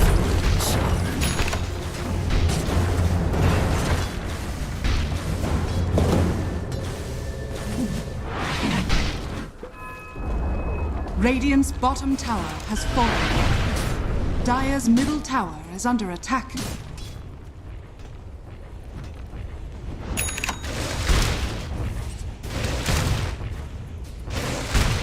And I believe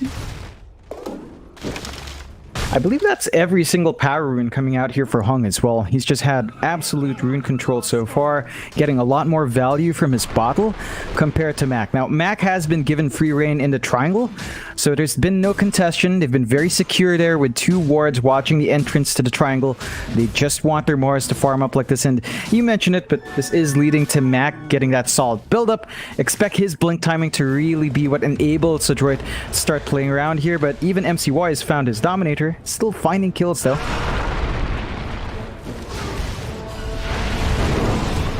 Unnatural death.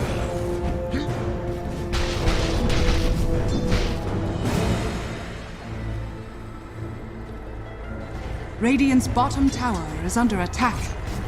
Dire's middle tower is under attack.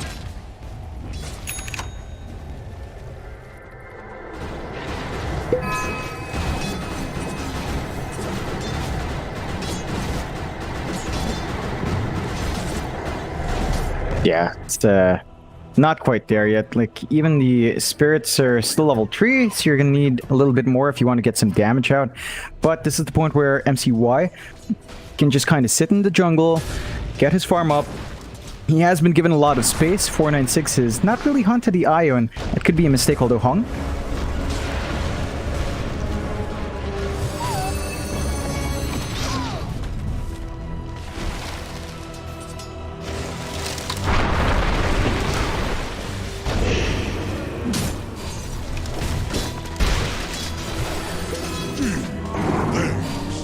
Time is Oh. What a bounty! Radiant's middle tower is under attack.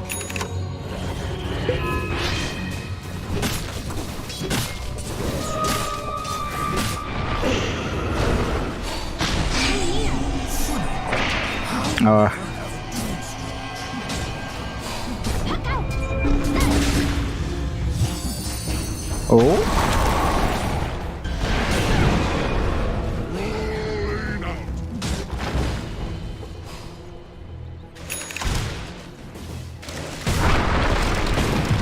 Yeah, that's not a good sign. You blow you blow one very big ult in your puck to get that done.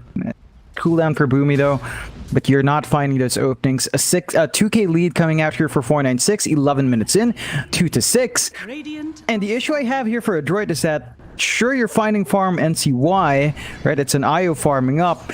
I don't know if you're comfy about trading farm against a Faceless Void like this, and you're not even really trading farm. MCY is still about 1k behind Drew.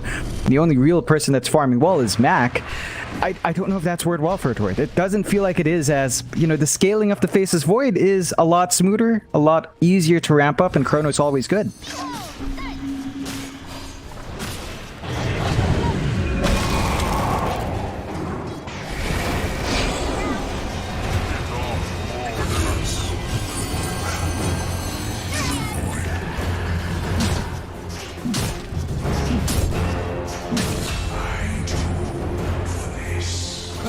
That feels nice. I want up a sweat.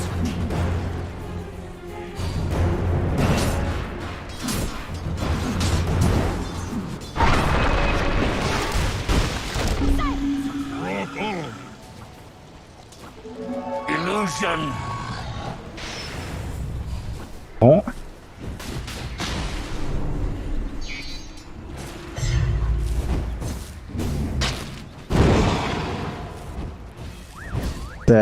Unfortunate, but Undying can be beefy, and look at this.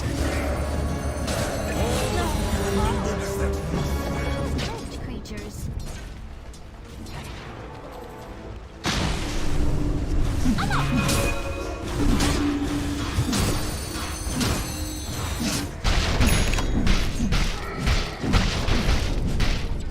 Yeah, I don't think there's any worry. Like, IO1, again, is pretty potent with the spirits, with a relocate, and what he can do with that. It's just that it's got such tight timings, and the droid just doesn't feel like they're meeting that aggression. So 496 is in a very comfy spot. Just keep farming up with Drew. Mask of Madness done. Yasha gonna come out next into the SNY, and once you're there, you're gonna be just very happy. Adroit, they got that set of kills off the back of Max Blink. They've also got the Necronomicon being formed up here for our Beastmaster, so they're smoking up. They want to play with that Blink and try to get their aggression out here.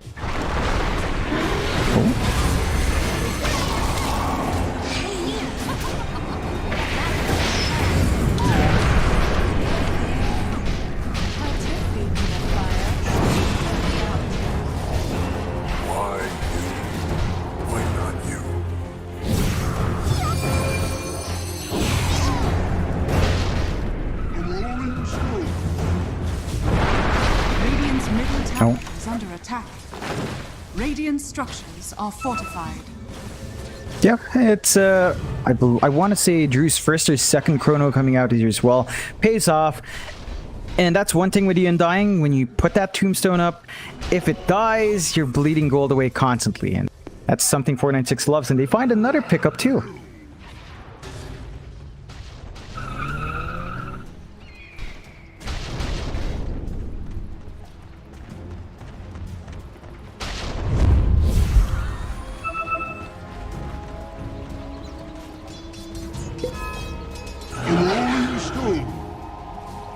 Dire are scanning.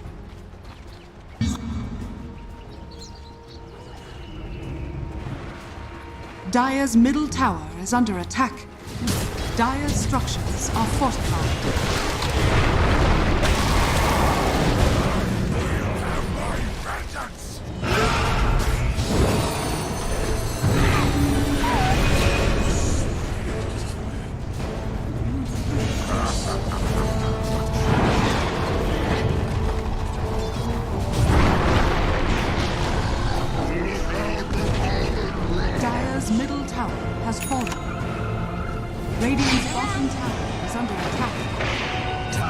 Rolling out.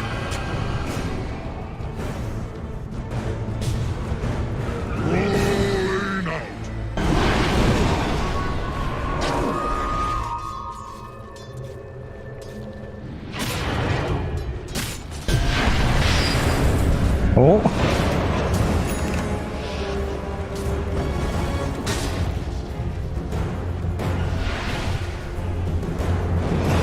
Oh, yeah, it's not what you want. They waste the arena here as well, and that BB still going up for the rune.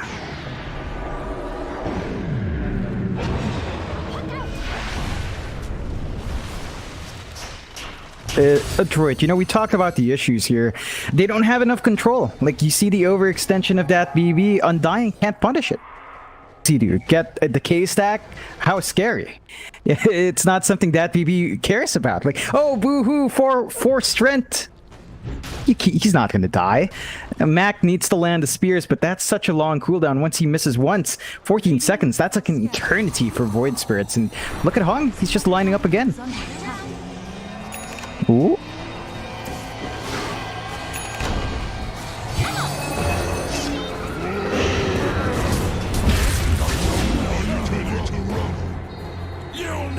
Radiant's bottom tower is under attack. Yeah. It's one way to get that done. Hung, a bit too confident, is punished, and MCY now with the Ags at least can farm a bit faster if he wants to. More importantly, he's got consistent DPS in these fights. So if he shows up with the spirits, blow people up, there's not quite anything to mitigate that damage here from 496. We don't see any pipes, we don't see any BKBs yet. So there's going to be a lot of impact here from MCY. He just needs to get his body out there. He needs to find those openings.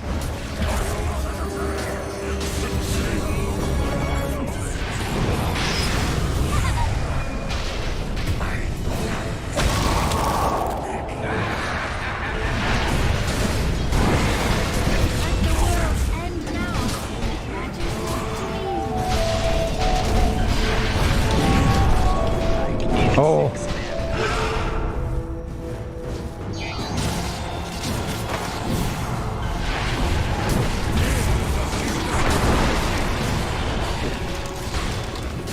Well played.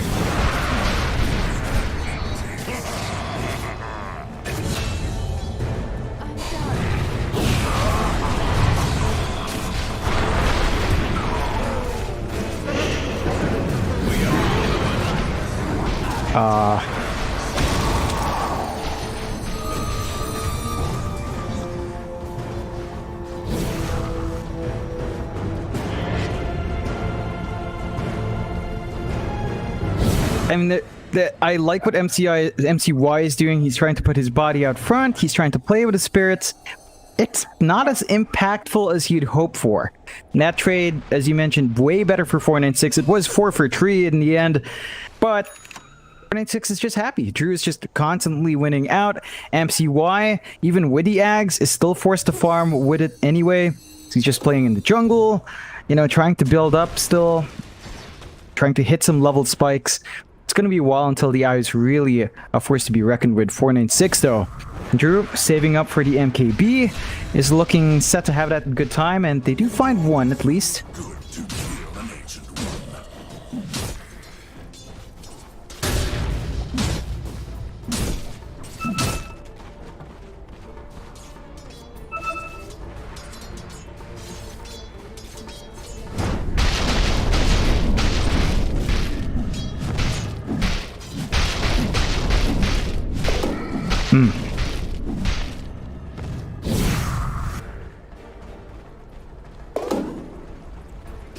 No. Definitely is. It's just, they have no way of dealing with Void beyond the Beastmaster Roar. So Nico has to be perfect with Auroras. We've seen him do it once. And if you can break up the Chrono every time, I think you've got a solid chance for a Droid to cancel out the spell. But you also have to notice that 496, they can play outside. They've got the Ice Blast. Joe Camp's been steadily building up on his Selena to have someone that can combine their damage outside. And it's still looking pretty nice. A Droid though, they're trying to build up your Boomy, saving up for his Ags. We're seeing a BKB being saved up from Max. from Max Mars. So once you've got that, it should be easier to frontline. And our IO is going for a BKB as well. So once you have those spells, you only really worry about the chrono. But again, you've already got Nico kind of set up for that. So they just need to watch the spacing on Nico. And I think that droid might be able to make placeholder Bombi. Your life cycle ends.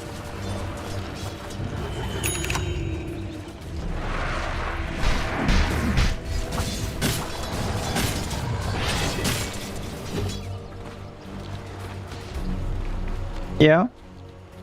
Still smoke up here. A droid looking in the triangle.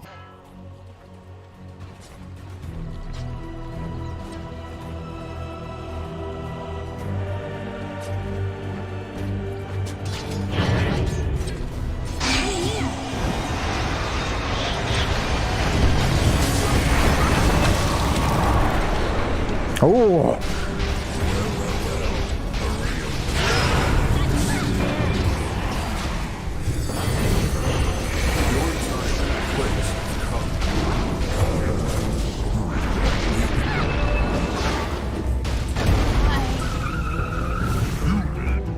Are you ready to rumble?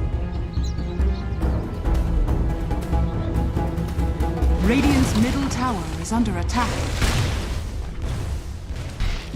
Just another big win for 496, and that was a droid smoked up. That was them trying to make a play. This opens up the Roche pit. They know there's no roar. At the same time, though, 496 does not have a chrono, but this Roche is not going to live that long anyway. Dire's bottom tower is under attack. Radiant's middle tower is under attack. Are scanning. Dire's bottom tower is under attack.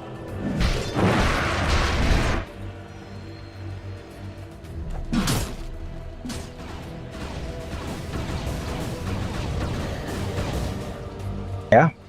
Okay.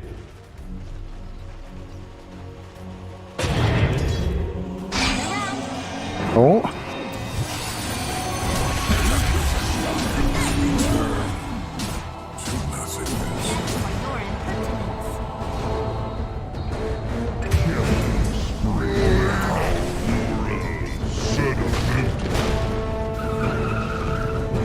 Oh, I love this build-up from Hung.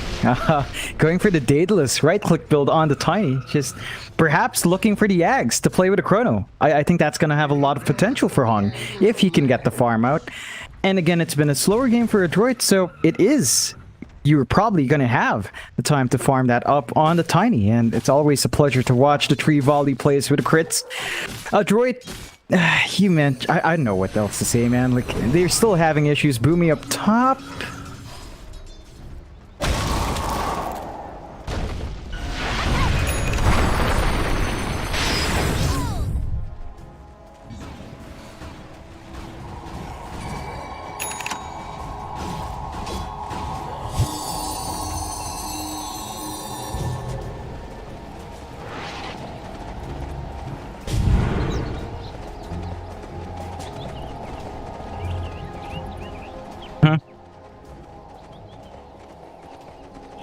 Yeah, but 60, it doesn't sound like enough, does it? Like 60 over 5 spirits stole?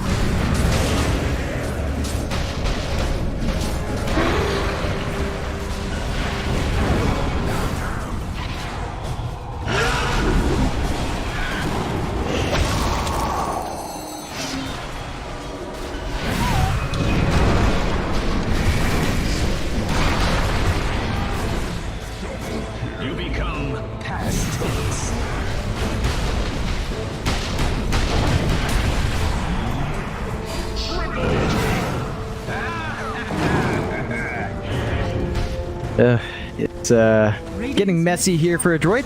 Like, none of these engagements, they're not finding any wins. Even if 496 tosses out a so-so chrono, they just keep winning. And now Nico blinks out in the end. But 9k lead for 496, not massive by any means. 15 to 26 though, in terms of momentum, it's piling on. And the question is, what do you do about the Void? Like, Roar is there, but Nico just, even him alone is just not enough to stop Drew. Under attack. Let us play.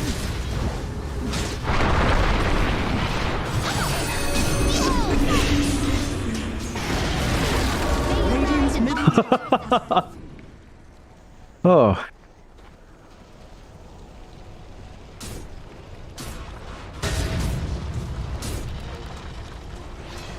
Yeah.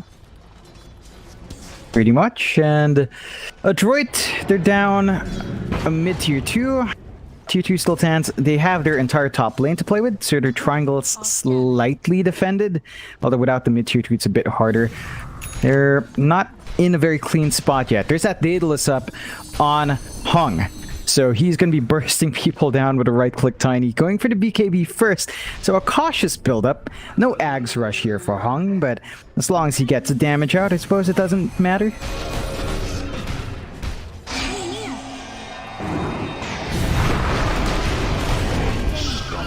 my time. I have seen the future. You're not in it.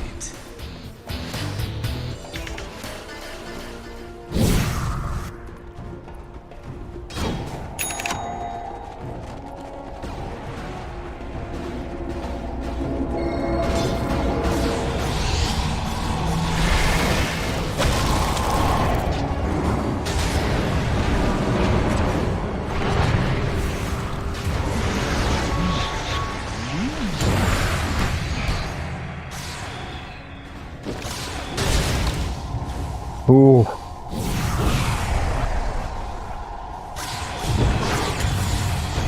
Oh.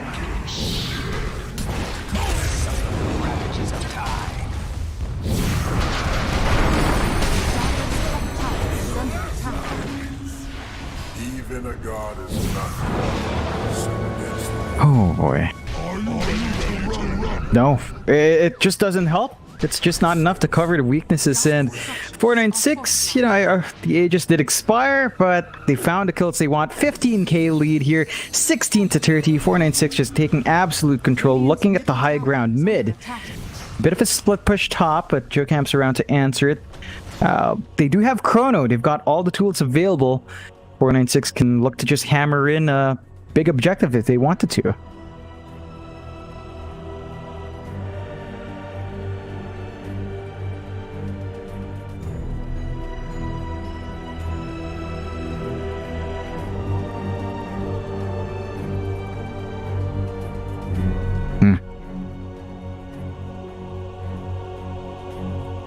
Mm-hmm.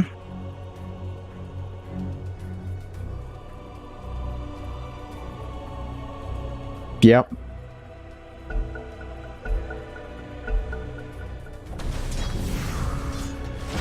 Yeah. Radiant's bottom tower is under Yeah, it's like plausible deniability in the 9%. So if it's wrong, Dota Plus can say, well, I did give 9%. You know, it's just to keep itself safe. Still not looking good. You know, those odds are definitely stacked against. Up top, though, Jocam. Ooh.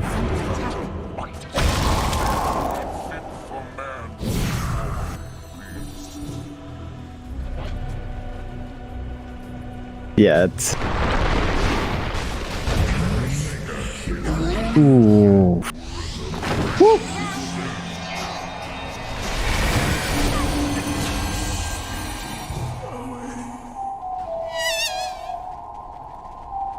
Nope.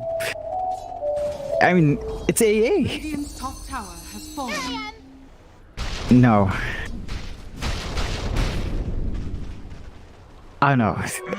Adroit, I mean, they're forced to just get what they can, you know? It's like, if you see the AA, that's the only kill you can find, fine, take it. Try to bounce back.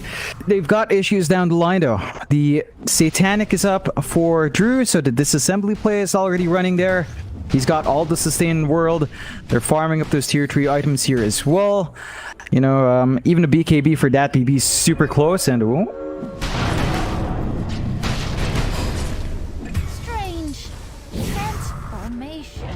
There is nothing for you here. There is nothing for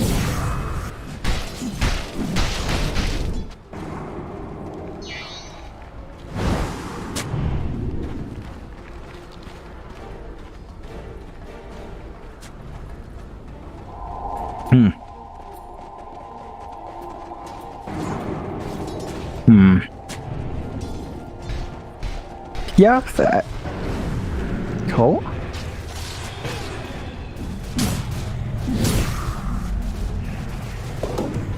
I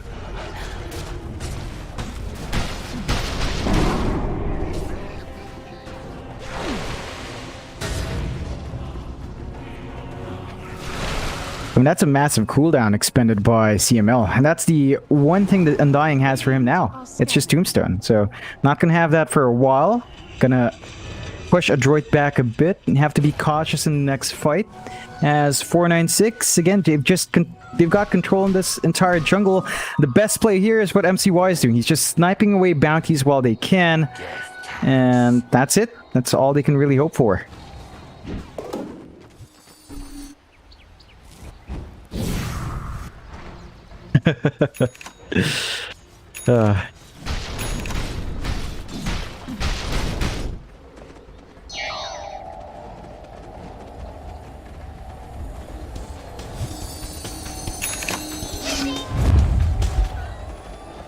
Radiant's top tower is under attack.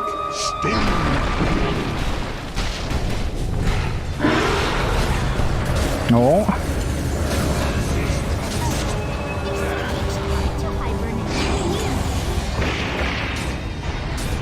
Ooh.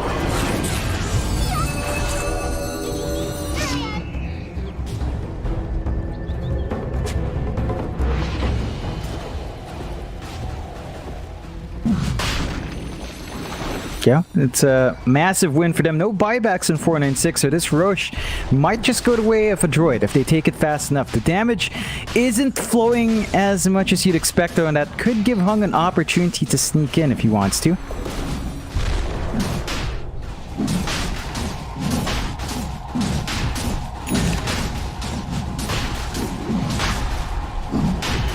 Now, looks like... yeah, they're just gonna let it go. I think Hung's not interested. No BKB on our Tiny. It's not the safest. So a bounce back for Adroit, taking the Aegis and Cheese here on their end. A second life going to the way of MCY. 496 have to be a bit cautious with how far forward their Void is. Like, they went all offensive. No BKBs, at least on their Faces Void here. Drew still saving up for it. They have finished the BKB on Hung, and I believe that BB found out the hard way that it was an Ags puck. So they should be aware of when to pop the BKBs, and I think with that surprise factor out, it might be harder for a droid to find those same openings, but if they keep catching 496 with their pants down, they can definitely find the swings. They just need to find those opportunities.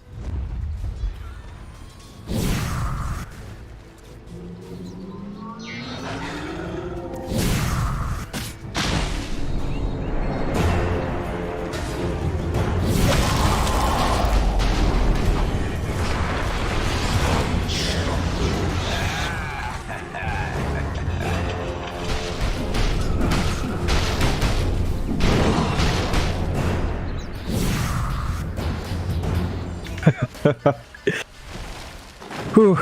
It's just those things, you know, when you're playing against Faceless Void, that's always going to be a factor, and they're going to set their eyes high ground. Now, Adroit does have the second life, Adroit does have the cheese. They've got an opportunity to try and stop this, but Drew does have Chrono, and playing a bit cautious here. Radiant's bottom tower is under attack. Down.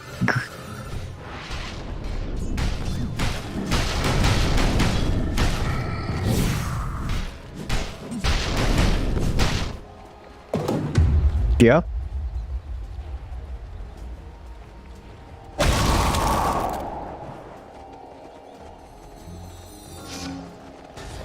Yeah? You know what this reminds me of, Mike? You want to know?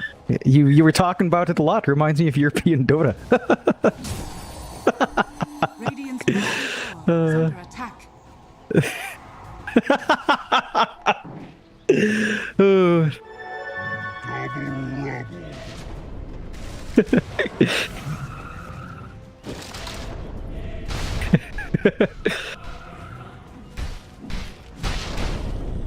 Yeah, it's the high ground.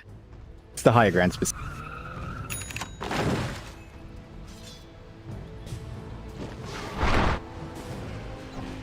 Yeah,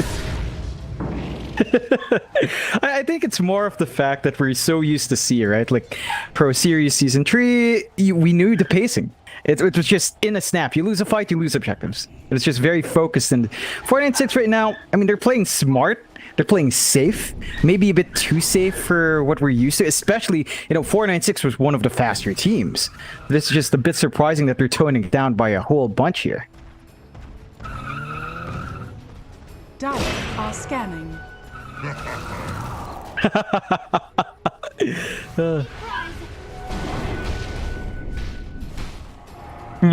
Fair enough. Perhaps. Perhaps. Absolutely is. No one can convince me otherwise, Mike. No one can. Still, I'm just excited. Yeah. I'm excited for the fact that it's been so long Hunk's gonna have an accent. Oh.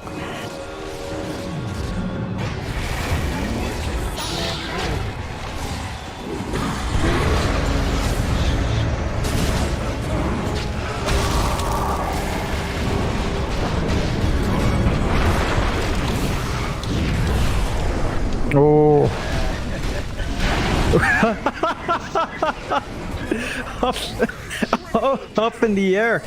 Oh god. Oh my god. Yep. That was right in my face when you move over it in the camera. Oh, wow, it's literally in your face. Still 496 like a coil unwound, Mike. 3-0. A lead. And Adroit, again, they're going to have to try to play this high ground defense. Now, they are shoving out the side waves.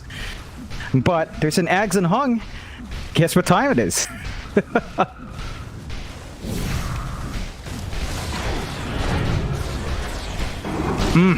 Radiant structures are fortified. Oh, yeah. This...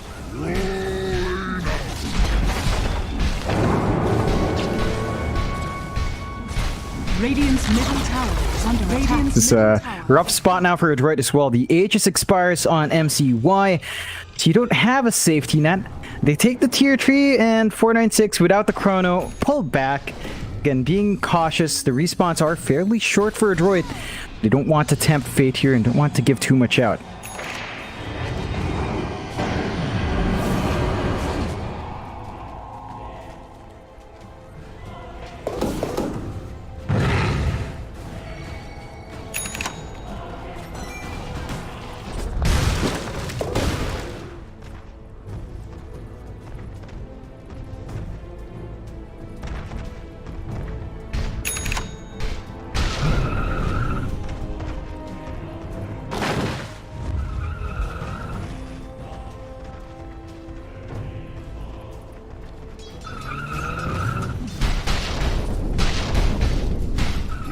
Yeah, I think it's going to be Jokam. Yeah, it's Jokam, so he can upkeep Fiery Soul now, which is always nice as Selena. Of course, lower cooldowns on LSA is always good as well. Going to be insane. About 50% uptime on the stun with the cooldown, so going to be harder to avoid that control from 496 as they're just widening this lead. Like, I don't see anything coming out from MCY that can stall this off. Like, he's got the MKB, which is nice on our IO, but he has no presence. He's rushing to Satanic next, which should help him survive and perhaps heal an ally up. I think it's time to consider who can you really tether. And Mac is, probably your best target here. Just when he's caught, although. Oh boy.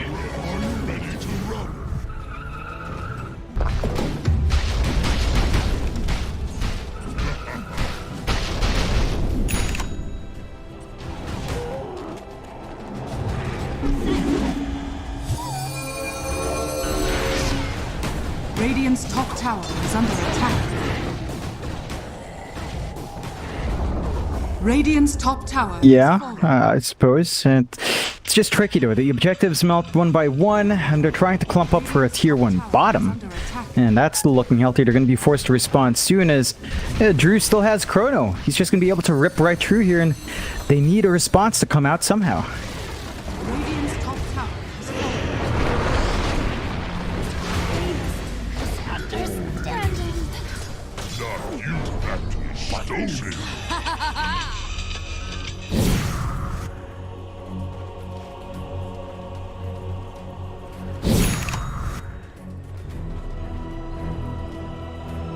Ooh, that's yeah, he's held on to it. There haven't been any bigger team fights. It's been skirmishes. It's been so long that even Jokam has a refresh Lina. So you can double Laguna, double LSA, double Dragon Slave, and just start ripping through a droid. How do you fight against 29k deficit in the high ground when you've only got the Morse to really play here? Radiant's top barracks are under attack.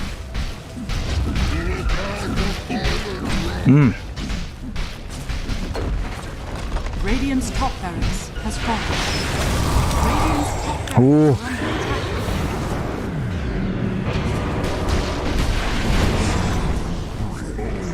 Radiant's bottom tower is under attack. Oh yeah. Oh. Oh. Radiant's top barracks are under attack. Radiant's bottom tower has fallen. Are you ready to run? Radiant's bottom barracks has fallen. No, man. You know, a droid. Call the GG. Just a rough game overall. Like the draft was super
5 seconds remaining. Radiant team ban.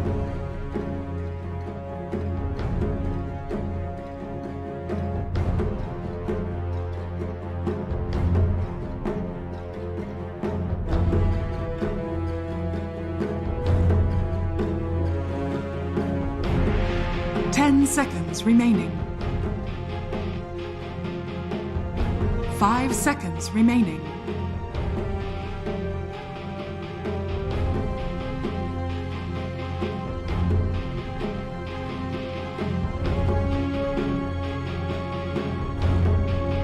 Dire team ban. Radiant team ban.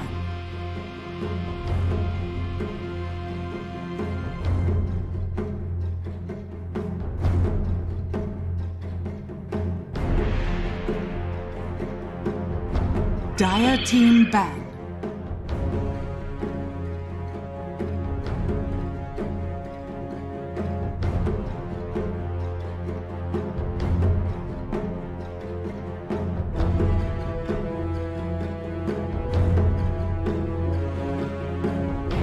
Seconds remaining. 5 seconds remaining.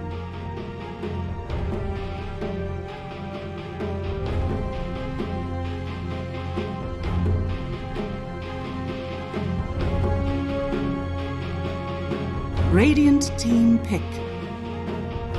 Dire team pick. Void incarnate.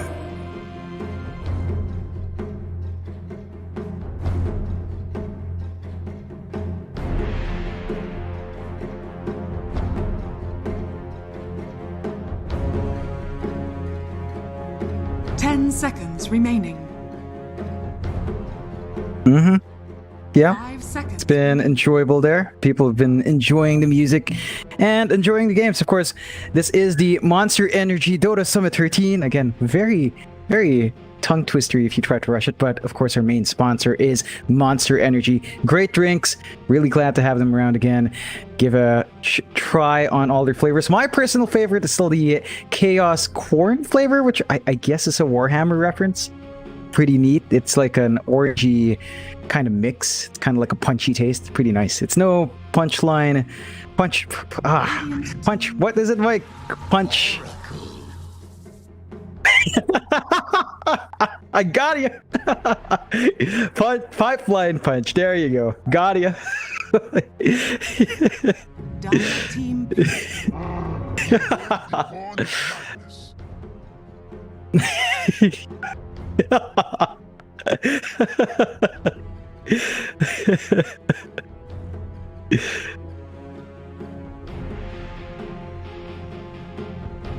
Ten seconds remaining. 5 seconds remaining. Radiant team. Yeah. Yeah, surprising. Just constantly sliding through the first phase. Maybe not going to slide through the second phase. Adroit, they've got this Magnus. I don't think 496 wants to give away the Faceless Void. They don't want to give the PA, which they've banned. But the Doom ban does indicate the Void, so 496, ban the Void. Unless they want to just have the Void there so they can kind of spell steal. I mean, they have first pick in the next phase, 496. It's not like Adroit will just sneak in and pull the Void off. 496 could grab it themselves again.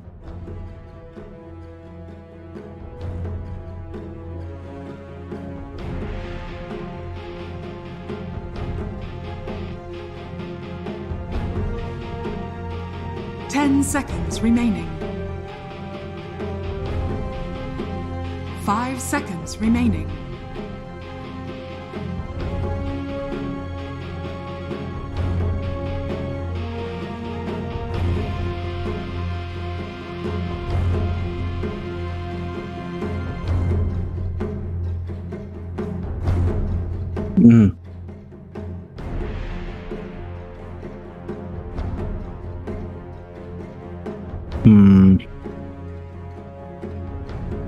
Yeah. Yeah. You've got Sven. We've seen Sven banned out against drafts with Magnus as well. They take the Jug out instead, so no Magnus Jug combo. 496. They've left the Faces Void still there. I think they've got to pick it up themselves if they don't want to deal with RP Chrono. I mean, they've got this Oracle, which we always mention is sort of a counter. Disarm is good. False Promise is great, but I think it's a very chancy situation when you've got both Magnus and Void. It's a bit hard for the Oracle to really feel safe there.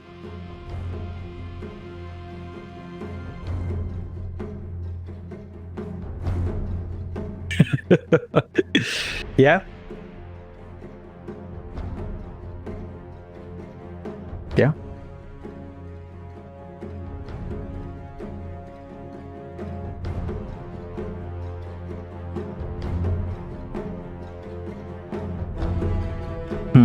I think they could. Like, you might not have, say, Alina that plays outside it. You've already locked in your supports, but Rubik could steal Empower.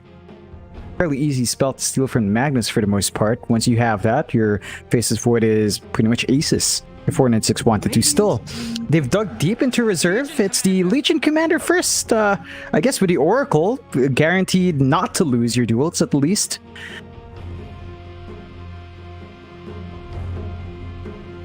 Mm-hmm. 10 seconds remaining. 5 seconds remaining. Yeah, you get the duel out. Yep. No reason not to, unless you're scared of the Rubik or the Oracle, but for the most part, again, you've got this Void Spirit to reach the back line, you've got the Magnus to deal with it as well. There's no reason not to. I think they don't have the choice for the PA. They go to Enchantress first, so dancing around the issue, but we have seen Enchantress support be really dominant in the right hands. You don't have anything valuable for it to go up against her, right? Like, no Beastmaster, although this might be preemptive to sort of make it harder for 496 to offer a Beastmaster, but they've got the Legion Commander. It's like, they weren't going to switch out their offlane anyway. Faceless Void. I don't know.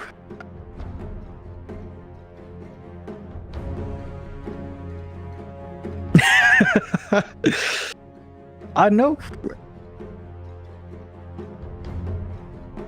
10 seconds remaining. Hopefully. 5 seconds remaining.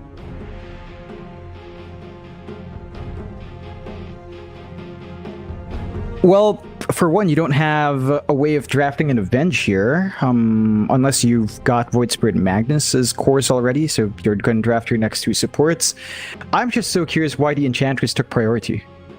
Like, there was just no reason to skip the Void there if they were planning for it. There's just nothing the Enchantress enjoys doing here in particular. It's so strange, and, you know, you mentioned it, Adroit is the team that drafts a bit weird. This is way left field, though. Just very left field. For their last picks, they've got options for, say, a Sven, Ursa, Troll still in the pool if they wanted to, Monkey King instead. So that's another Empower combination. RP with Wukong's Command is pretty strong. It's a bit tricky for it to really be maximized, though. Up against the Void, I think it comes down to, again, Chronosphere being thrown out, and the Monkey just... nothing here deals with Chronosphere. 5 seconds remaining.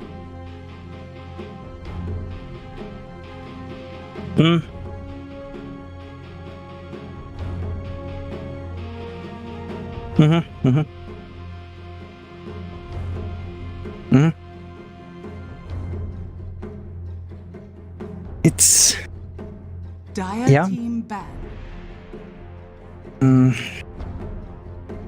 It does really. What I'd like to see now to tie it up, honestly, I'm not sure how they actually going to lane this as well. Enchantress 5, more than likely. Are we seeing a Void Spirit or Magnus support here? Like, Magnus support with Enchantress support, you're stuck in the same problem where you don't have particularly good lockdown, have particularly good lane control besides raw damage that the Magnus can bring, and perhaps a skewer back with the slows the Enchantress also brings, but it's just so strange if a droid closes out with a support again. I don't think that's what we're expecting. So it's either a Void Spirit or Magnus support for a droid, along with the Enchantress, and a last pick potentially mid here, unless the Monkey's going mid. But Monkey mid is a risk when 496 has last pick. Dire team pick. Silence. Okay.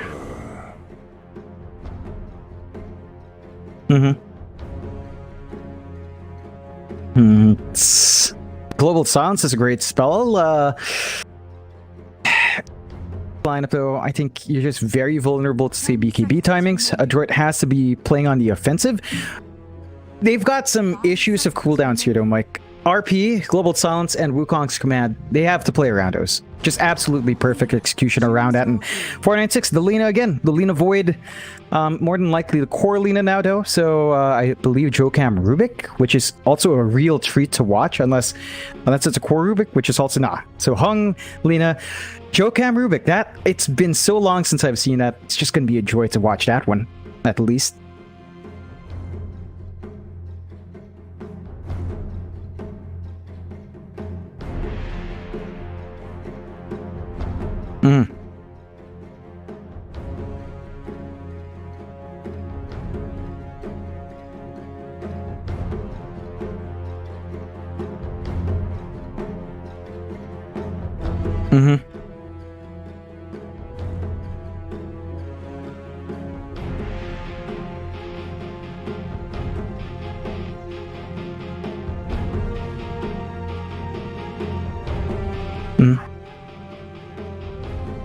Yep.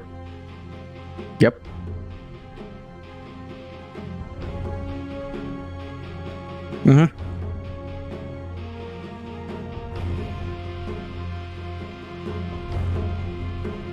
Yep. Nope.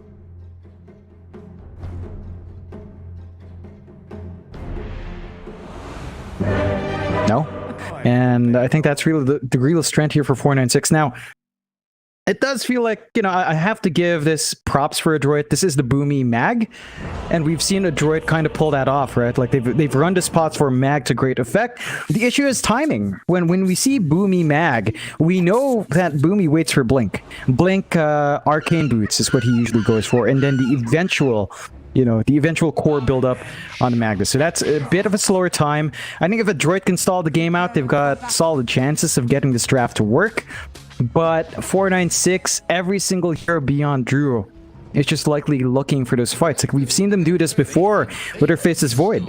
They just need to get that same playstyle, and we already saw them pull it off. So, you know, in that sense, 496 looks a bit more stitched together, just repeating Game 1's plan. A droid, the shakeup is a bit better. Like, they're not running anything silly for MCY, so perhaps Tino can start to show off some of his POS 1 muscles here.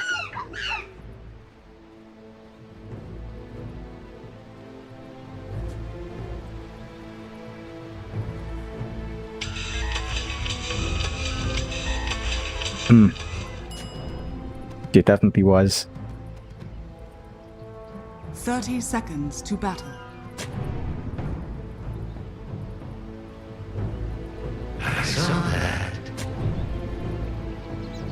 Oh, I feel No. better already. This was over before it started. That was hot. Yeah. That was really the biggest downside for a droid. They were playing a farming game, they didn't pressure the Void, so expect them to shift it out here. They are keeping Drew back, but it looks like it should be even on the bounty runes.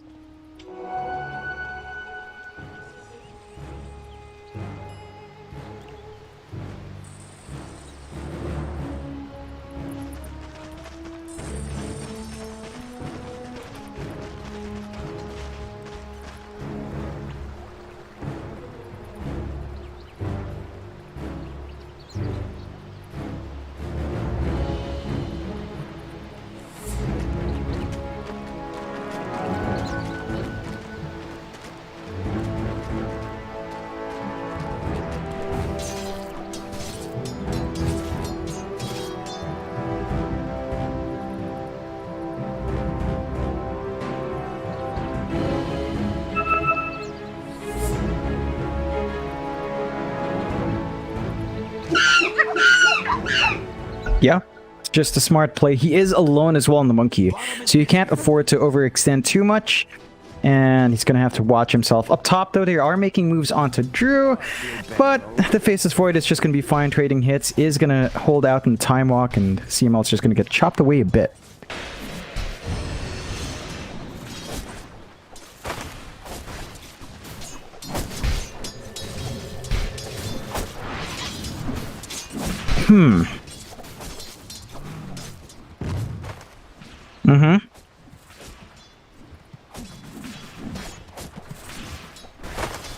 Yeah.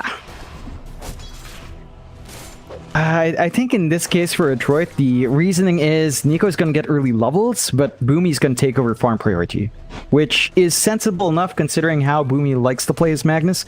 So that should be the game plan for Detroit, but of course, I don't think that's going to change out how 496 approach this. It's just going to transition to a support silencer at some point with Boomy taking the core role. And Boomy now is just trying to give as much space as possible for Nico to rush his levels. If Nico gets level 6 is a good point, I think you've achieved what you want in that offlane.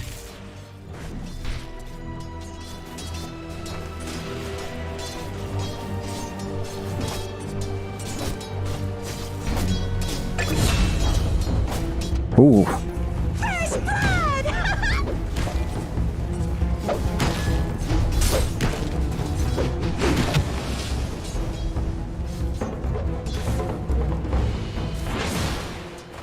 Yeah, and that's one thing you can't really discount from the side of a droid. The damage from MCY early on with level 2 Jingu is massive.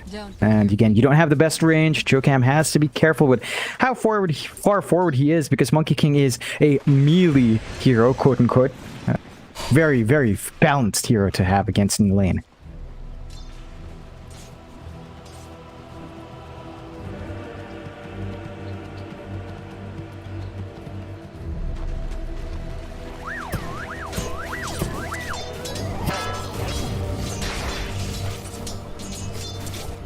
Radiant's bottom tower is under attack.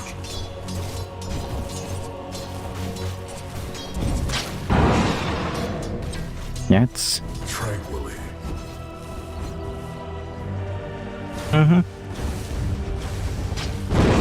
It's not any easy for Mac. Like, Resonant Pulse only stops the right-click harassment, doesn't stop the spell damage with the LC and Dragon Slave, and Hong is just completely set up. Mac is forced to call for Boomy for a TP in to refill his bottle, and also salves up. So, as you mentioned, so many resources being expended. Boomy now going to have to walk his way up top, where, you know, Nico is finding EXP but not really finding farm. He is making it hard for Drew to find a farm as well. So in this case, you are seeing MCY pull ahead as a core compared to Drew, and that is a bit of a shakeup from game 1 at least here for a droid.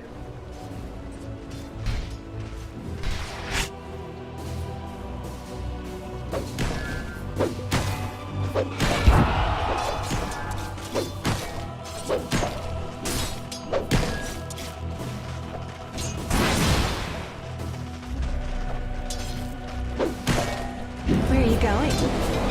Oh.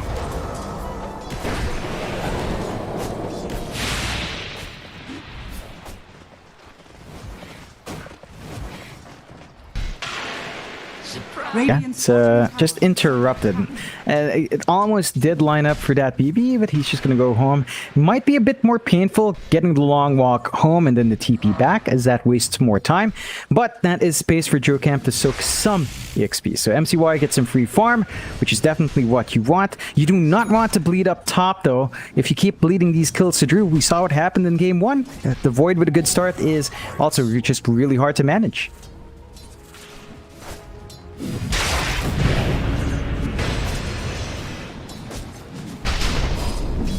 Gotcha! Radiant's middle tower is under attack.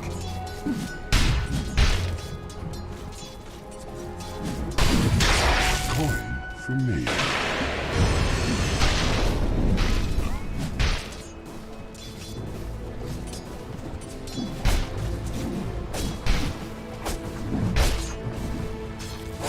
Radiant's courier has been killed.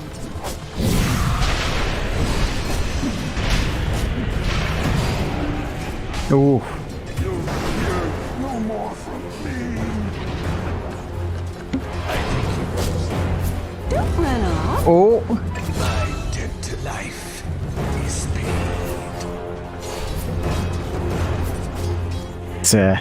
it's a messy engagement. I think 496 are still happy finding the kill first. Not too happy about losing Drew though, but that does force the rotation top. So you freed up the bot lane and down mid. Ooh. Burns, doesn't it? Dire are scanning.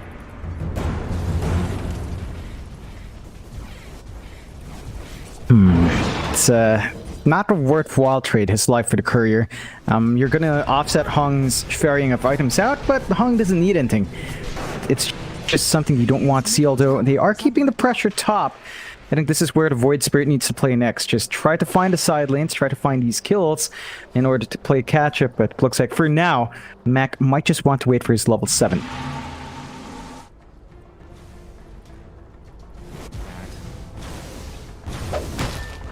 Dire's structures are fortified.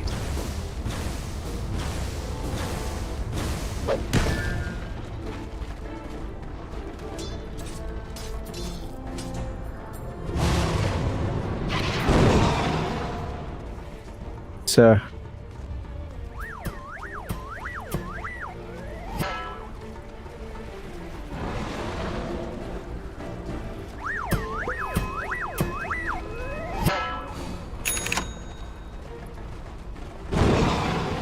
yeah, there's a smoke here though. Hung is looking for something with Joe-Cam.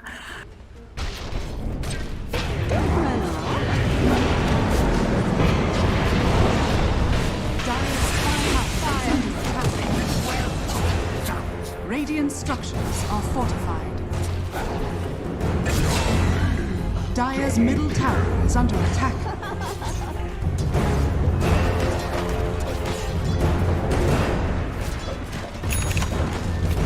Dire's top Yeah, tower just a bit of miscommunication, and now Drew as well being caught out.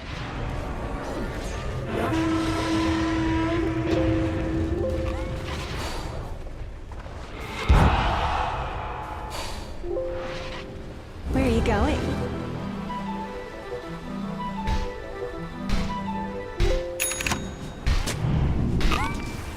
The Legion is grateful.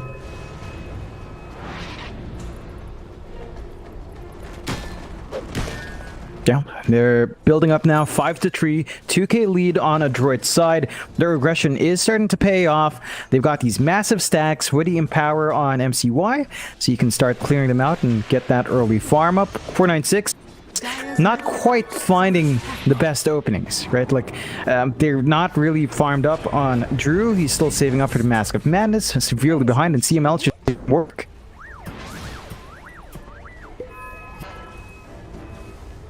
Radiant's middle tower is under attack.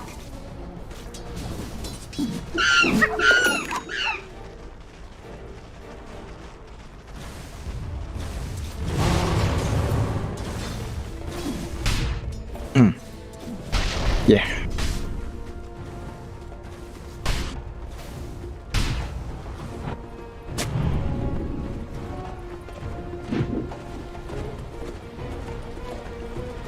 Dire's middle tower is under attack.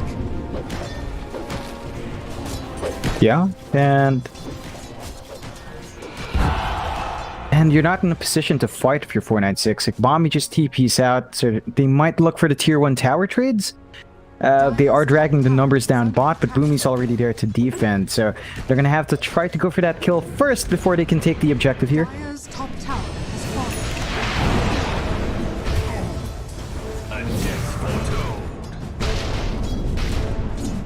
This nice. Man's burn. Dire's top tower is under attack. Radiant's middle tower is under attack. This will be your greatest success.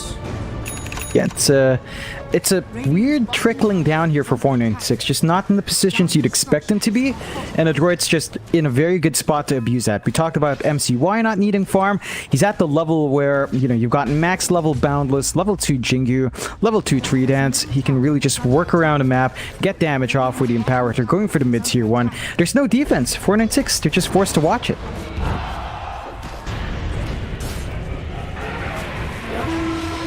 Radiant's bottom tower is under attack. Dire's middle tower has fallen.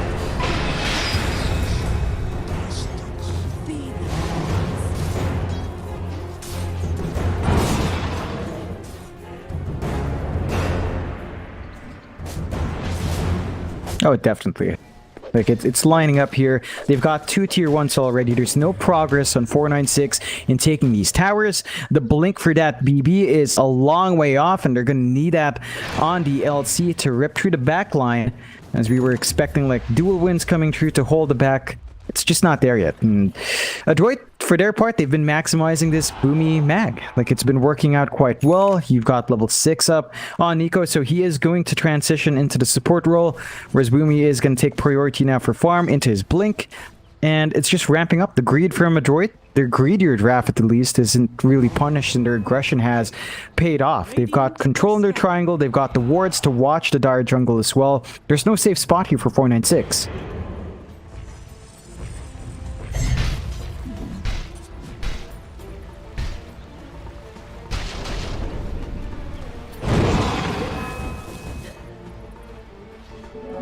Illusion.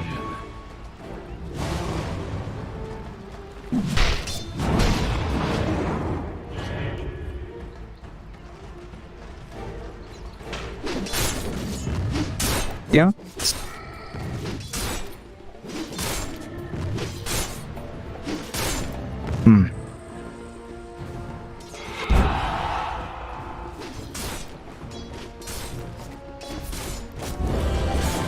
Supremely difficult, and you can see what they're trying to do now. 496 are sending 2 heroes bot to push, but you can see the line drawn. Adroit, they know these 2 heroes are isolated up top.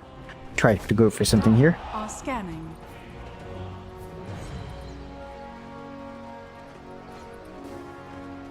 Radiant's bottom tower is under attack. Wish fulfilled.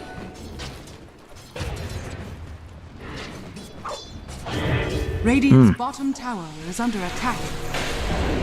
Radiant's bottom tower has fallen.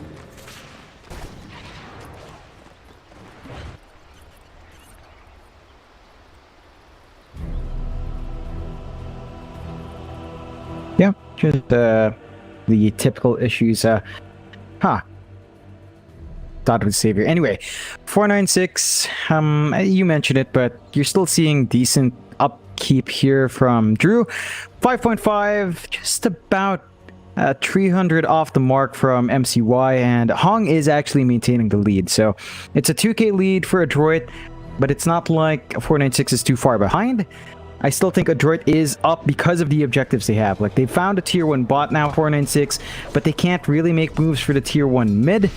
And Adroit is just in a really dominant position. They've just got control of the top jungle. The only one playing in this bot jungle is Drew, and he stands a bit of a risk. The wards they have aren't too far forward, so it's only watching this one ramp, which doesn't give full security for Drew. Leaves him a bit vulnerable. Adroit right now, they are just given free reign to really get this farm up. So the 4-stab for Nico gonna be completed in a timely manner. The Yules for Mac, about 300 gold off. And once you've got this Yules on the Void Spirit, the self-setup and the burst is gonna be really potent.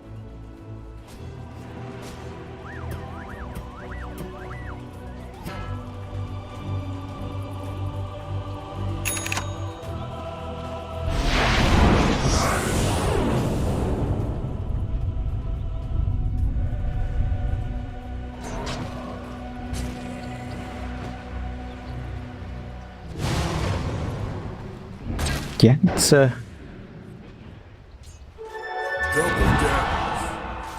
And it's not an offensive use, but considering the pace of the game, Nico doesn't have to be offensive with that usage. Like, even a completely defensive move like that is perfectly fine. 496 now, they're just clumped under jungle, but that's under vision. That they did manage to drop a D ward, but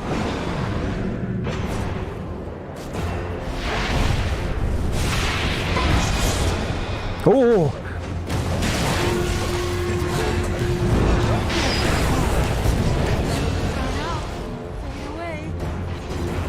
That's your best.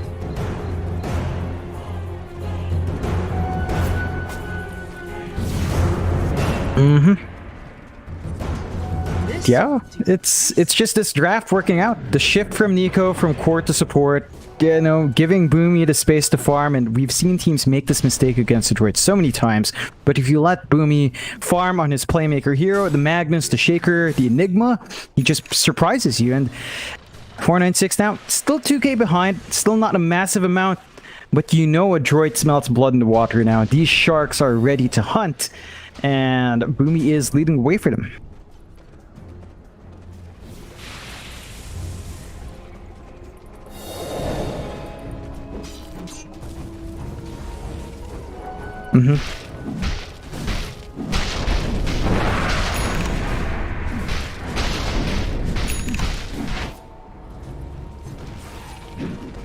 The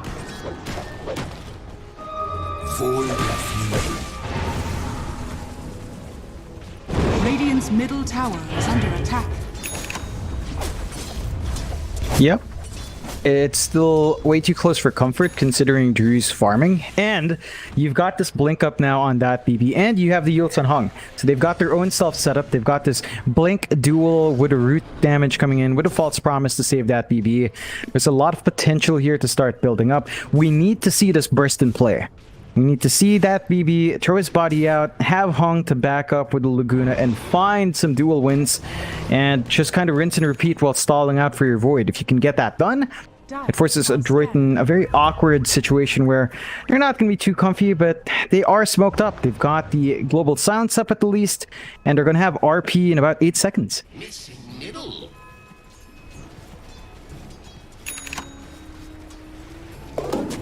Radiant are scanning.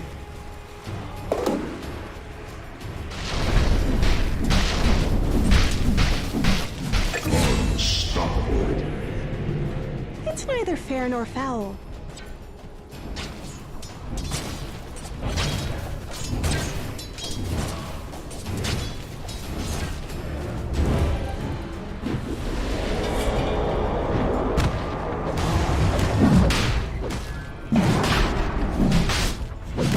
Be a fairly quick one. Mac and our Monkey King, MCY, do hit pretty hard with Boomy around, so gonna be a fairly quick rush. They do have one laning ward, but nothing watching the pit here directly, 496. So this might just be a free one, and it's gonna be a missed opportunity for 496. They've got this Chrono, it would have been perfect to play there. Radiant's bottom tower has fallen to the Radiant. Mortal!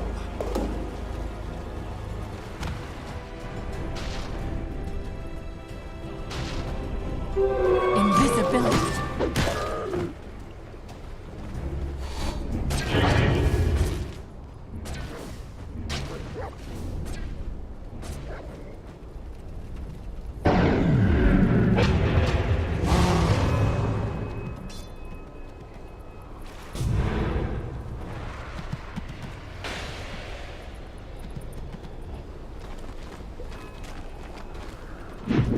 Just watching Joe Kimbit, he was just jumping around the tree line while MCY was as well.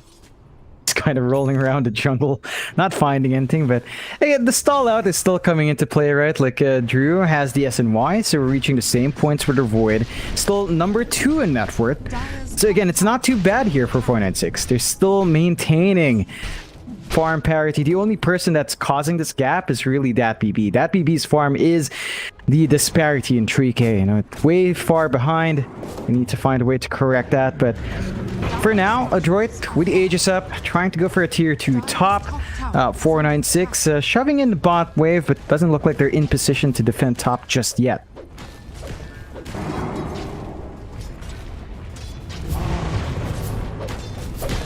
Radiant's middle tower is under attack. Dire's top tower is under attack. Dire's top tower has fallen. Radiant's bottom tower is under attack. Rather strange. Now, it is an Aegis they would have been fighting into, but Drew has been sitting on the Chronos a lot more this game. He was fairly aggressive with them beforehand, at least in game 1, but it's been a lot more passive here for Drew, just focusing on that steady farm. Now, there is a hunt here, though, a droid. Tower is under attack. Radiant structures are fortified. Dire's courier has been killed. Dire's middle tower is under attack.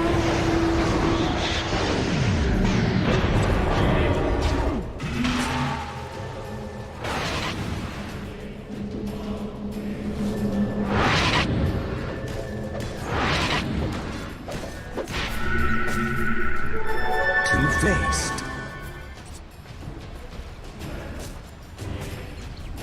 Yeah, it's good stalling out here from 496. Again, they're still keeping that pace of buying out time. They're getting space out for Drew to farm that MKB. They do catch out Bombi, though. Well, my sprites are with us. Dire's bottom tower is under attack.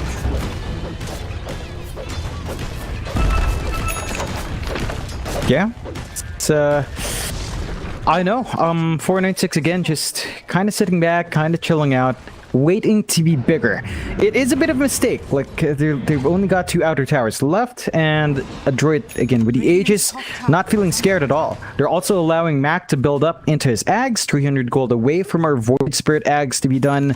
MCY is going into the Basher now, as he has finished up the BKB.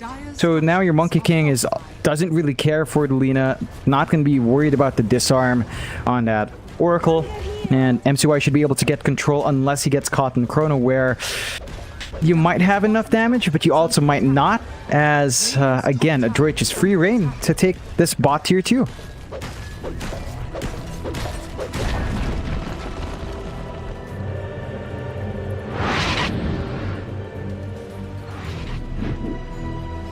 Dire's bottom tower is under attack. Radiant's top tower is under attack. Radiant's top tower has fallen. No.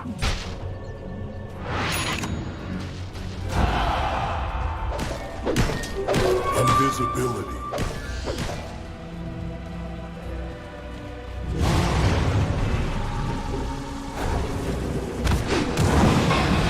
Oh. Dire's middle tower is under attack.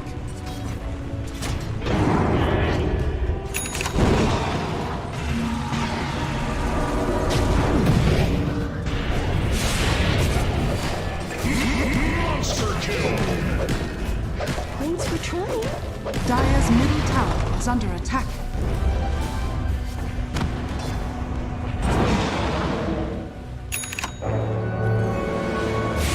Yeah, they do lose the Aegis by expiry, but that's just a reset now for MCY. They've still got all their spells. GS, Chrono, oh.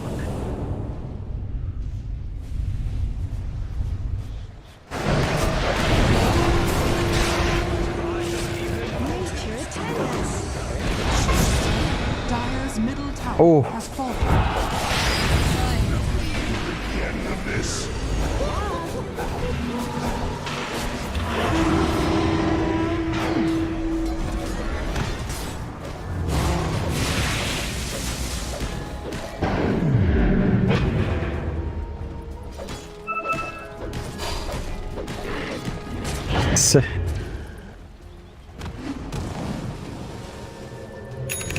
No, it's just not lining up. And, you know, Jokam did steal the RP. They've got this option on hand for Jokam in the next fight. It's just, it doesn't feel like it's going to make a difference. They've lost all their outer towers now on the side of 496, which means Droid has basically complete control of this map. They've got free reign to farm up. They're just slowly building up here. You know, we're looking at the blink timing now for Mac, which will allow this Void Spirit to just constantly jump in and out. The Basher is done on MCY, so you do not want to just man fight against the Monkey King anymore. we haven't seen anything come out from that BB. He's had this blink, but he hasn't done anything with it. Like, we haven't seen a single duel fly out that BB's won, and we're at 25 minutes in. This is the longest time we've gone with no duel wins at all on an LC. Are scanning.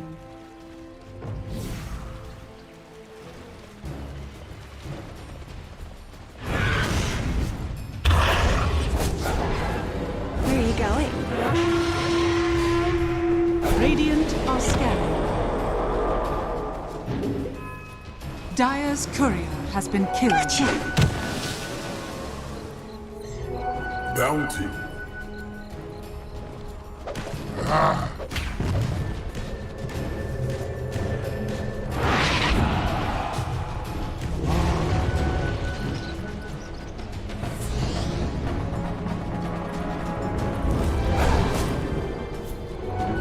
Yeah. Sick. At this point, I think you'd even look for just one-man chrono pickoffs. They're lining up for CML.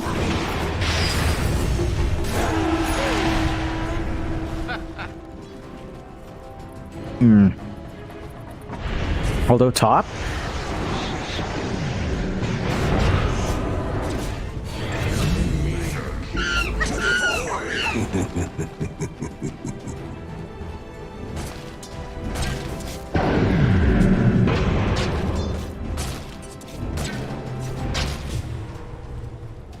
Definitely not. And that BB is still happy enough, but they need more of that. They just need to keep finding these pickoffs, need to keep trying to build up and trying to get some space out for Drew to finish up this farm.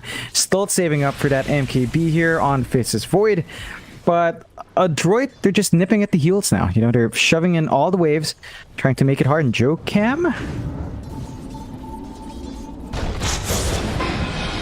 Ooh.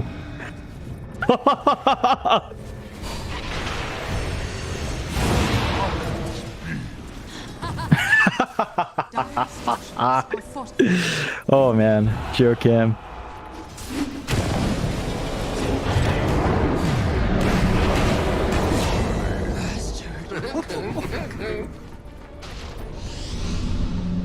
Yep, and you're still dancing if you're a droid. That's a pretty good kill to pick off. You know, Joe Cam was holding on to that stolen RP for so long. At the least he did use it, but look at this invasion in the jungle.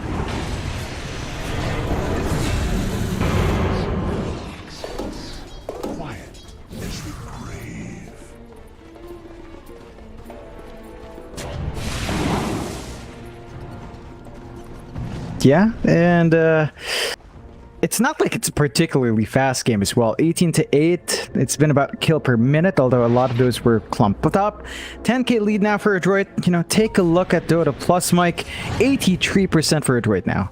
17% the way of 496. The opposite of game 1. So droids fixed up their issues here. Specials are doing work. Boomy, besides that one death, it has been on point here. Up now for Joe Cam though, and he is ready to smoke.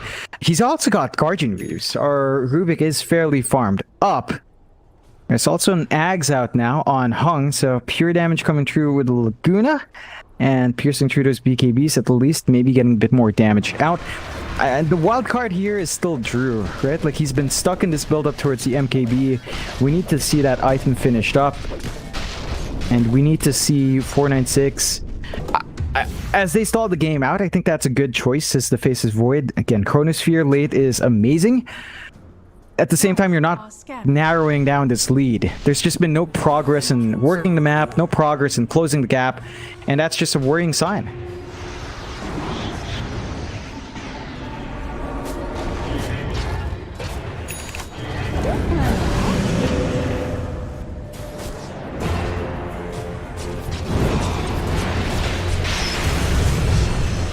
Oh.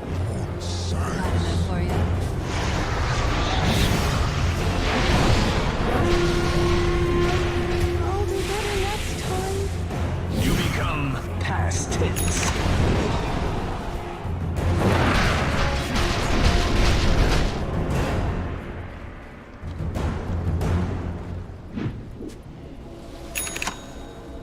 So, MKB done though for Drew.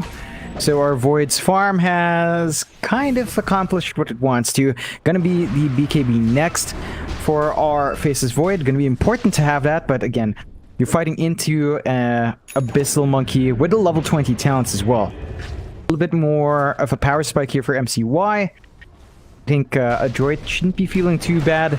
Should be still ready to play on the offensive. Perhaps looking at the Roche next. They've got the Boomy Courier watching that Roche, so they know what's up. And 496, they do have one watching the ramp. They could contest if they wanted to, but a droid might just go for the safe objective first.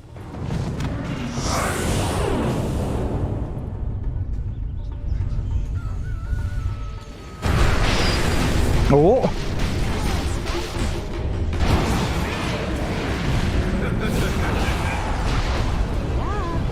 Oh. Silence is broken.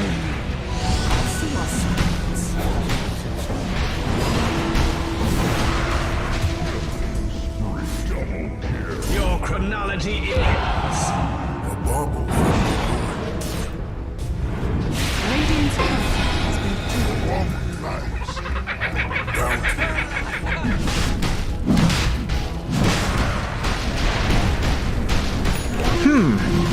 A droid being way too confident this time around. MCY too far forward. They lose their big core. Suddenly the Roche is open here. H's Cheese going the way of 496. And a droid from a 10k lead down to 7k. And this is the point where the Faceless Void is scary. We've been talking about this stall out for Drew for a long time. In fact, for the entire game. But this is the point where Chronosphere is just such a hard spell to play against. And once Drew has the BKB, he's going to be able to get it off, although...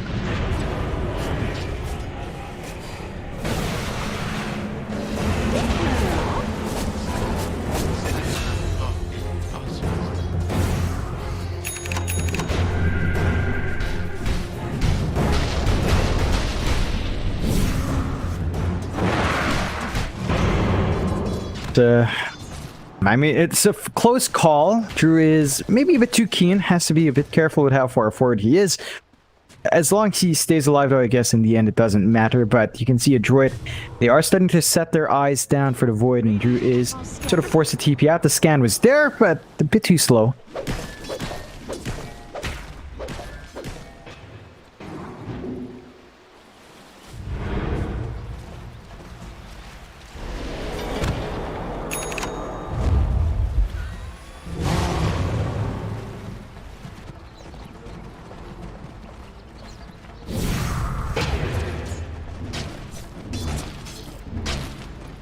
Oh.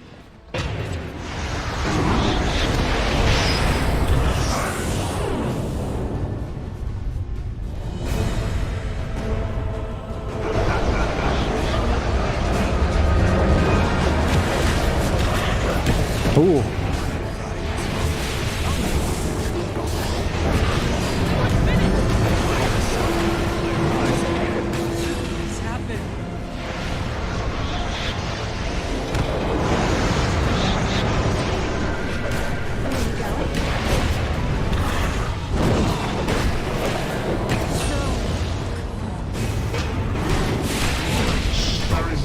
Ooh. Each moment of your life led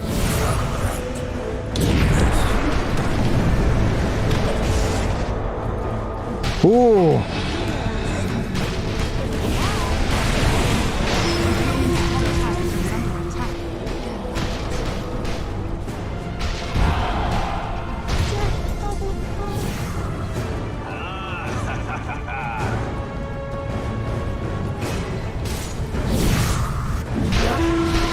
It's a massive trade away there for Droid. They still maintain a 9k lead, but 496, they were forced to buy back to find some of those kills. So they're in a very on the edge situation here, as they need to make more stuff happen, but they can't afford to lose heroes while they go for these push.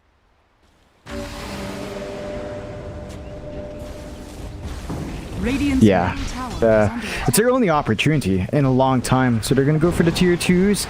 You've got Jokam at least checking, but Boomy? Radiant structures are fortified. Oh?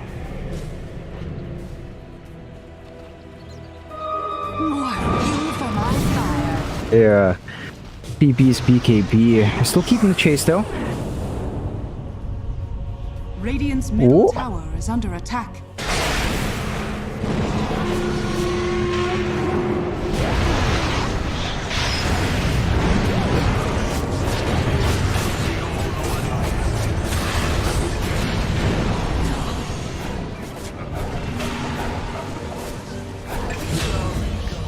Triple kill! Oh boy. Our seal.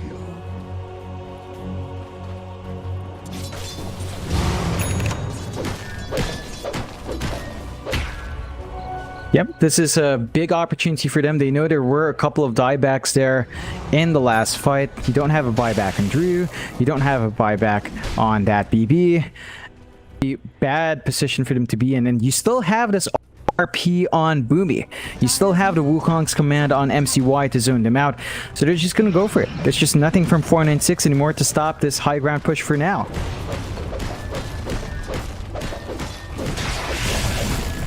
Dire's middle tower has fallen. Oh?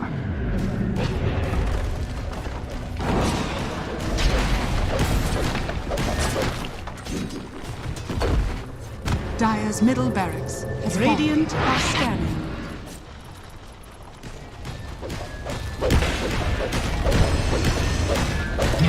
Dire's structures are fortified. Dire's bottom tower is under attack.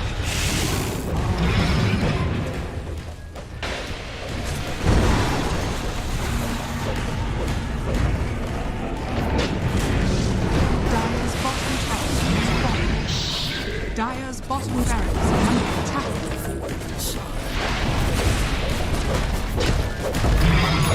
Dire's bottom barracks is falling. Dire's bottom barracks are under attack. Dire's bottom barracks has fallen.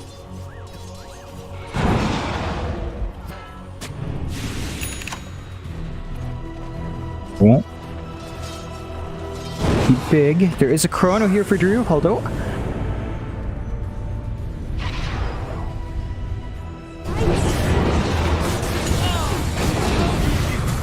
Ooh.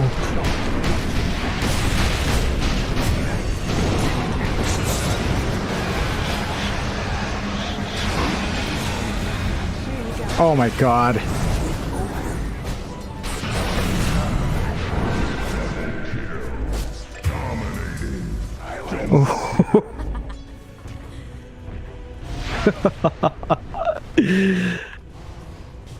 Oh, just trying to man fight. That was a funny man fight to watch. Just you could see that Nico knew he was gonna lose, but he just kept trying anyway, because he committed way too deep. Still, 496, 3 for 3. I don't know if you could call that a successful defense, but it does prevent their top racks from going. So I suppose there's that. It's a decent way of keeping Drew in the game, and that does allow him to kind of save up. Very close to the BKB now. Buyback is still like 3 minutes off, so I think he will just complete this item, and he does. Ferries the recipe out, so Drew should have room here to try and fight in. Also very close to hitting level 25, which is our backtrack talent coming into play, or the AoE talent for the Chronosphere. Both ones are pretty impactful for the Void. So another small spike coming out for Drew afterwards. They're still playing against a 14k deficit though, and MCY, you can see how much effort it takes to lock him down. They needed the chrono and they needed the damage from the Lina outside. Even then, it was on the edge, as MCY was just living through a lot of that. So they need to be very, very cautious as they fight that Monkey King. They hold out. They're going to stall out for more time. And, the Satanic on Drew should help the cause out just a bit more. But I think we really have to see that BB rip the backline. Like, the duels are where a lot of this starts to line up for 496. And I mean, I'm looking at that BB, it's still just 20 victory damage so far. And, you know, you mentioned it, but there's 30 damage here on Mac. He has 10 more damage than the LC.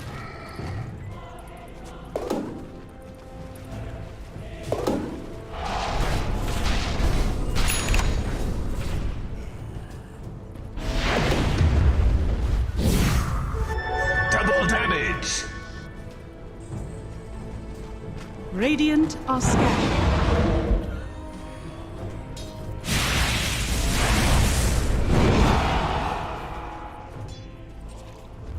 Fortunate. They blocked the CML creep, so he knew something was blocking it.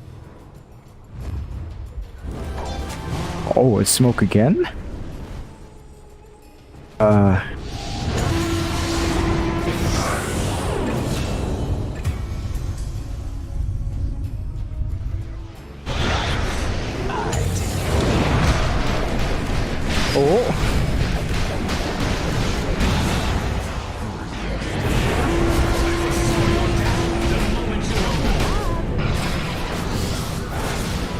Oh my god, Nico.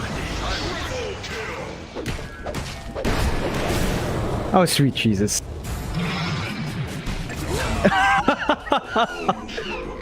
70. To silence.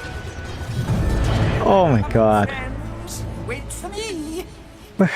Yep. Big brain, as they'd say, Mike. Buyback forced out from Joe. He's the only one with buyback, too. That is not a spot you want to be in. He's not going to be able to do much besides shove out the waves. Third row shift game, going to go to Adroit, and that's with a refresh. So we might see double Wukong's Command, double Global Silence, or double RP. A lot of options available here for Adroit. And 496, they're going to have some time to respawn, but they're going to have to play their hearts out as Adroit is looking for blood now with a 20k lead, 36-24 at 41 minutes in. They've just lined everything up. They've got this Octarine core on Mac that has really helped, and even the Blink has helped Mac really just get his positioning right. That BB, you know, once you find Boomy, it's really darn good, but they need so much more, and they're now forced to buy back here.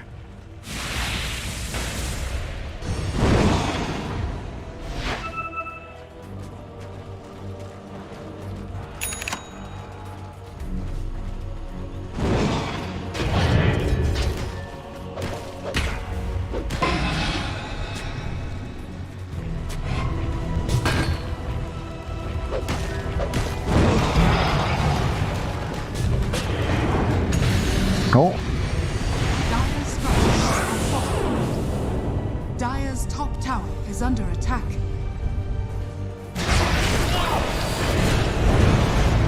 There is nothing. Dire's top tower has fallen.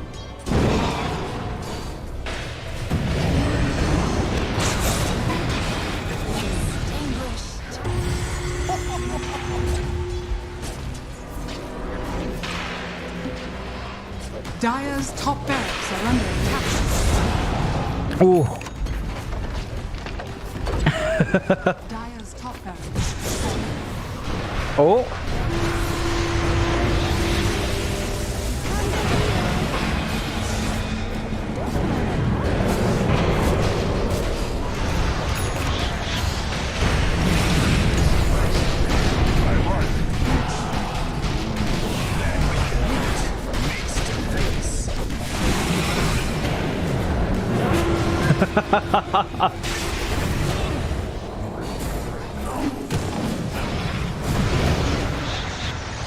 Oh, oh! You think you can kill me?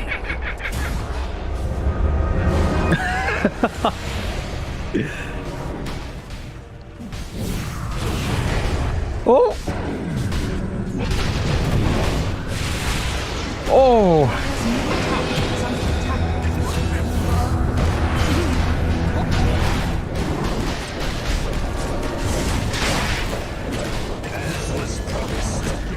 Dire's middle tower has fallen.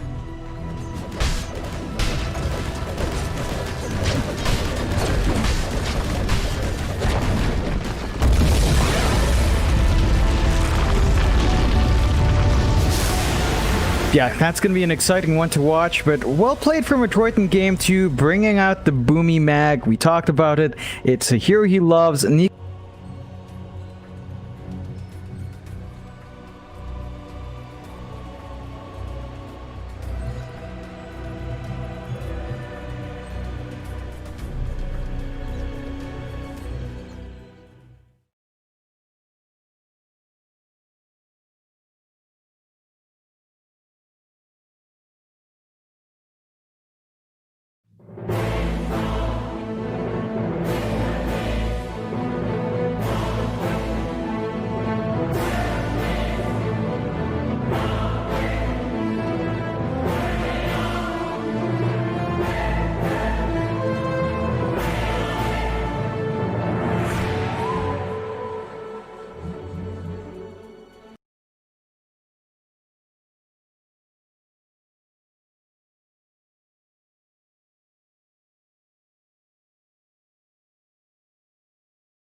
Dire team ban.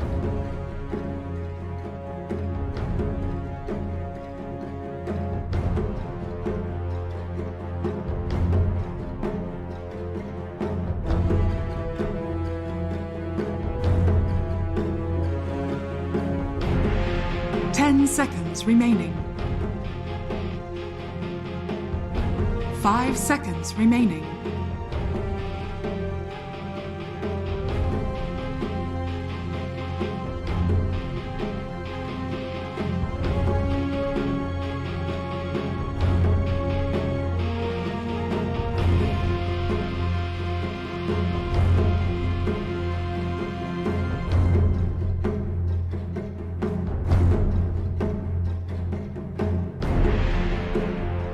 Radiant team ban.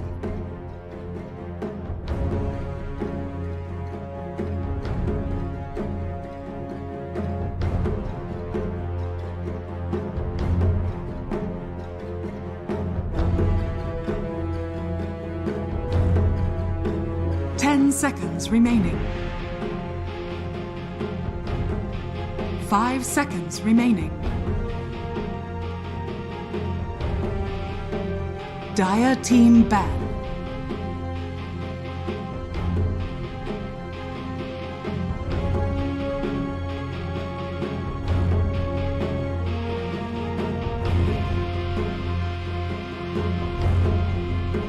Radiant team ban.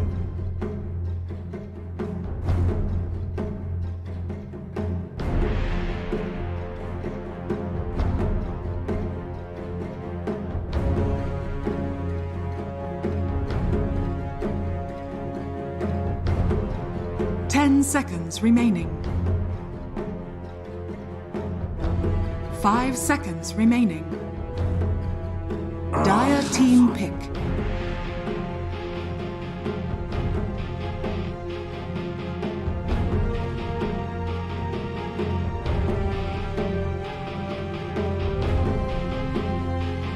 Radiant team pick.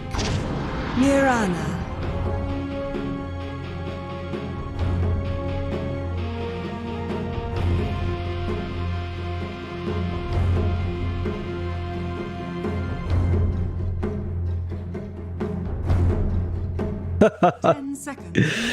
Great, Mike. You know, 496, they drew out the last series. Second game was a bit wonky for them. They tried something different. They went back to the Faceless Void, but they played a lot slower. That BB's Legion commander couldn't find the dual wins, and it kind of fell apart. So we'll see if they've shaken it off. They had a 20-minute break this time. They are up against Boom Esports, though. Now, that is a tougher opponent. And right now, Boom, they may be placed lower than Detroit. They have played a lot more series. They have gone 1-3, 1-1 series, and then 3 draws. But they did win against TNC. And the series that Boom did draw, you know, they drew against Neon, they drew against Star, and they drew against Among Us. And, you know, Star might be the odd one, but Star, as new esports, we saw them pull upsets. The otherwise, Boom has been playing with stronger teams. So I think the ranking is still a bit unfair, going back to what you mentioned last time, right? Like, it's still early in the groups, just about to reach the halfway mark. And I think Boom is still one of the stronger teams to watch out for. Still 496. They can pull off spectacular performances. We'll see if they can line it up here. Playing back-to-back is pretty tiring, but they had 20 minutes. Maybe that's enough to refresh.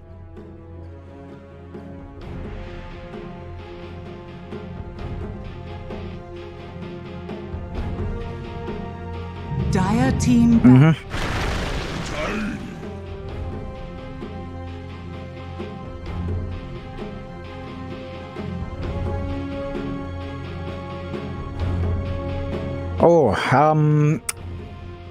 Why the Knicks in this case? I'm not too sure, but I do still like the Knicks. We have seen it kind of pop in again.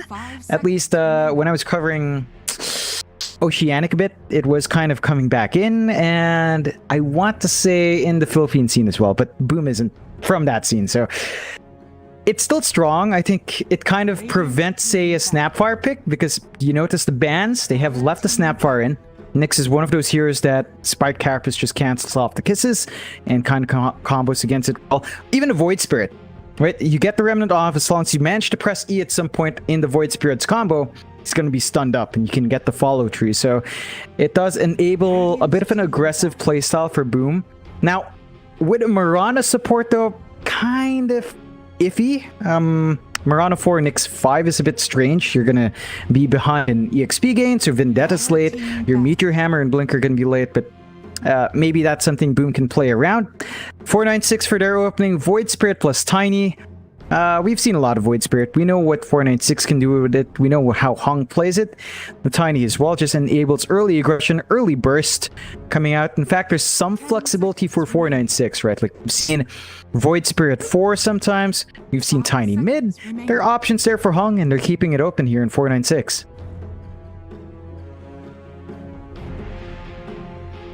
Radiant team ban.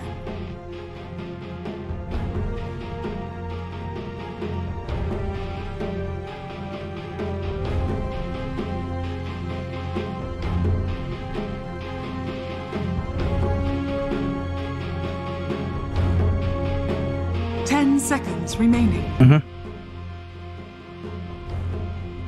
5 seconds remaining.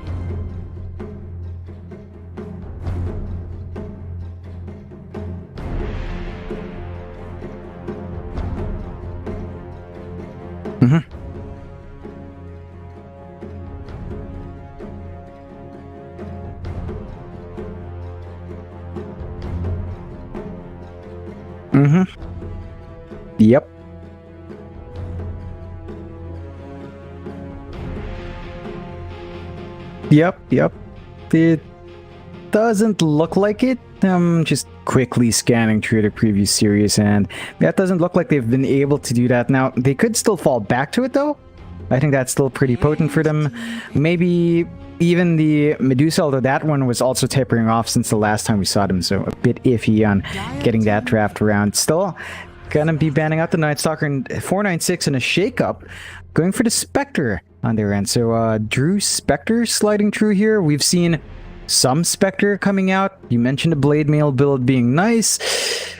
The timings are still pretty strange, considering that Spectre is something that wants to stall. So 496 do have good space-making heroes with Void Spirit Tiny. They need to ensure that the Spectre gets a good time, gets the farm up, and really starts to build into more than just Blade Mail Manta. It kind of falls flat with just those two items.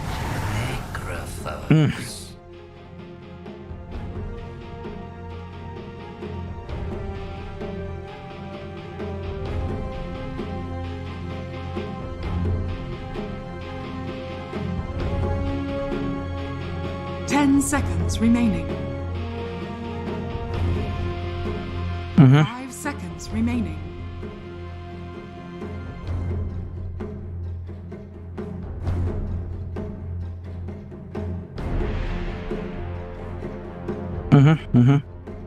Dire team pick. Yeah, it's a back and forth kind of hero. It can really get punished fast. I think when you pick Necrophos into Tiny Void Spirit, it can be tricky. There's a lot of magic damage here already for 496 to eat through the Ghost Shroud. They even bring out the Bat Rider here as well, so they've got good lasso opportunities coming in. And boom, because they went with Moran and Nyx opening, no natural purges here. No room for Revenge for the swap. No room, well, no real room for an Abaddon, no room for the LC, unless they do something funky with how they lane the Necrophos. But this is such a strong Bat Rider pick for 496, and boom, I mean, they kind of tunnel visioned into the Necrophos Spectre counter, but now they've got to make it work. They've got to consider what the Bat Rider will do to it, consider what the magic damage is like here for 496, and kind of try to play against it. Now, they're going to have to really compensate for the weaknesses of that Necrophos here.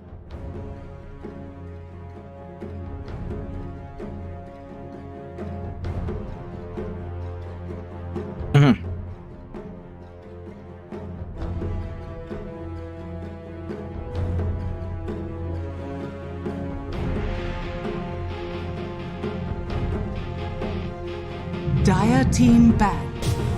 Anti-mage. Ooh.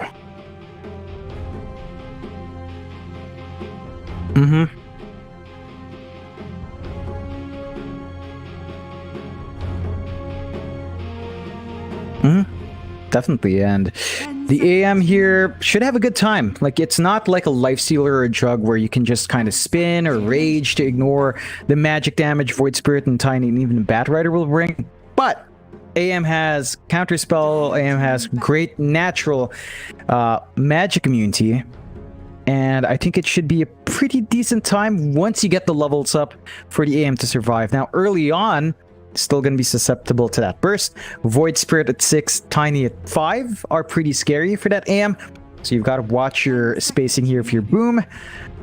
Beyond that, once you get to level 10 on the AM, going towards 15, should be hammered in to have a good time. And it's the late game matchup you mentioned, right? Spectre versus AM. It should be better for the Spectre on paper, but it really depends on how the AM decides to play. And we're going to have to see how they tie up the drafts here for Boom. Looking for mid here for them. And 496, probably looking for a support, if not something funky with one of these heroes. Maybe Bat Rider support comes out and they kind of pocket their offlane or mid pickup here for 496. Again, they've got this flexibility going since they've kind of shaken up their lineup with these substitutes.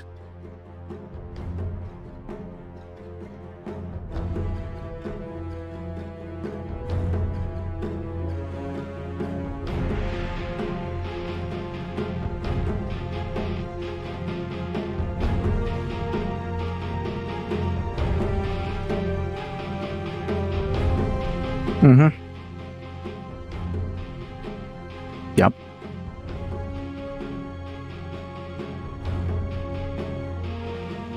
Mm-hmm. Radiant team pick.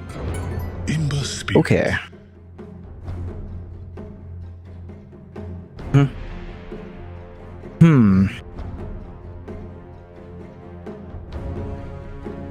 Definitely. I think the mid matchup of Ember versus Void Spirit, though, is a pretty good place for them to shine. Mikado's got a mechanical lane to play. Oh my god.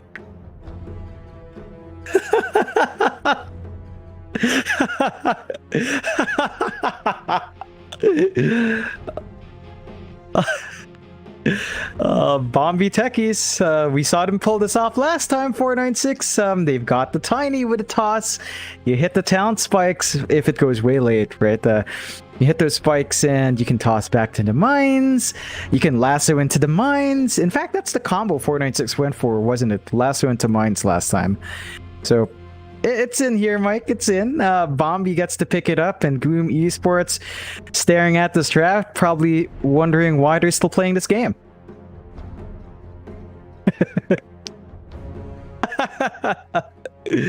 Oh boy. Mm-hmm.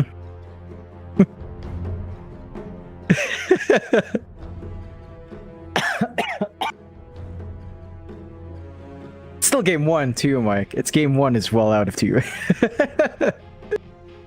Oh yeah. Yep, exactly it. That's what I'm looking for, Mike. 2 Techies games back to back. Now, the funny thing is 496 with the Techies actually does play a bit faster, right? Like, they also had a Spectre last time. They just kind of be aggressive with haunts, and I'm looking to see if Drew changes that equation, because again, you're swapping out not HTC, but you're swapping out Red here, and you already have Jokam sitting in to replace a player. So that might change the way 496 executes with Bombi. Boom Esports as well. Again, you mentioned it, but this is not a very Boom Esports kind of draft. See how they shake it up with that early pick on Nyx and see how much they can really get Bombi. Just laying it in. It's like, yep, gotcha. Prepare for battle.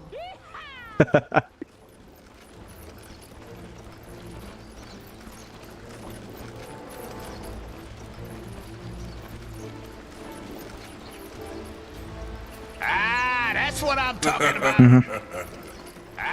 That's what I'm talking about. Yep. It's nature of techies, though. Always going to be T-Tours around because of just how it is. You gotta love how Bombi started here, Mike. You see the Titan build? Revolutionary. No talisman, no regen, no nothing. Just wants to die with the blast off, of course. So you don't need regen if you just die, you know?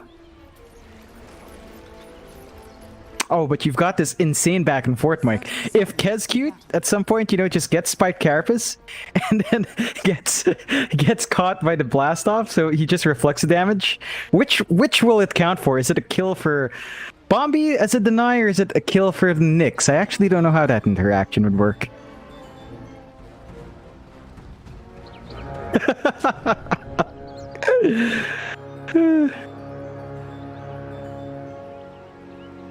The battle begins.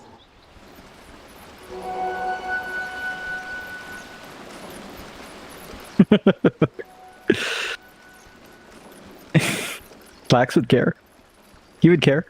He did the shoey,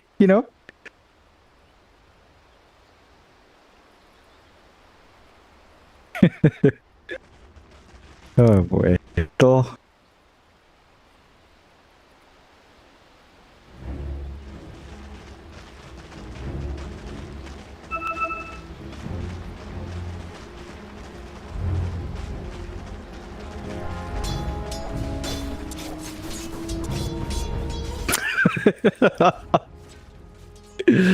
Oh man, I love it. Just really falling all the way back, ensuring that the time's wasted here. So off lane, no, not off lane, but technically safe lane, Necrophos is taking that role, and Bombi is forced to TP out. Up against that BB on that Void Spirit. Should be a fairly decent lane for that BB. He's playing at a range advantage, but FBZ can also kind of sustain himself. That BB is going to have to make good use of the Resonant Pulse to zone out the Necrophos, and FBZ should have a easy time as long as he regens right.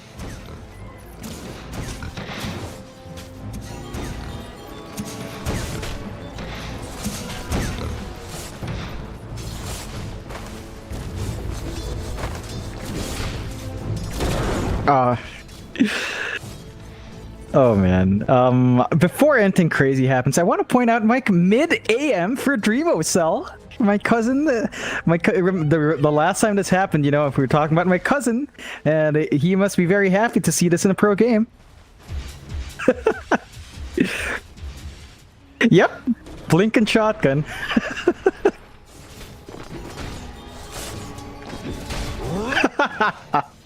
Hopefully not. No, God, no. Please, Dream of Cell, don't. I'm gonna get scolded by Clairvoyance for giving you ideas. Don't do it. It's gonna scold us on Twitter, Mike.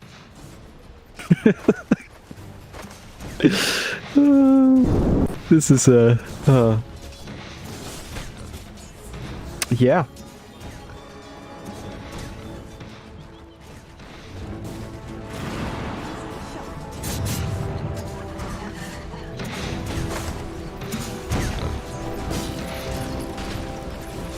Yeah.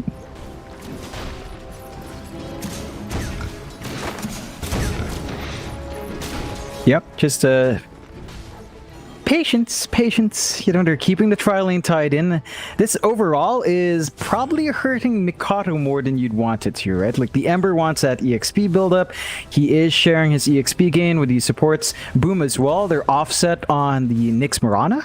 These heroes want to reach level 6 and level 5 at pretty good points. So this tri-lane is actually working to 496's favor in the sense that the timings for Boom are just going to be offset because of this kind of weird start.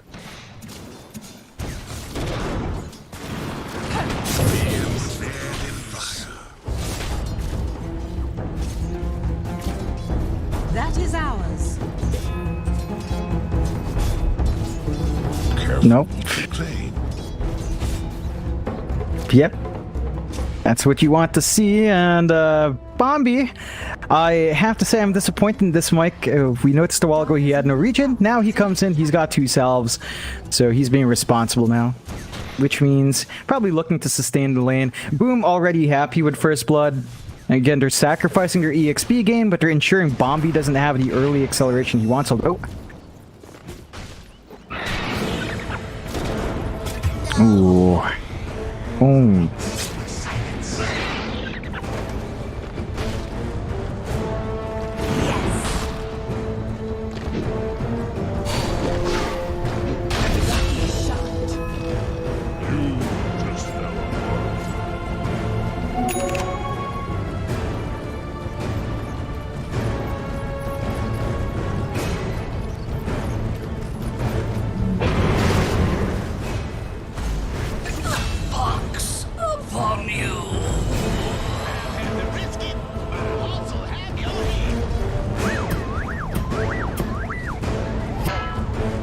Radiant's middle tower. Yeah, is under it's a good pick-off to get. Just managing to get that rolling for Hung. Now, the techies, as you mentioned, gonna need EXP. There's just not really a lane for them to play, and Boom again finding kill bot. Dire's top tower is under attack.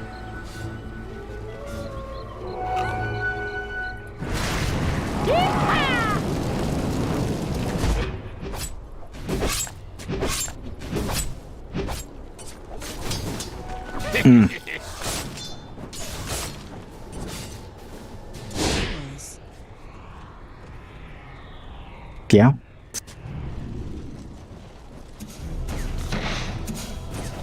The prize is mine. Go. Oh.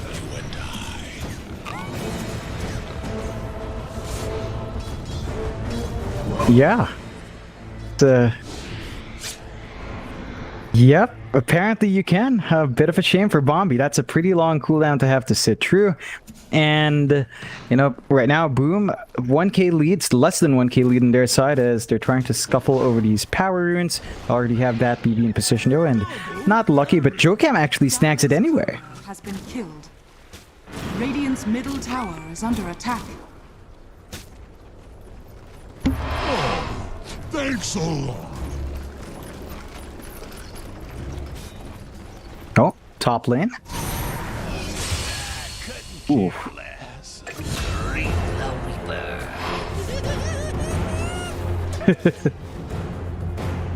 Yeah.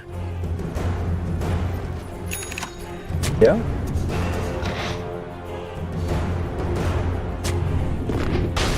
No.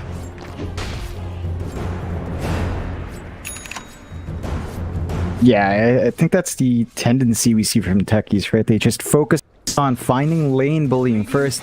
The mines come after. I think Bombi's going to want to wait a little bit more. They have managed to give Drew a ton of space, 35 last hits. But in saying that, you look at Dream with Sol mid, he's been left alone. 44 last hits in the AM. They do rotate in though. What magic is this? Dire's middle tower is under attack.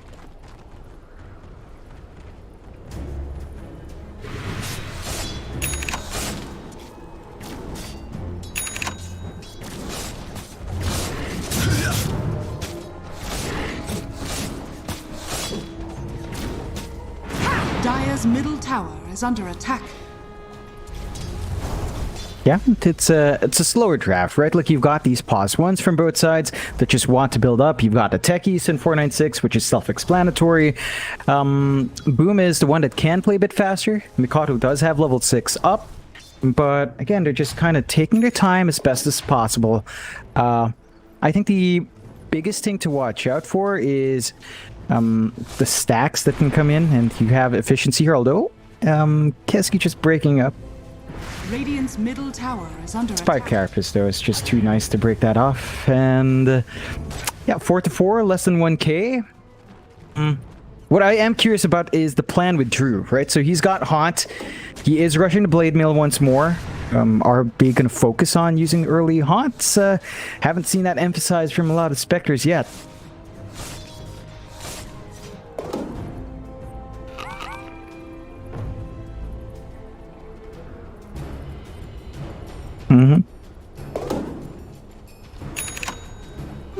Harm unseen.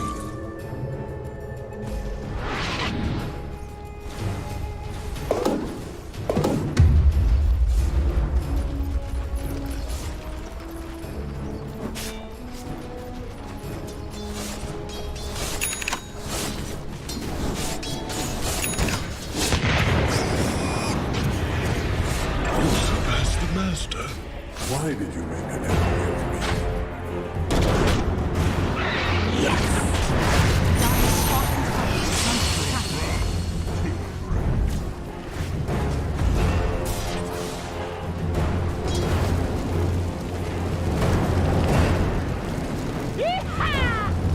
Dire are scanning. It's back and forth again, just trading these kills from both sides. A bit better for 496 because they found the Ember. I think you're just going to be happy to keep Makato down. Been slow going For our Ember Spirit, still level 6. Compare that to the progress.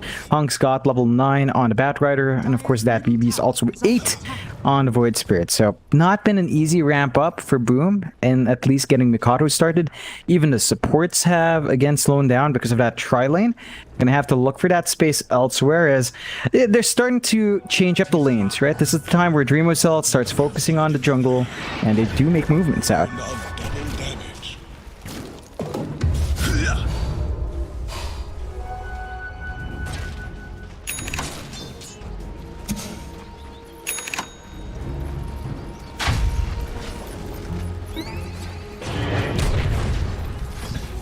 Never refuse gold given.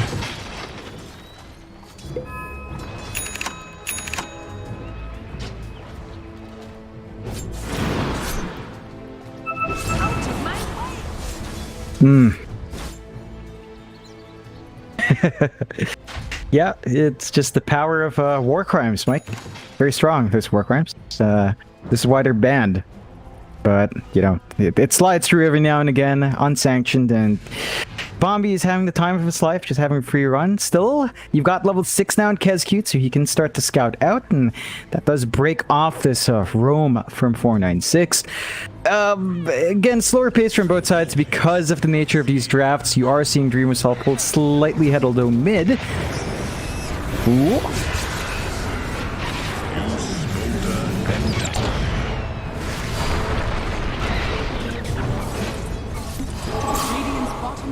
Is under attack.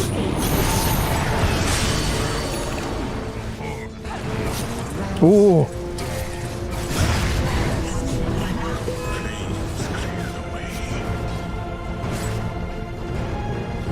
Yep. And they only sacrificed their Nyx, but he got his job off. You know, he just spiked Carapace. He stood there, got the stuns off. Boom, gonna be very happy with that. And that's one thing the AM does a bit better. And you can see the commitment to prevent that mid-tier 1 push. All the TPs immediately canceled as well when they saw that FVZ was safe. But Boom are just playing super strong. They understand how far they can push this AM. And they know that the Spectre is not really set up. Even with this Blade Mail, Drew is still very vulnerable.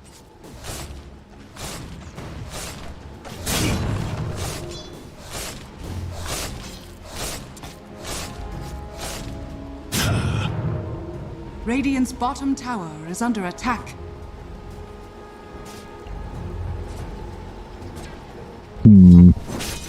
It's...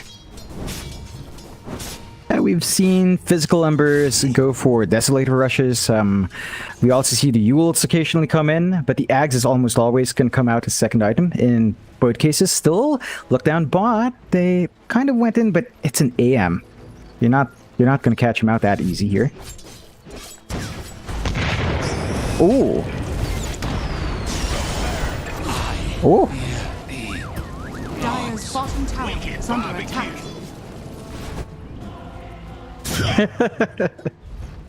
Right? Dire's bottom tower is under attack. Mm-hmm. It's pretty ridiculous considering... I mean, how is it... It's a 400, 500, 600 damage nuke with a silence, mind you. No one else has that. No one, but Techie's does. It's fine, and he can still self-deny, Mike. I can't do that in my Pudge anymore, but Techie's is fine. You know? Always gonna be pissed off about that. I see a lot of nothing in your future.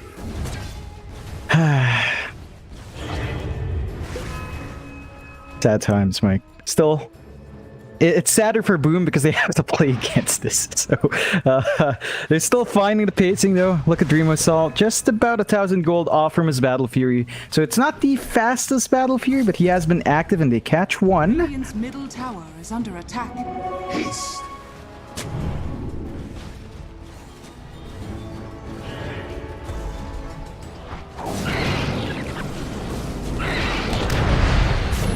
Oh. Ooh. Is under attack.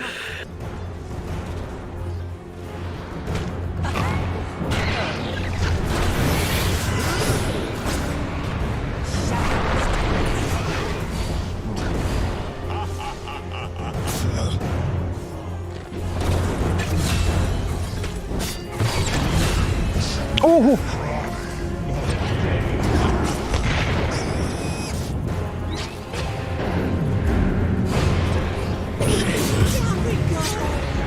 Oh!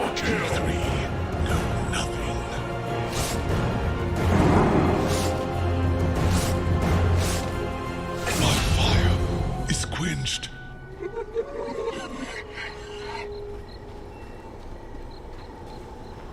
Yeah.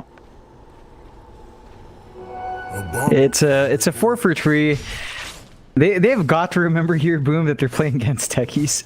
I think that's always got to be on your mind. This is not a standard Dota game.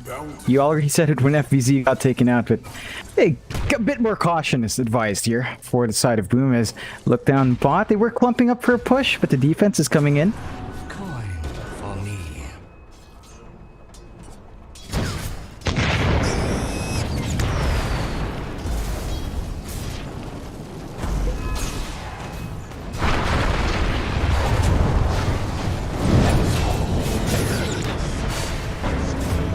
Oh. No mistake. Dire are scanning. Dire's top tower is under attack. Dire's structures are fortified. Radiant's bottom tower is under attack. Yeah, Mike. Radiant are scanning. Dire's top tower is under attack. Top tower has fallen. Radiant's bottom tower is under attack.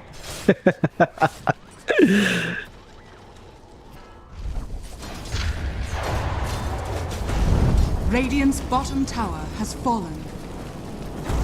Dire's top tower is under attack. Yep. It isn't. That's why mines are illegal, Mike. It's supposed to be here, but I know, Mike. I'm just staring at Bombi and wondering how can you live with yourself.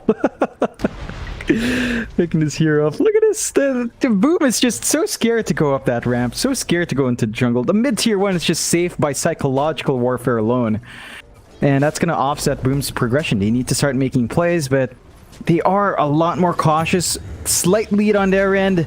You have seen Drew start to pull away, and Dreamucell needs to find some space now.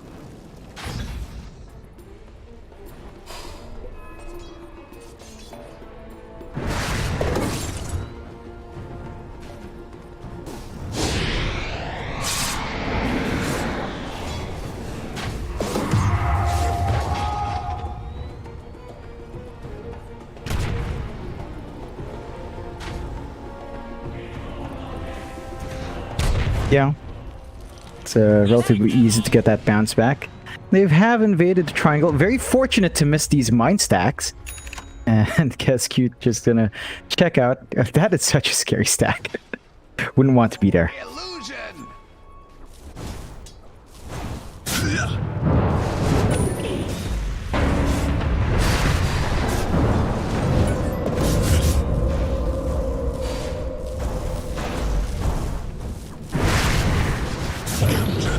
Dire's bottom tower is under attack. Fire flies, fire falls. Again, just building up in this Ember Spirit. We talked about the importance of Mikado getting that early start. He is finding his pace, keeping up with the farm of Dreamucell, slightly behind Drew, again, just about 800-ish behind that Speckle, though. Radiant's top tower is under attack.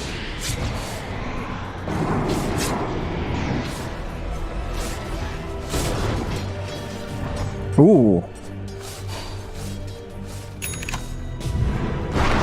Oh.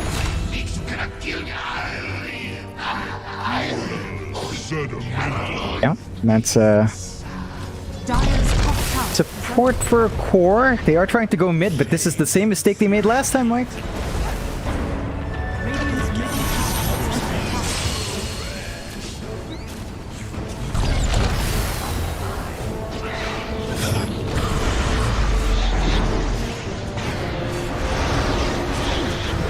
Oh, no. Radiant's middle tower is under attack.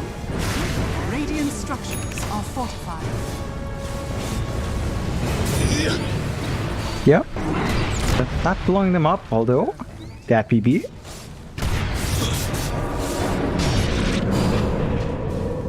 Radiant's middle tower is under attack.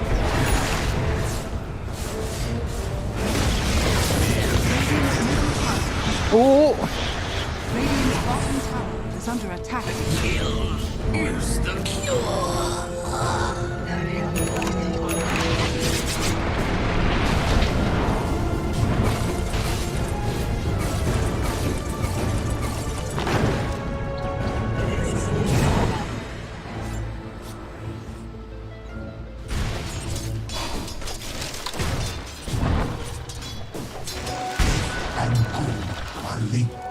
Yeah, it's just a matter of time for Drew Missile. I mean, you're keeping up quite good here for Drew. Just maximizing his camp clearing potential with his Spectral Dagger. Of course, popping that Blade Milan to help speed it up. 496 right now still need to play a slight stall game. They're not quite done with that BB's build up on the Yags. Gonna need that up and running to really get this Void Spirit in a good spot. You're also looking at the blink for Hung. I mean, you've got this on Jokam, which is great, but you need to follow up from your bat. It does have the BKB though.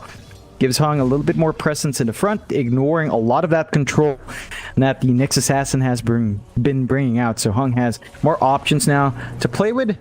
Looks like 496 will have to consider pushing that mid-tier 1 soon, as that's the big key that allows Boom to just kind of play like this. They've got control of their jungle because of it. Their triangle is safe.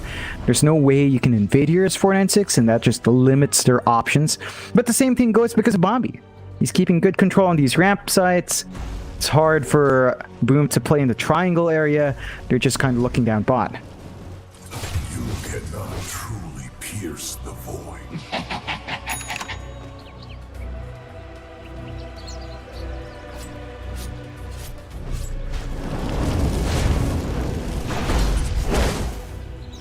Radiant's bottom tower Can be is a under attack. objective take for Boom if they're not ready to defend here 496. They didn't mind this area, so it's just gonna go. Dream Cell finds a tier 2. First tier 2 of the game. Opens up the outpost for taking as well. And 496 now, I'd say 3k deficit's not too bad, but the issue is Bombi feels like he hasn't achieved much besides pissing off Boom. Right, like he hasn't mined up this jungle. The triangle, it's not been a spot that Boom has played with. The mines he laid at the mid-tier 1 hasn't really paid off. So we need to see what else is up in the game plan here for Bombi, as his impact is not as big. I mean, he's mined up this ramp now, but we haven't seen Boom really play in this area here on the top jungle in a while.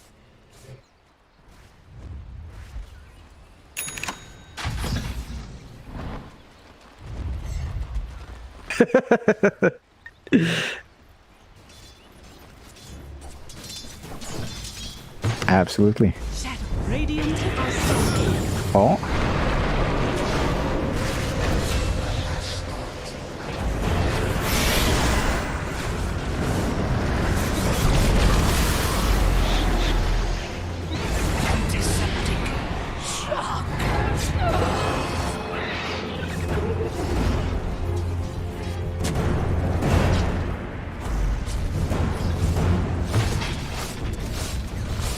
Dire's middle tower is under attack. Radiant's bottom tower is under attack. Dire's middle tower has fallen.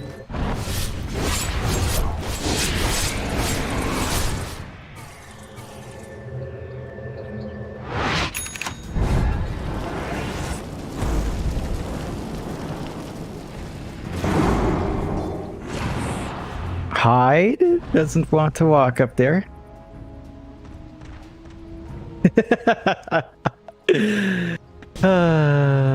Techies games. So this entire part of the map is now unplayable for Boom. We're going to focus on their triangle where there is a ward. So forward thinking from 496 to get that done.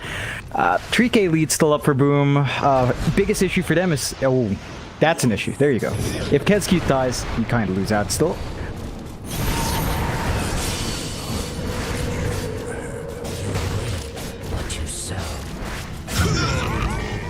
What did you learn?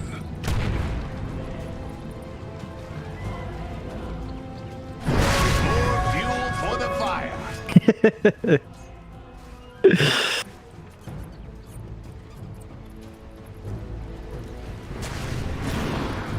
the hunt.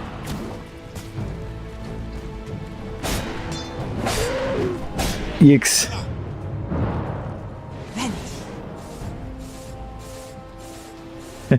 You expect them to put that work in, Mike? You're funny. Here, have an announcement for the next 3 months and see if it gets figured out, Mike. Oh.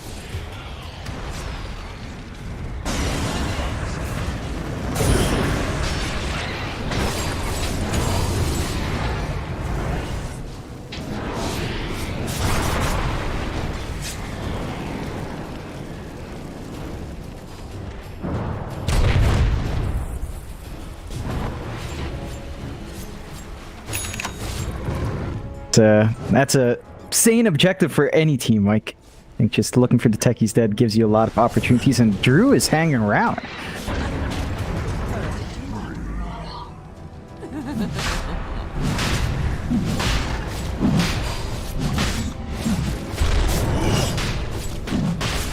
It's a perfect time for it. 496 don't quite have the vision out here. They should know what's happening, though. They're going to need to contest somehow, but they don't have Lasso. They do have Haunt, but they don't want to buy back. That should be the first Roche going the way of Boom.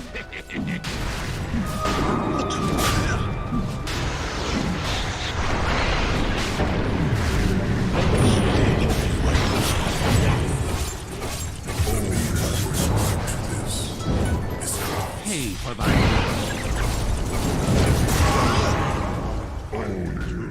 Radiant's top tower is under attack.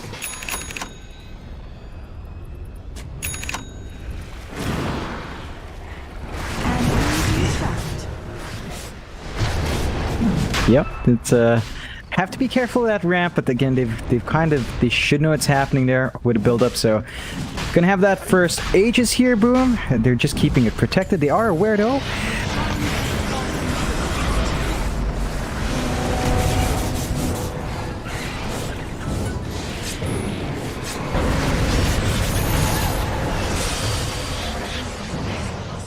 There shall be Schenkers by the acre. It's gonna be a rough time for him. 90 seconds with no Spectre, no Haunt now. I believe we're seeing a Heart ferried out here for a Necrophos, so FBZ. Heart Russian. The Aegis! He fell for it! What? Radiant's top tower is under attack.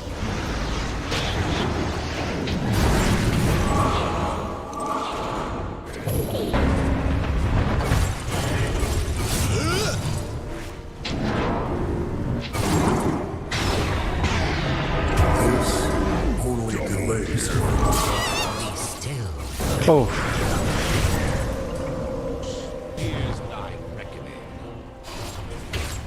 Yeah, it's not quite the events you want for 496.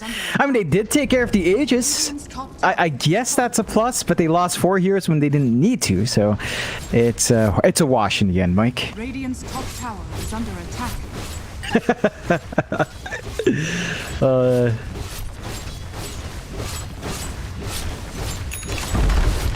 Yep.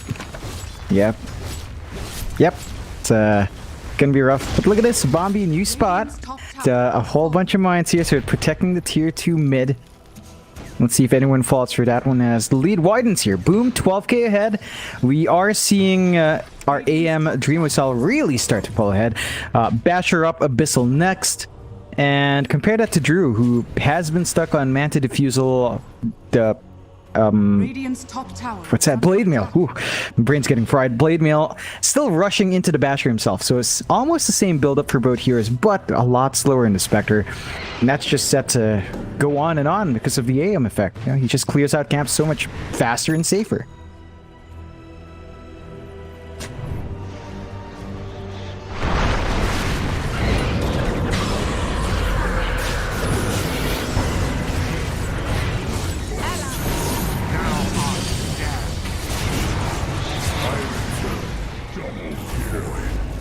Consider thyself.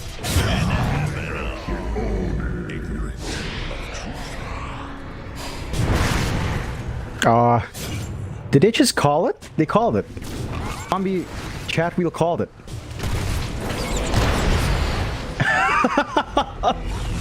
That was honestly a bit anticlimactic, but yeah, you said it, Mike. You picked techies.